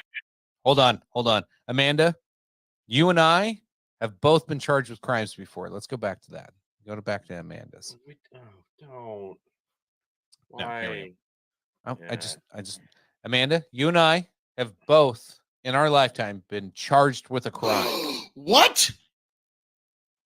as has many people. Chicken. I don't know what to say to you, sir. And when you get a court date, you know how long the system takes, right? And you know how easy it is to push that off, whether it's you pushing it off or the government pushing it Yeah. off. Do you really think there's going to be a quick and speedy trial for anything Donald Trump gets charged with No. in the next day to 6 months or a year? Like, really? You're buying that shit? He will be president before those court dates fucking come, and he'll pardon himself. Like, Yeah, honestly. I was about to say at that There you point, it's like, go. all right, if with my decision of whether I continue However, to prosecute if- myself, the answer is says no. Biden, Strangely there's enough, there's also a potential that Biden will have to pardon himself if he wins. now, guys, I got to be honest with you. Now, whenever I What's see bet Trump, mean? Like like the- bet, let's do is, it. is this like is But this no, like hang on, the new no cap? Like, Yes, is no this what cap. millennials Yes, fucking that's say exactly now? what Like, it is. you You're Yeah. lacking fucking in asshole. 4K, chicken. But like, Yeah, no, don't say that. whenever Don't say that. whenever I see Trump walking now, I always want like in the background to be just a line from the Twisted song Hydro. And so when like Trump's walking, he's got the pimp walking, he goes, "Dirty piss violated again. I'm in the system and I just can't win." And like, yeah, he's like, that's Trump right now. They're just trying to keep him Look, on legal side quests, but in the end, he's still going to win the Republican nomination so long as look. health doesn't keep him out. I'm not saying that I'm like yeah.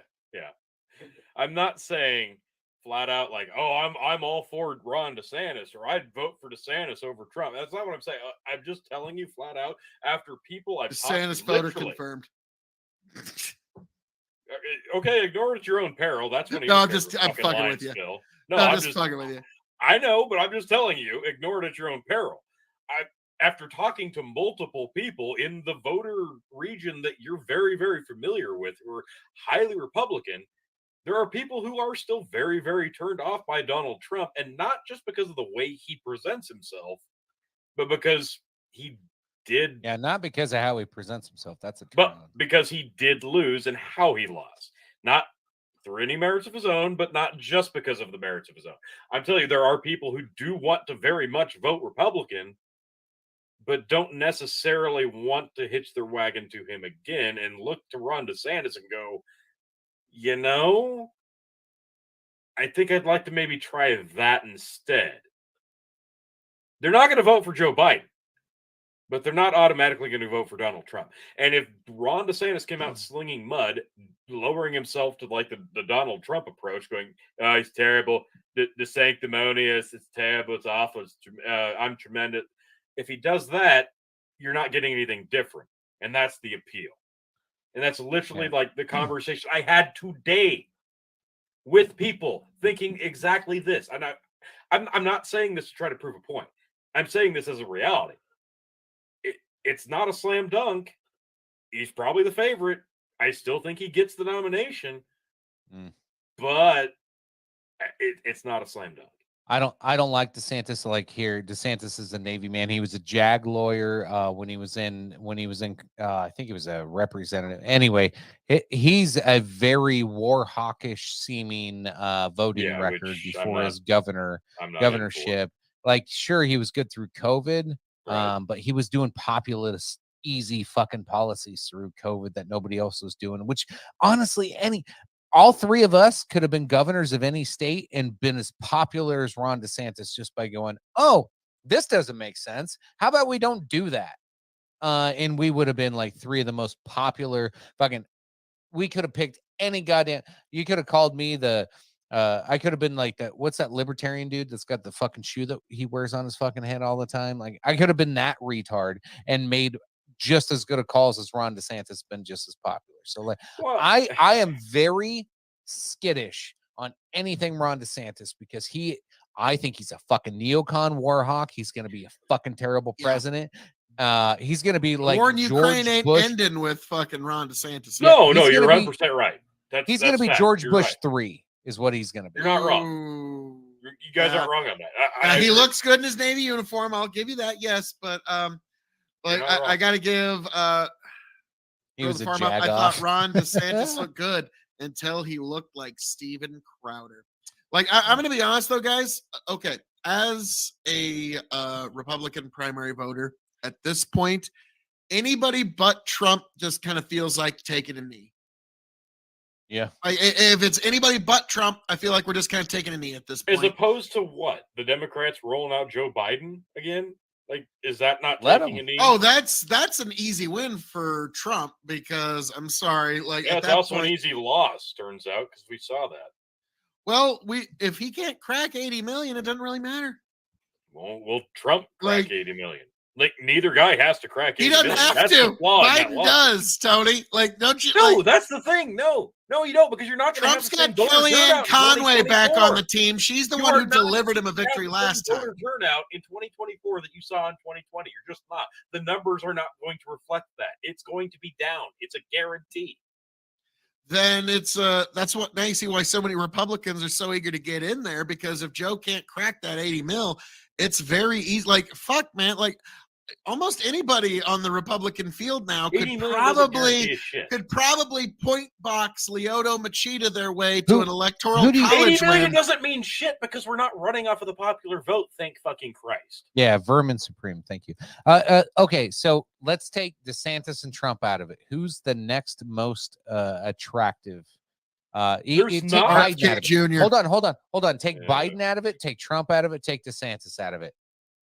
RFK Jr. Yes, exactly. Vivek. Like it or not, he did already. I like Vivek.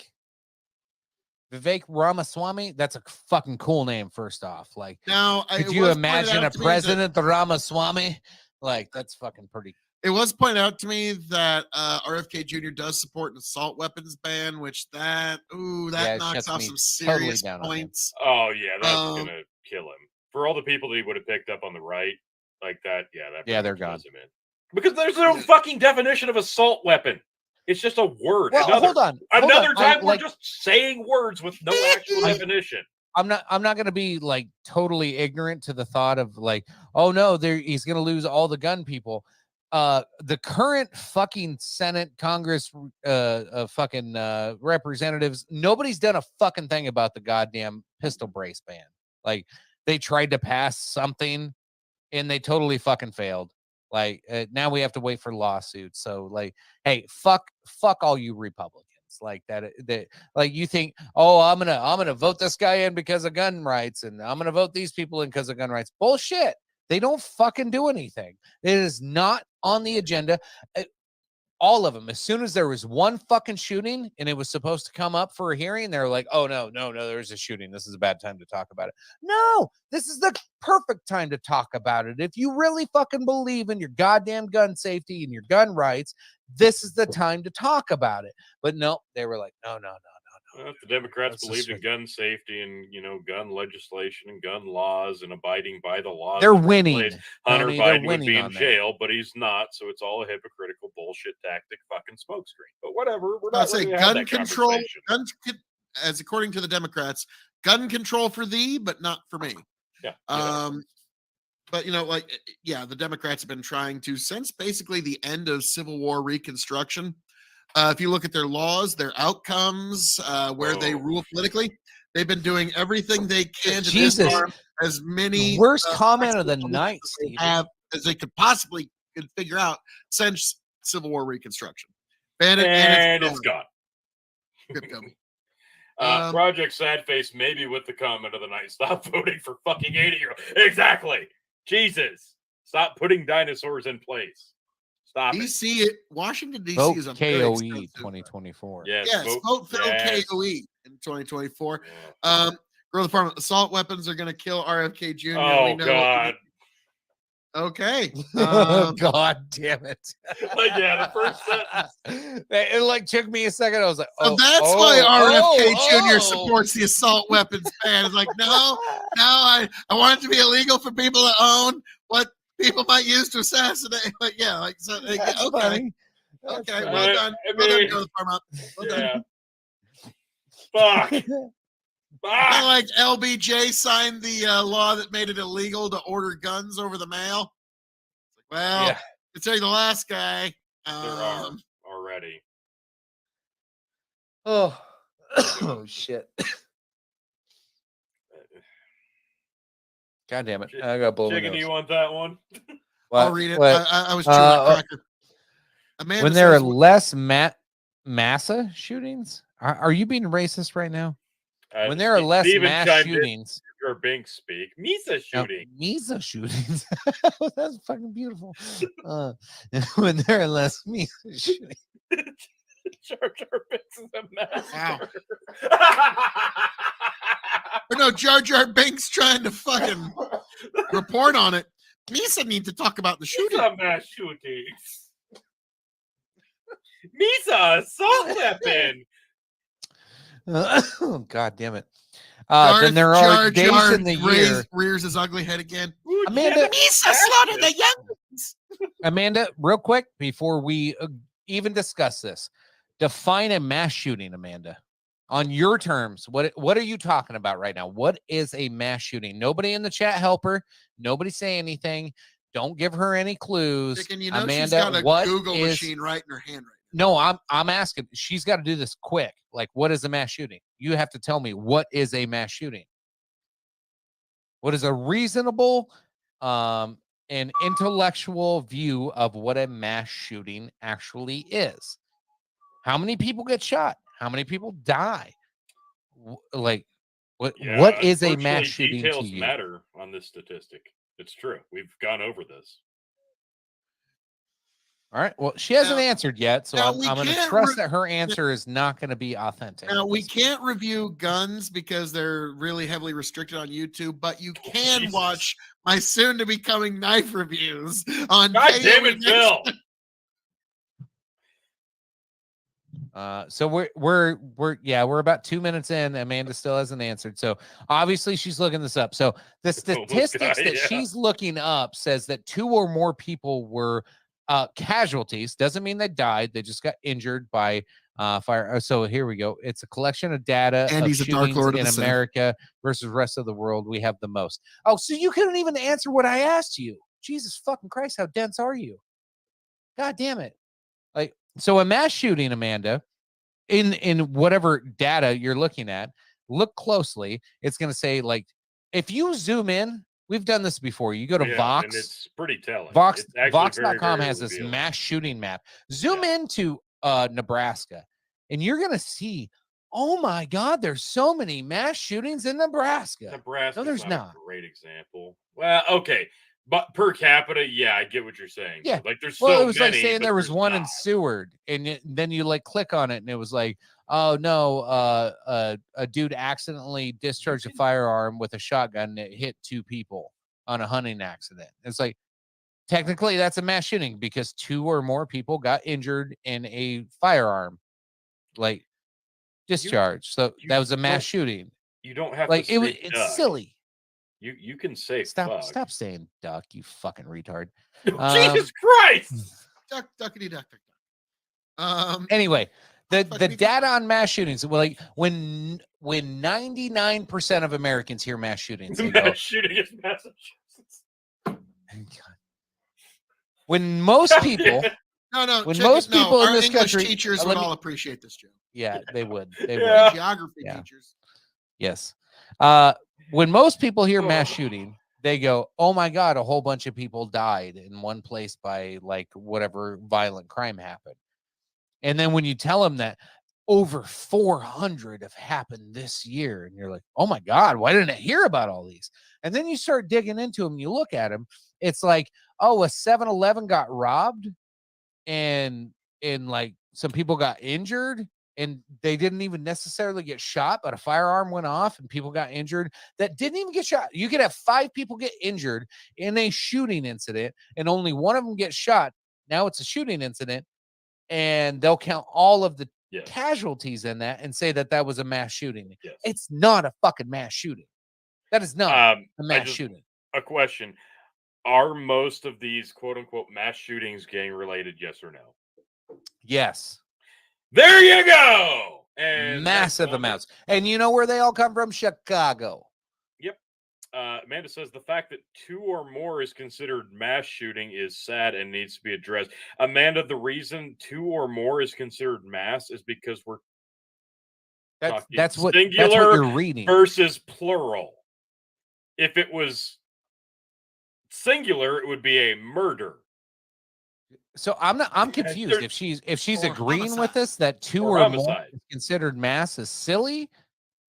No, because 2 it or is more means more than one person.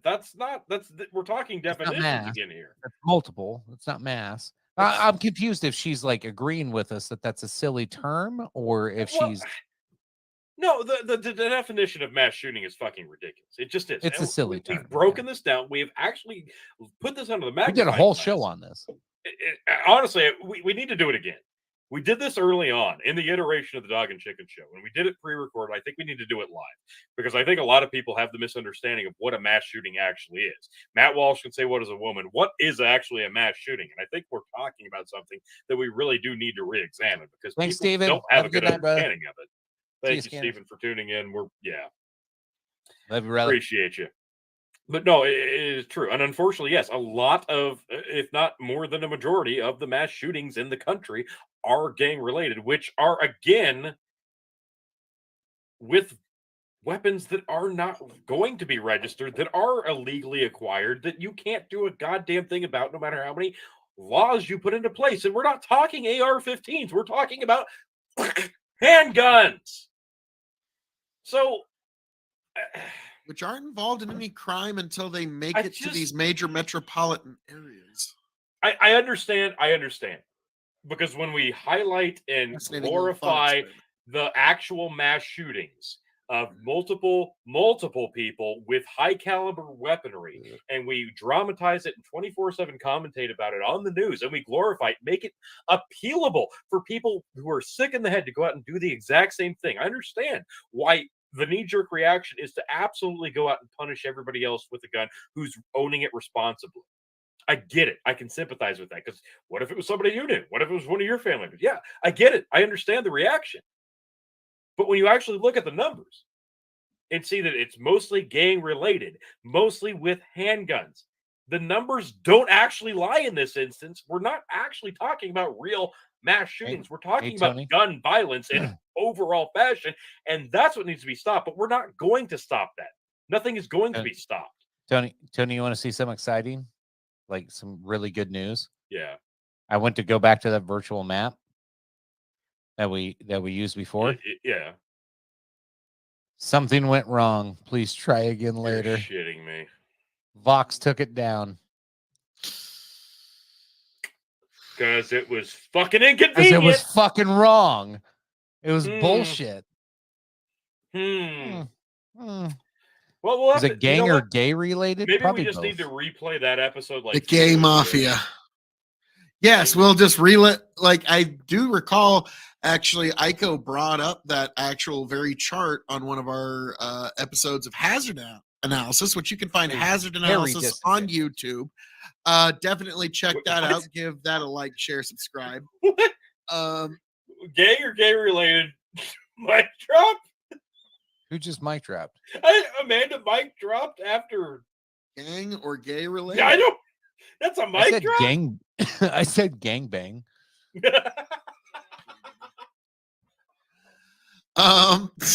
So I'd drop it if it would fall. I don't know. We're dropping it like it's hot. All right, that's what we're doing. God yeah, almighty. There you go. I'm not.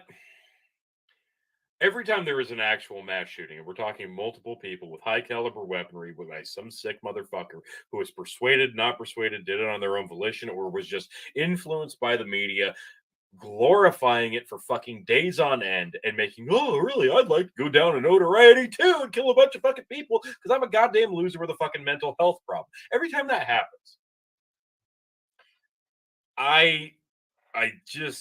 it makes me sick. It literally does. And I'm not saying that just to say it. It is fucking awful. It's terrible.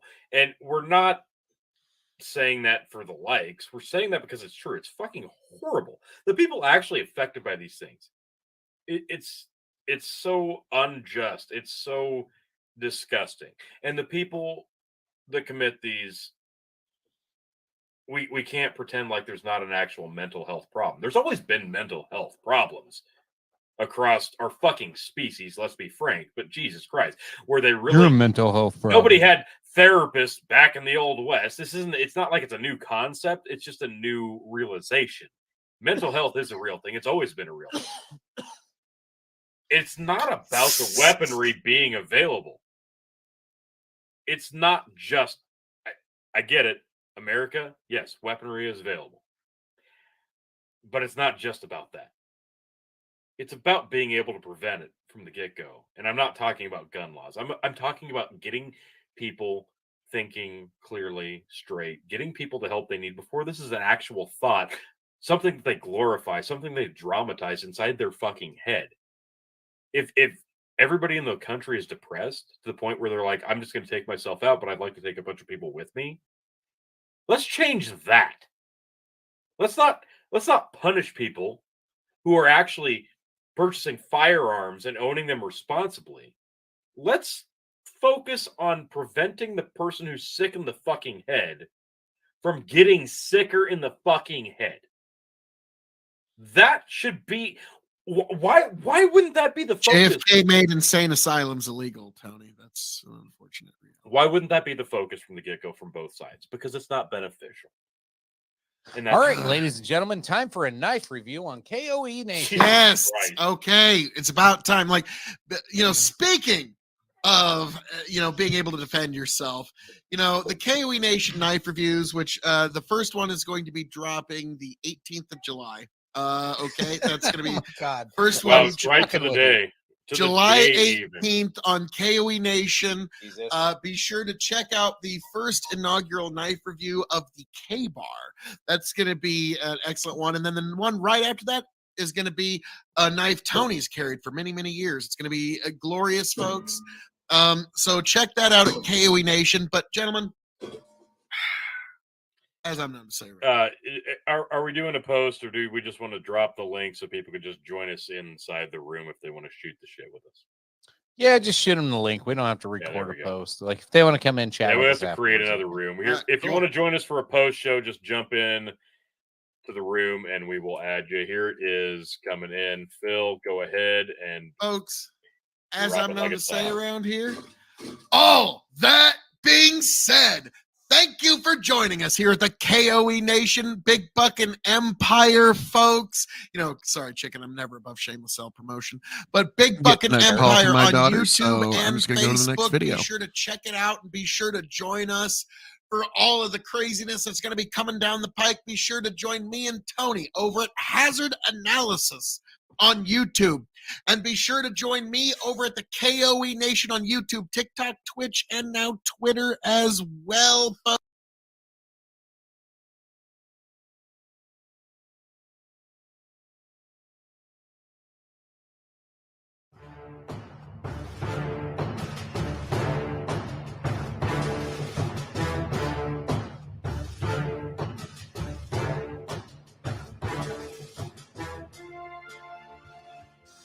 Welcome, one and all, to the KOE Nation for the third annual Bourbon Tournament of Extreme. Folks, 2023 has given us some incredible picks. I am your King of Extreme, Phil KOE, the man of the hour, the man with the power, the man that makes the other podcast cower.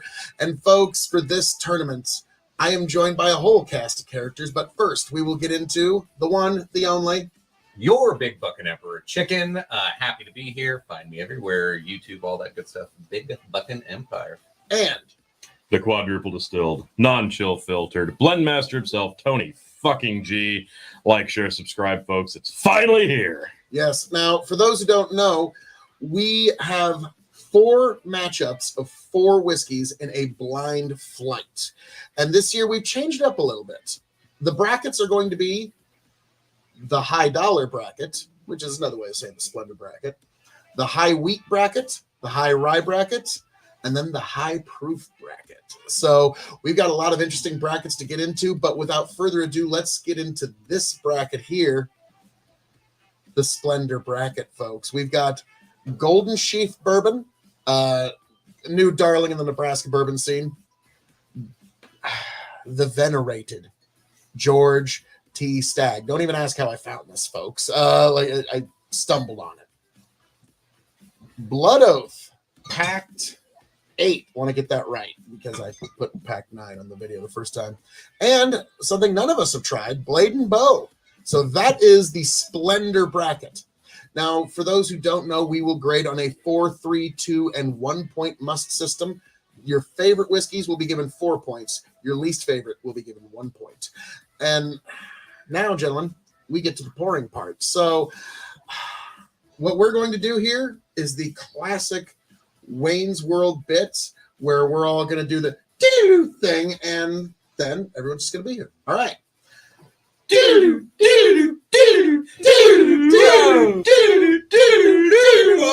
Whoa! So, Whoa. folks, as you can see, we are back here for the judging of the Splendor bracket, and we have a couple of extra judges that we didn't introduce before.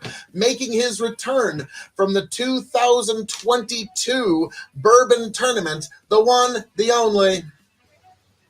Hello, folks. I'm Skinner. Lovely to be back. Love you. I'm ready to drink some booze.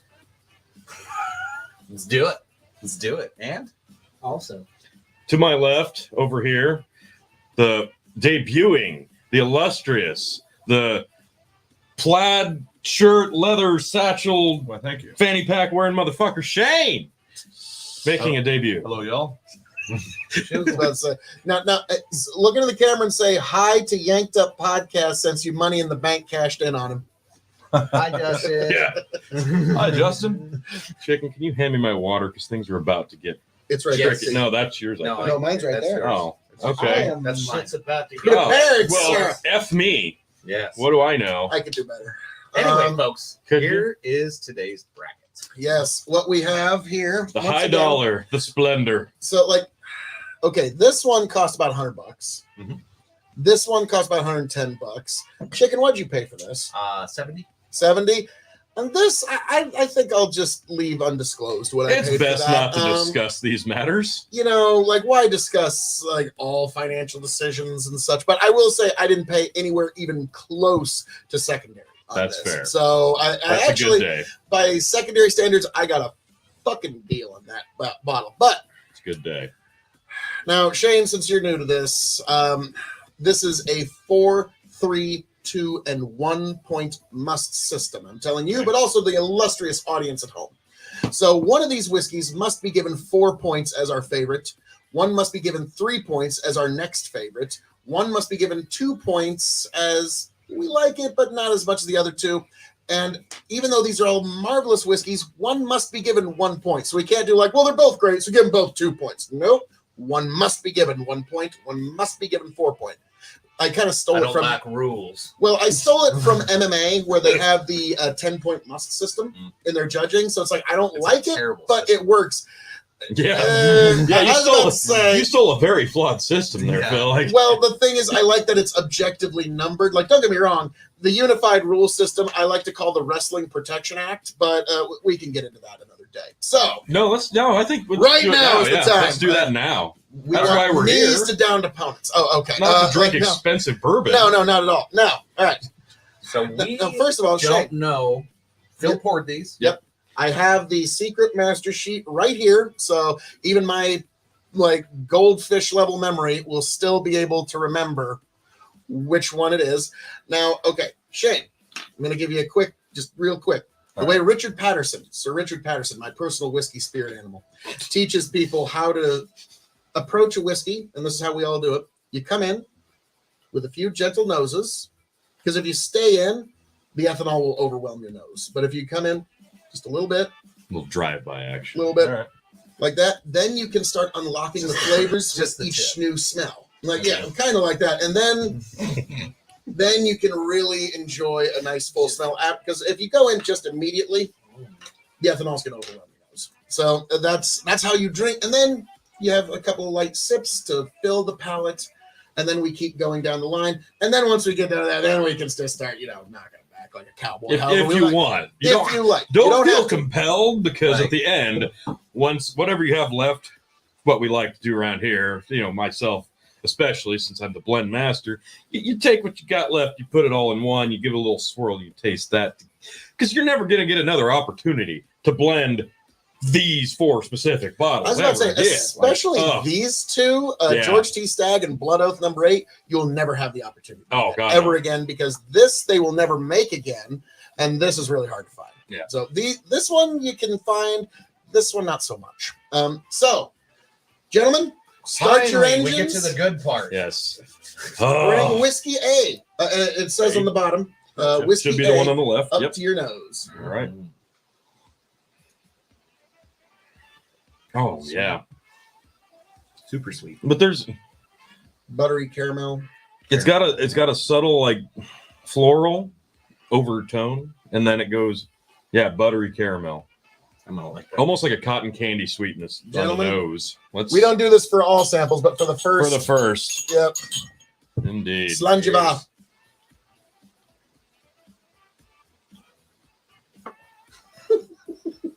Mm, I was waiting for Lynn to put his down. mm. Like, Yeah, Oh, wow. Just for good old time's sake, just go. Wow. that's a spicy one. Oh, baby, that is Lynn, first drink of the day, you look folks. so uncomfortable trying to sip it. Like, Yeah. That was a tongue puncher. Oh man, that was the first drink you of the look day. so unnatural. Like I'm gonna just do like a little Donald sip. Yeah, Trump sip. I'm like Yeah. fighting the urge to just chug. Oh, man. chug. Now, I'd recommend a quick Yeah, clean of yeah, the palate, palate Sir cleanse. Shane. Definitely. Yes. gonna need For a tonight, top you're for Sir Shane. Yeah. That's how it goes. As the king of the KOE Nation, I have knighted you, Sir Shane, for the week. So Okay. Sounds Wow. good. I always make it a week long so people want to come back. Oh, All yeah. right, Beautiful. that was stupendous. All right. They're all Whiskey gonna be. B. Ooh, this one's much softer. Red Much muted softer. nose. We'll call this one Cardi B. Oh, wow. Cardi B. Wow. Okay. Some wet ass bourbon. Some wet ass bussy. This one I'm getting some slight. God damn it. Did you Yeah, I couldn't walk past that one. a pussy and it's Yeah. the first round. It only gets better. Oh yeah. I was about to say it's only going to get better from here, If folks. that's the beginning, ooh. Yeah. So All right, I'm let's- getting slight floral, but that's about it. Yeah, it's so Sign much it more up. muted. Much softer. Not as sweet. A light oak, and that's really Yeah. all I'm getting. Yeah. Yeah. There's an Smoke oak, as well. but it's kind of encased in a. I don't want to call it tangy. I don't want to call it sour, but there's like a not Skittles, maybe like a Starburst. Like I'm thinking of like the coating, like if you chew on a Starburst. That's kind of what it's doing to my palate. I hate to go back That's right not away. one. Yeah, That was that's kind of different. the way it. Compared to the first one, that is way different. Yeah, definitely different. Now that's what you find in high dollar brackets. Are you is- giving them points already? Not Not yet. Not No, yet. I just wrote A. yeah, he was just Okay, writing bro. a. But I already did it for you, just because Yeah. you're the I neophyte usually- of the group. I'll usually put mine in kind of like order as I'm going Yeah. through. If like that one was better, I'll put that in front. I'll Right. move them around just as you go. Yeah, I stack them kind of Gentlemen, like this. That bring way. up whiskey C to your nose, C. to your health. Ooh, that's Sweeter. it's Vanilla. yeah, like a very like a frosted vanilla, like frosting.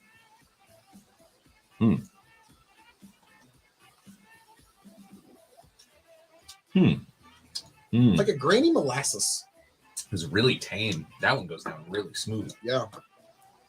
I really had to dig to get the spice on that, but the linger, it kind of sparkles a little bit. Yeah, there's It's a lot spice. of aftertaste there. It's a spice, but it's like a sparkler. Yeah. Like I don't know. Like that's Interesting. Mhm. Okay. Wow. Yeah. That's got quite the. See, and Different I've had 3 out of the 4, and I haven't disliked any of the 3 out of the 4 I've tried. But it's been a while, so I kind of have an idea which is which so far. Yeah, but none of us have ever Had that, blood yeah. oats, so or not blood oats. the bow. Bobo. Yeah. Bobo. I'm saying. get it. Right. All right. Whiskey D. These nuts. I knew it was coming. Yep. Dragging these nuts. You knew that Oh. these nuts were coming, huh? Yeah. Oh my goodness, that's really nice in the nose. I love that nose. So it definitely smells the best. pleasant. Oh my god, Ooh. that's a sexy nose. It's pleasant. It's just sweet and nice. That is dangerous. That ain't bad. Okay. That's very mild. But Okay. All right, now Tony, as the keeper of the records, we've gone through each. I want you to decide what order we're going to go through All again, right. We got to go back for a second taste. because this is science, folks. I want to do BDCA. I hate this word. BDCA. Yep. Okay, we're going to go to whiskey B. Whiskey B. Give it a little sample here. Okay. Okay. I'm sticking, Okay. Yeah. B No, we're doing which one now? BD. BD.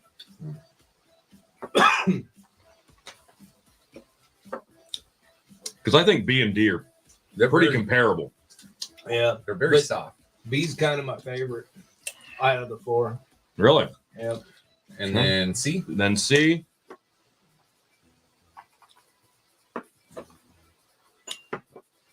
Okay. Okay. C's got a nice little burn after it. Yeah. And I And wanna then finish say with that- A since we started there. I gotta do a little water wash down through. Woo! Okay. Yeah, I know what A is. I've decided. You think you do? Yeah, I'm pretty sure. Yeah, I am too. Oh, Yeah, he's got a kick. It's ready for you. And that one could throw some people off on scoring if you don't like that burn. Yeah, it that's could really throw it could some hurt. things off. Yep. I'm curious how this is going to go because we've got Lynn, who's experienced in doing these competitions, but he's got his own tastes, and Shane, who's completely new to this, a neophyte, as you'd call it. Yeah, I've got my scores, my pencils down. Tony, Pencils down. I pretty much decided after the first you go. got through. your score, Shane? He's Yeah, that's good. what I did. Okay. Now, keep in mind, You did 4 points is your favorite whiskey. Correct. Okay.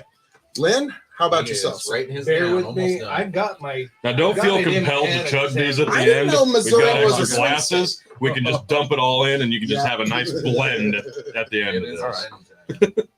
Yeah, I'm going. I'm gonna wait for a reveal. Fair. We're That's- waiting Ooh, on. that makes a sexy nose. Oh, hot damn. I'm in. Mm. All right. All right, looks I'm- like we got scores in. Too bad you import like because A is giving me the slightest hint of butterscotch now that I'm deep into it. Let's see. Just give it a roll. Yeah, it's there. Now you see Shane like literally like Richard Patterson will tell you to like I put literally decimal points and all. Oh yeah, it just put your nose into like Why? you need to Yeah. consider Molest whiskey. that glass. Like Some of 'cause, them are. like this You is gotta give it called 4 points. a 3 points, nosing 2 points, glass, 1 which is point. literally now normally the bigger ones you can because shove your whole nose into somewhere it, but between 3 and that's 4. what these are for. Now, Lynn, Well, no, that's like it's the point system. Lynn, pencils down. Okay, I'll take my 5s off. he's trying to do half I points put over fucking there. decimals, man. No, it's got to be whole points. Oh. It's 4, 3, 2 point. Like, ah, man. And this is how All right. democracy gets messed up, folks. Democracy. Yeah. Who fucking- All right, am I tallying these up for Yes, sir. I'm gonna do the great reveal as soon All right. as Lynn's pencil is down.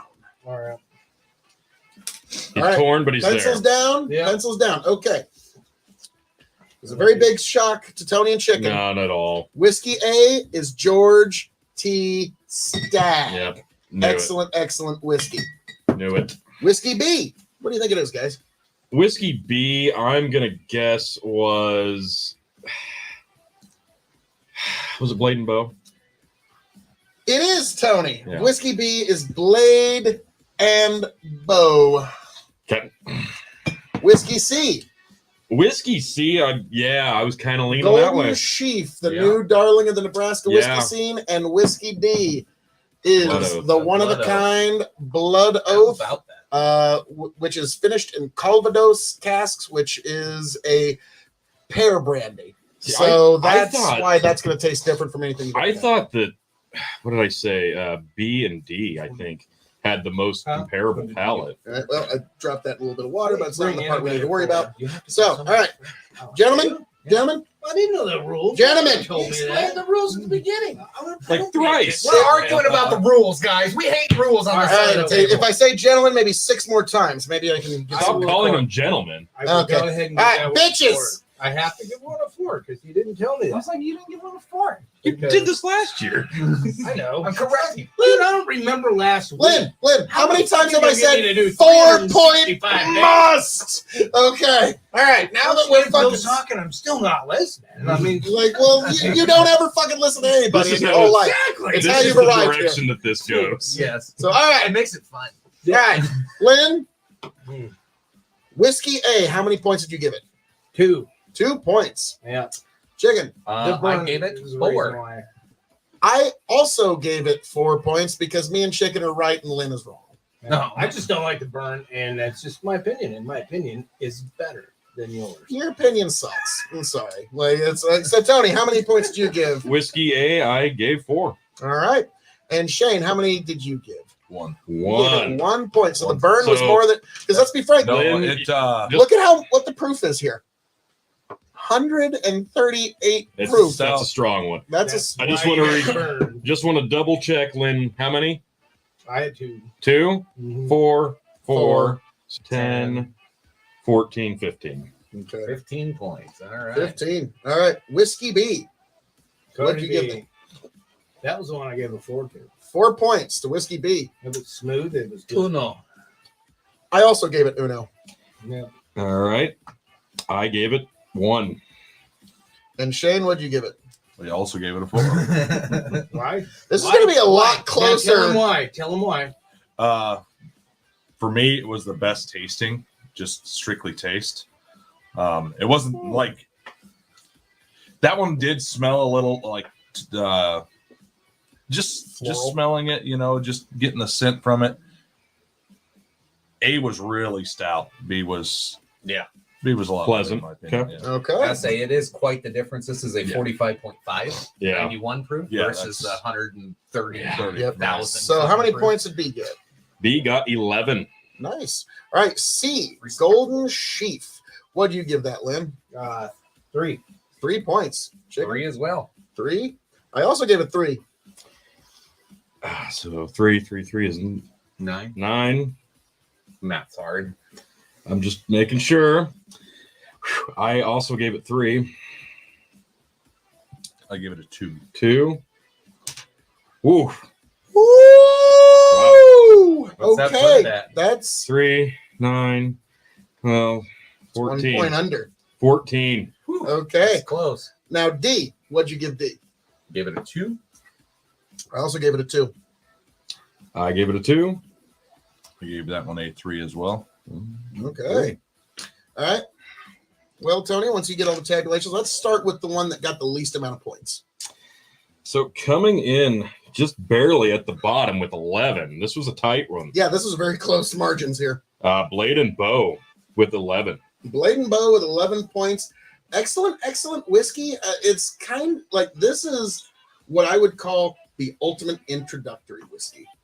If you got somebody that's new to bourbon, this would be a great way to get them into it without overwhelming them. Because, like, yeah, this can overwhelm. Like That we was just B saw that one. tonight. You said that was B? Yep, that was Yeah, B. this is excellent stuff. So, the front door, the iconic Stitzel Weller Distillery.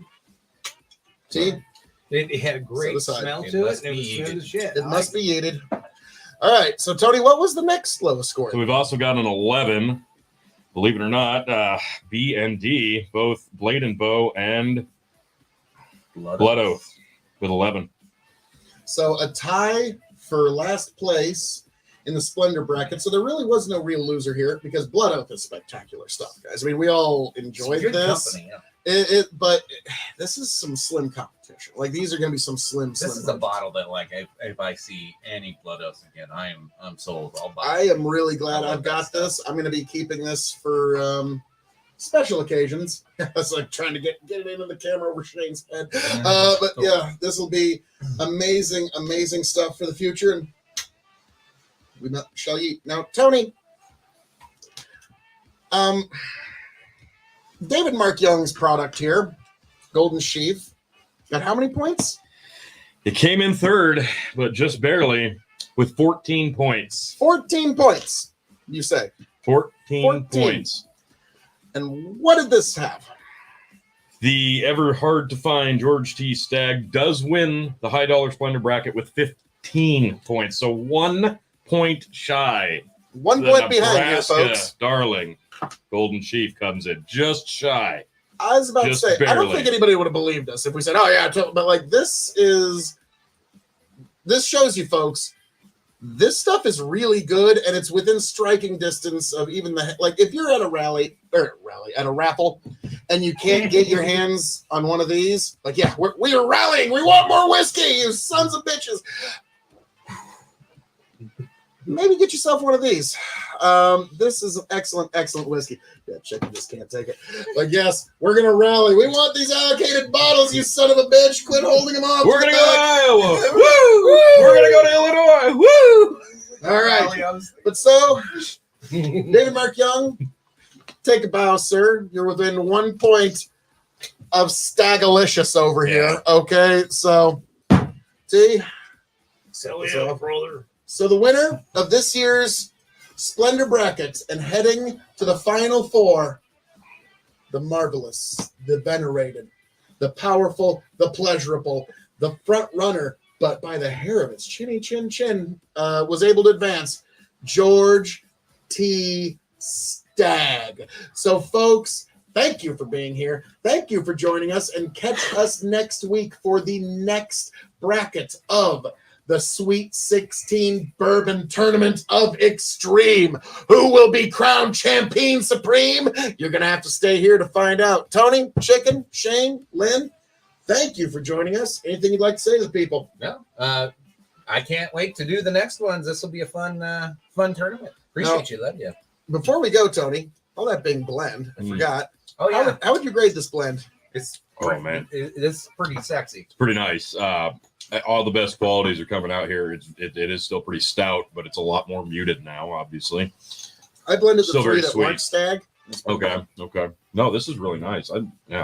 Very sweet, cotton candy sweet. Yeah, that's pretty sexy. Sorry, I'm blending that. Blend. Wow, that's really nice. I'll give it a A-. Yeah, I was going to say A- as well. That's nice. What a unique one. Very nice. I'm gonna sip on that for a while. I'm gonna pour that in a big boy glass. Yeah.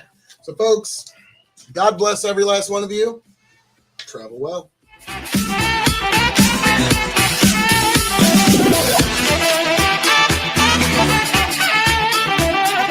And what a fun time it was. And you know what, folks? Let's get right Lean forward a little bit again. into the latest edition that just dropped yesterday of this bourbon tournament, the high proof bracket. We're going to get right into that, folks, because you know what? You deserve it. You really do. Oh god! I didn't even know there was a camera there. Just lean forward a bit. This shit's funny as fuck. Okay.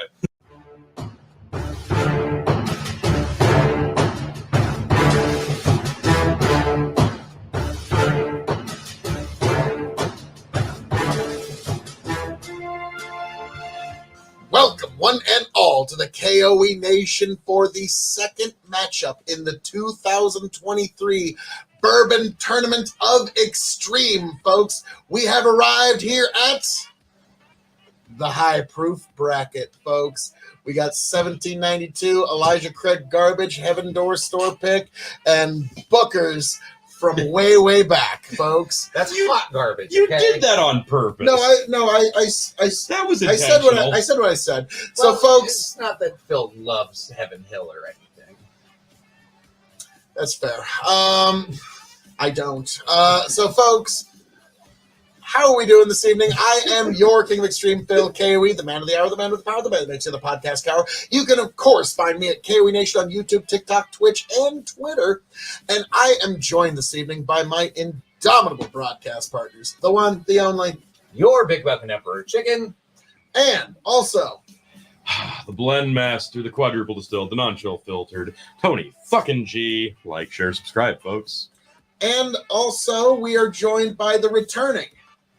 The occasional guest on the Empire, Mr. Skinner. That's me. The better-looking older brother of the Chicken.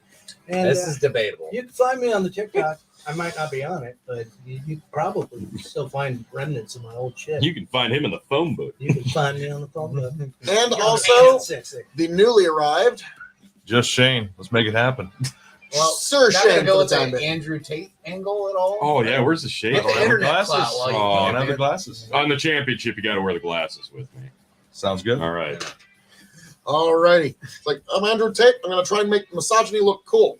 All right. All right. This is on try. Yeah. Now, folks at home, as you know, this is the part where Hollywood editing magic comes into place. If you've seen Wayne's World, you know it's about to happen. Is it?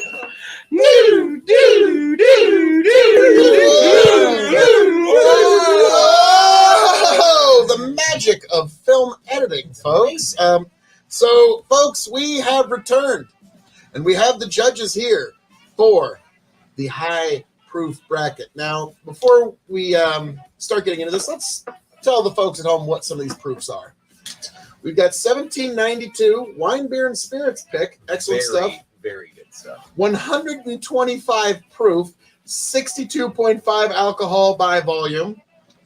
So excellent stuff there. That's my favorite heading into this one. We've got Elijah Craig Garbage, Phil's favorite. Garbage. which comes in at 135.4 proof, 67.7 alcohol by volume, uncut, straight from the barrel, Central Iowa bourbon, Elijah Craig garbage. Hot garbage. I said what I said.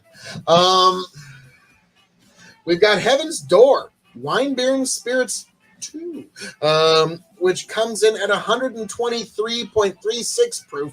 Paltry. I mean, sheesh. At only 61.68 alcohol by volume. That's it? Sheesh. I mean, Wow. and then we've got the 2014 release, something that Tony was able to find. It's very rare when you find a dusty bottle, but Tony is able to actually get one. 7 years, 7 months, 13 days, 64.45 alcohol by volume, 128.9 proof. And we're going to take this as just kind of a general overview of all the different varying batches of Bookers, because this is very representative. Yeah. So, Proof of type. gentlemen, start your engines. All right. We're going to start with bringing A. up whiskey A. Make sure I have the cheat sheet. A. Ooh. Wow, that doesn't For actually. high proof, this has got a nice nose. Yeah, it's not nearly as spicy a nose as I expect. Not nearly as offensive. No, that's. It did call me an asshole. It's Gentlemen. very offensive. Let's do her. Oh, yeah. Slanjava.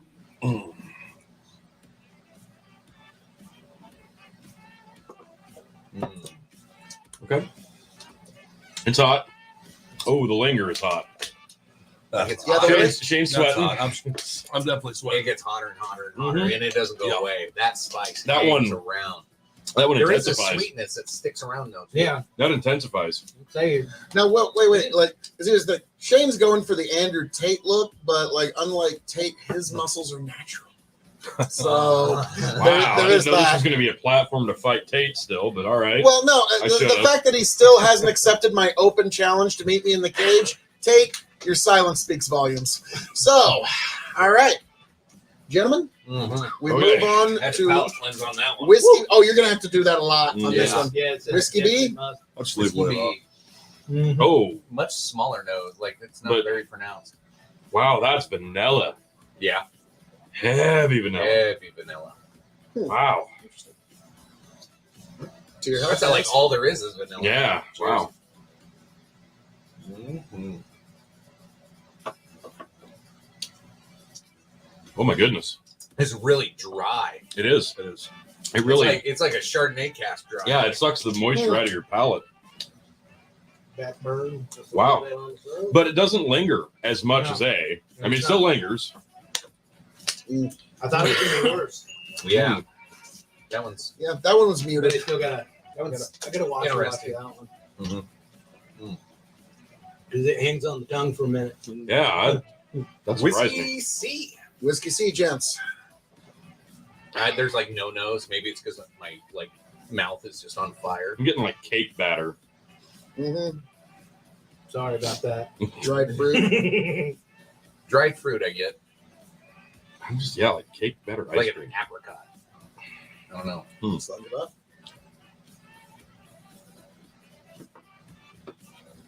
Okay, yeah, I can see what you mean with the apricot now. That's delicious. That is pretty Okay. good. That is fruity and doesn't burn as much. Wow.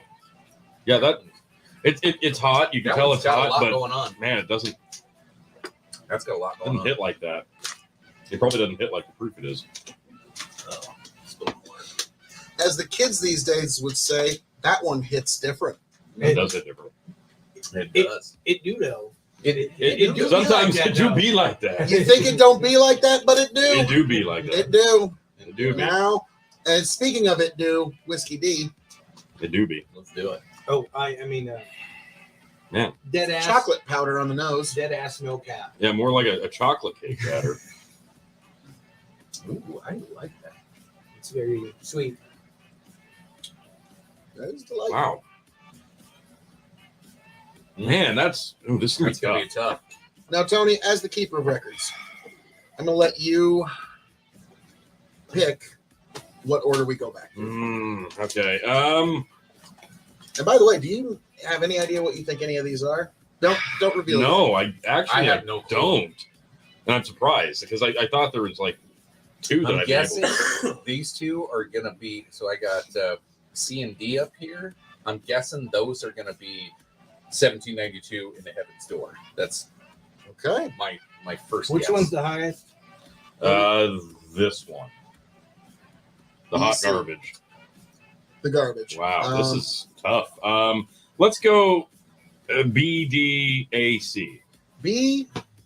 Whiskey B. Cardi B.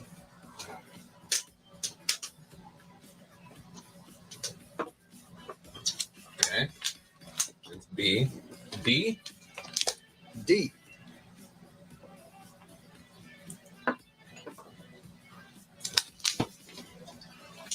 I don't know. That one just moved around. Oh, fuck it. Hot. Yeah, I tried to do two back to back. I'm like, nope. Oh, fuck. BDAC. Yep, BDAC.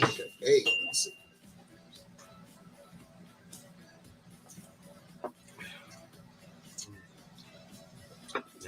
That was very muted. A. This is good. This is actually. It's getting tough. I'm struggling here. Also, I kind of forgot which ones I poured. So, like, I got the cheat sheet, but then so this is good. So I'm gonna give them a more honest. Yeah. Yeah, I got mine. Unbiased review. I'm I got my order. Alrighty. struggling here.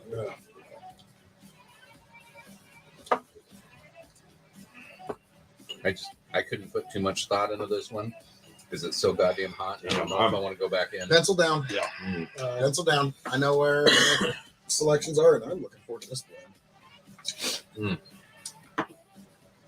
Okay. I'm sweating. Yeah, as we all should. Like the. Aren't you glad I had to turn the AC down a little bit? Is this spicy? Okay. It's a spicy meatball. Okay.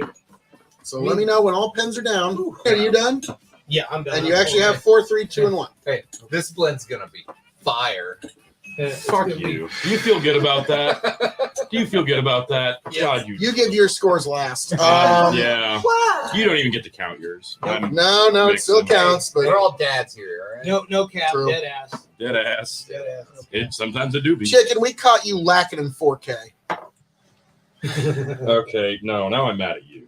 Yeah. True. Yeah. Hey, I tell spent you too much guys, time on TikTok. I'm The king gonna of let extreme just it's I'm gonna not let so y'all know that this podcast be bussing. extreme. Bus. Jesus Good Christ. No All right. cap. All right, gentlemen, Dead ass. we are going to get into the reveals. Are we ready? Yep, let's do it. Okay, so Lynn, let's start with you. Well, no, I got to reveal what whiskey's real. Oh, sorry. Oh, yeah. Sheesh. Whatever. Okay. Tony, what do you think whiskey A was? Whiskey A, I'm gonna guess was Elijah Craig. Chicken? That's my guess too. Either that or Booker's. Yeah. Lynn, you got any guess at all? I would probably say hot garbage myself. Okay. Whiskey A was Booker's. Wow. Wow, Booker's. I was wrong. Whiskey B was Garbage. Whiskey B. Nice. Whiskey C, 1792 Wine, Beer, and Spirits Called Pick. that one. And Whiskey D, These nuts. Knocking on Heaven's Door. So, Chicken, you called those two right Nice. off. Yeah, and then I moved my score on B. Mm. Maybe it's because my tongue was burning, but Ouch. Well, regardless, the pencils are down. yeah, pencils So, are down. I had yeah. Shane, we're going to start with you, sir. Whiskey A, what did you give it? 1. 1 point for Booker's. Tony, what did you give whiskey? I gave it 1. 1. I gave it 2 points. 2. Okay. I gave it 2 as well. 2. I gave it 1. Okay. 1. I got a feeling this is going to be a lot more definitive tournament than. I honestly, Wow. I thought that was the hot Okay. garbage. I swear to God, I was like, I Okay. can feel that's Now, Whiskey B, The hot garbage. what did you 2. 2 points. 2. What did you give it to? I also gave it 2. I gave it 1. I was wondering where the flavor would show up. There was no smell. There was no flavor. It was the same garbage I expect from Elijah Craig any other time. Okay. So, I swapped B and D after that second tasting. Yeah, I kind of did too. and I gave it 3, which D was originally my 3-point. See, Should have stuck with the original So, instincts. Oh, sorry. That was the issue I had was after multiple tasting. After that, I think everything just started meshing in. And Yeah. I gave When you get this high approved, I gave B a it's 3, tough. and I'm really surprised. I am too. Because initially, I really didn't like it that first time, and then the second time around, I was like, yeah, it ain't that bad. It's actually pretty decent. It was like At first, I had it at my top spot, and then when I kind of went back through and flop back and forth, when I do a palate cleanse, then I wouldn't. It kind of shifted up and down, but ultimately I ended up only giving it 2. All right. Whiskey C. Shane, what'd you give it? I give C a 4. 1792. Yep. All right, gets a 4 from Shane. It also got a 4 from me as well. Phil. A 4 for me as well. Wow. Chicken. 4. Holy shit. Lynn. across the fucking board, all 4. 4. I knew it Well, would. I think that's a decisive winner, but we do have to But finish for this. completionist sake, Yeah. what did you give D? 3. 3 points? Tony? 3 as well. 3. 3. I gave it a 1. Wow. I gave it a 2. Okay. Well, Tony, let's while you tabulate that up, I'm just gonna give a quick nose of this. Wow, that's You got This the blend mix. is The like blend is it's like you can't smell it you because can get drunk off Woo! the blend. Yeah. holy shit. it's a It's a different. It hits different. It hits different, yo. Hey, you know what? It's fire. It's fire. do you feel good about yourself? That's perfect. It's beautiful. All right, I'm I gonna feel try it. great about Actually, I'm myself. gonna try it. The blend is actually pretty damn good, in my opinion. It's got a nice, Actually, sweet with a little burn. As a guy who enjoys high proof, that's not terrible. no, Better that's than I would be. that's complex. This is gonna sound Ugh. strange, but like I get like a spicy grape on the back of my tongue. There is a wine quality, surprisingly. All right, now Tony, Yeah. of these I'm 4 gonna give it a B whiskeys, plus. Yeah, that's kind of where I was. Yeah. of these 4 whiskeys, Tony G, which one got the lowest score? All right, so if this one was a lot more decisive than the last round. You don't Which we say. had a little bit, a lot of controversy. I've got a big pad now, so we're good. But the winners were correct. He needs a big bag. Math. How does it work, folks? See, I don't know why. Every year you're upset with me about the tabulations for the Andre Beer Challenge every year, and then you still every year give me the pad a few weeks later for this. I just want to demonstrate to the people that Tony G. You know, we went to the same And high Tony, school. I'm trying to help you with your Right, math sure. skills. This is a tutoring. You're there's a reason you hand me the pad, all right? Yes, Imagine I because fucked this up. I'm trying to he did. tutor you in the ways of math. A little bit of Vagisil wipes for that ass. Jesus, no. Wow, that's awful. All right. Vagisil's flying So, around Tony- here, folks. It's getting dangerous. The lowest scoring. This actually surprises me because it is such a. I'm We going. got Vagisil flying all over the place. How am I not supposed to laugh at that? But leave it like the cream though. It's just the white. Oh, Freaking cream. well, yeah, if there was Look at all cream the other- flying across the room, that would change You the heard it dynamic here, of the night. folks. The You vibe would heard it be here different. first. He ain't satisfied So- with his cream That's flying right. around. So, Tony, If there's cream flying around, Lowest- the vibe is different. the lowest scoring. This surprised me. I thought this would probably finish third, but no. Booker's with 7 points.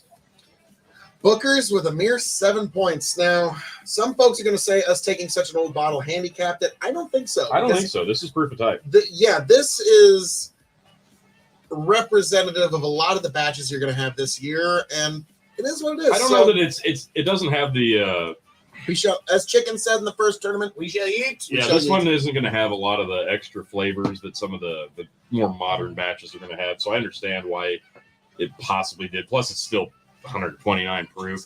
You lose a few extra proof on some of the newer ones. So Yeah, now, Tony and I did a review of this, but Tony was so drunk that the public can again, that can it's, never be seen by the basically public. 130 proof. So I mean, clothes were missing. There was actually, that would have made it better. No, like Tony, like basically became Dudley Moore where he thought every third word out of his mouth was the funniest thing in all God's creation? Oh, it was. So, So, all right, second what viewing- was the next lowest ranking, sir? So I was really hoping this one was going to win just to spite your ass, but it comes in at third. Elijah Craig, Hot Garbage, with 11 points. You're lucky you didn't come in at fourth, and I will go ahead and say it came in fifth. Wow, that's tough. Well, no, I'm sorry, but like See, this you was my should have last been the one- chance. You This should was not my- have been the one to pour these. This on was my. one. Oh, I would have fucking recognized. There was no Ah. fucking smell. There was no taste. There was no nothing.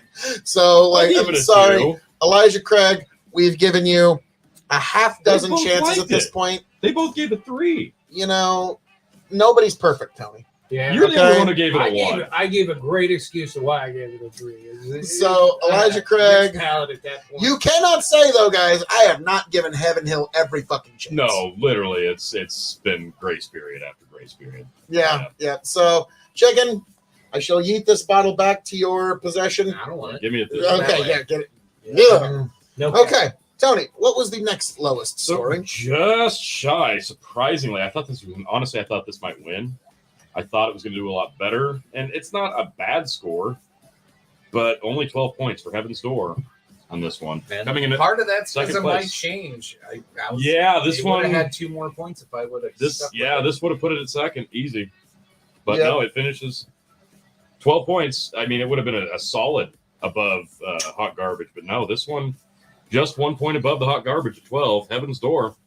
This one I've really enjoyed Because You can that's see, 1,000 times better I have- as a whiskey. I have held on to this just until this tournament. I will be finishing. Yeah, I finished my bottle. It's that good, and I don't. It takes me years to finish bottles. Yeah, I usually. did not get a lot of the caramel overtones this time around.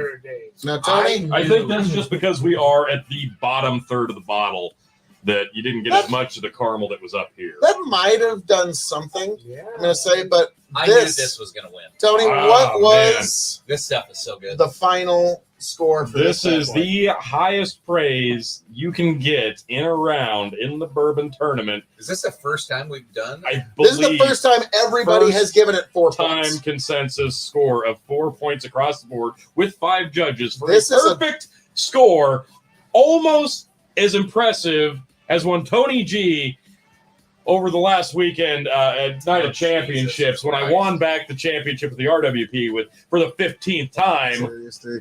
Why you always I'm gotta the bring up champion bullshit? Yeah. But now, me You gotta and bring up seven- ancient history like a week ago. me and 1792 foolproof store pick single barrel select of wine, beer, and spirits have something in common.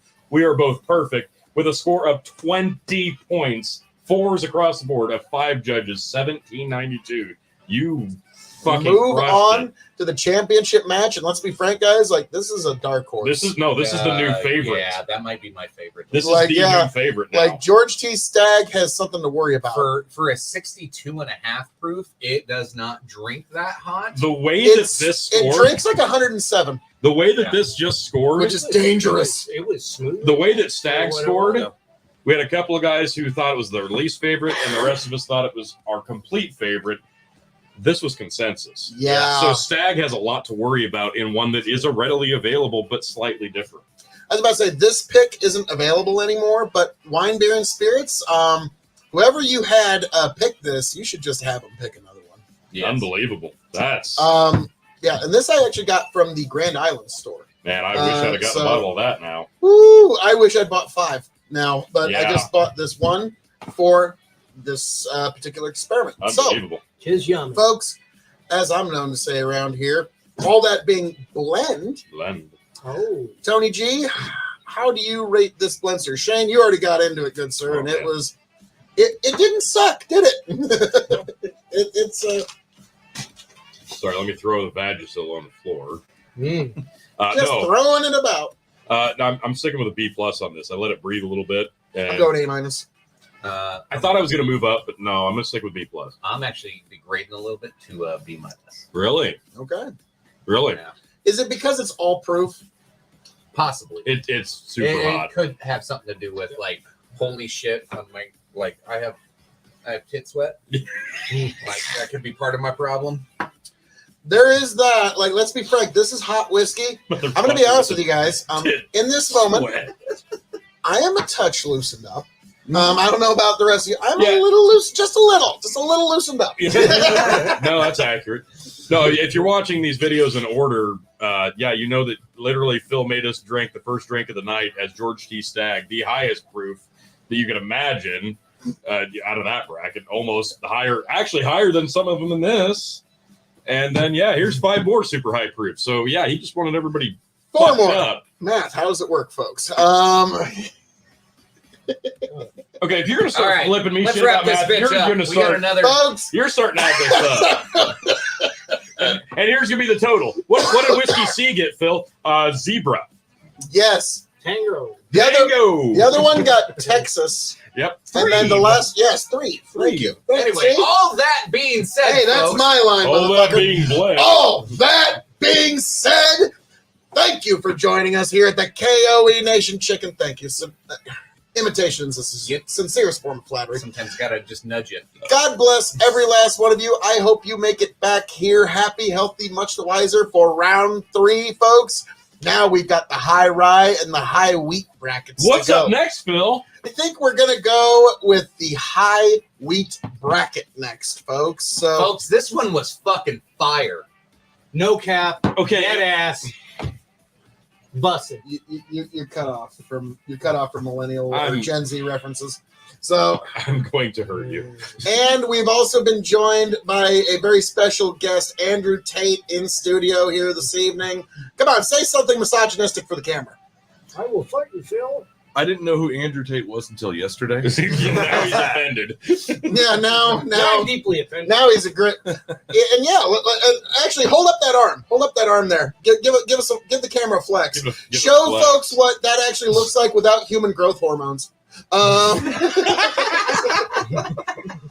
So, folks, thank you for being here. Thank you for joining us. I hope all of you make it back here to the KOE Nation happy, healthy, much the wiser, and be sure to tune in next Friday for the next round of the Bourbon Tournament. Hey, God bless. hey, This on, was hot. on next Friday, can we Yeah, do let's the do higher eye? On Friday. Catch you later, folks. What, you Get think you it's later. over? Get Oh, you God. later. Oh no. We'll wait this for.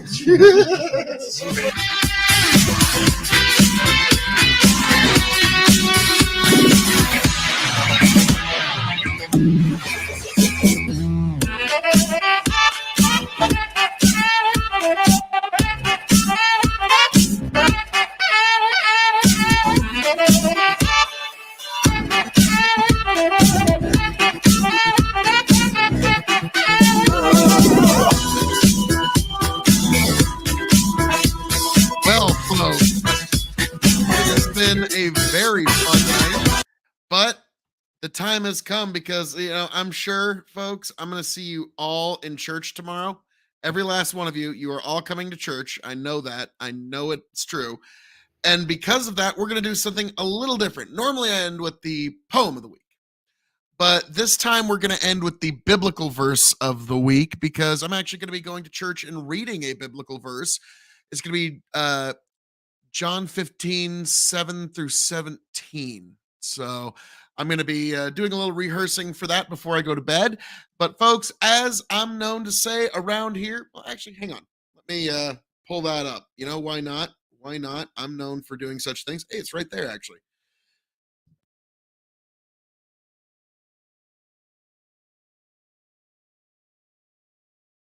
My redneckery doth reveal itself. But this is the biblical verse I'll be reading tomorrow. John 15, 7 through 17, English Standard Version. If you abide in me, and my word abide in you, ask whatever you wish, and it will be done for you. But this my Father is glorified, that you bear much fruit, so to prove to be my disciples. As the Father has loved me, so have I loved you. Abide in my love. If you keep my commandments, you will abide in my love, just as I have kept my Father's commandments and abide in his love. These things I have spoken to you, that my joy may be in you, and that your joy may be full. This is my commandment, that you love one another as I have loved you. Greater love has no one than this, that someone laid down his life for his friends. You are my friends if you do what I command. No longer do I call you servants, for the servant does not know what his master is doing. But I have called you friends, for all that I have heard from my Father I have made known to you. You did not choose me, but I chose you and appointed you that you should go and bear fruit, and that your fruit should abide, so that whatever you ask the Father in my name, he may give it to you. These things I command you, so that you will love one another. So, folks, thank you. God bless you. And I hope all of you make it back here to the KOE Nation happy, healthy, much the wiser. God bless you. Travel well. Colossians 3:13. Forbearing one another and forgiving one another. If any man have a quarrel against any, even as Christ forgave you, so also do ye. Thus ends the reading of God's holy word. Colossians 3:13. Folks, that is this biblical verse of the week. If there's a biblical verse you'd like me to read, or one that you personally like or find profound, just please let me know in the comments, and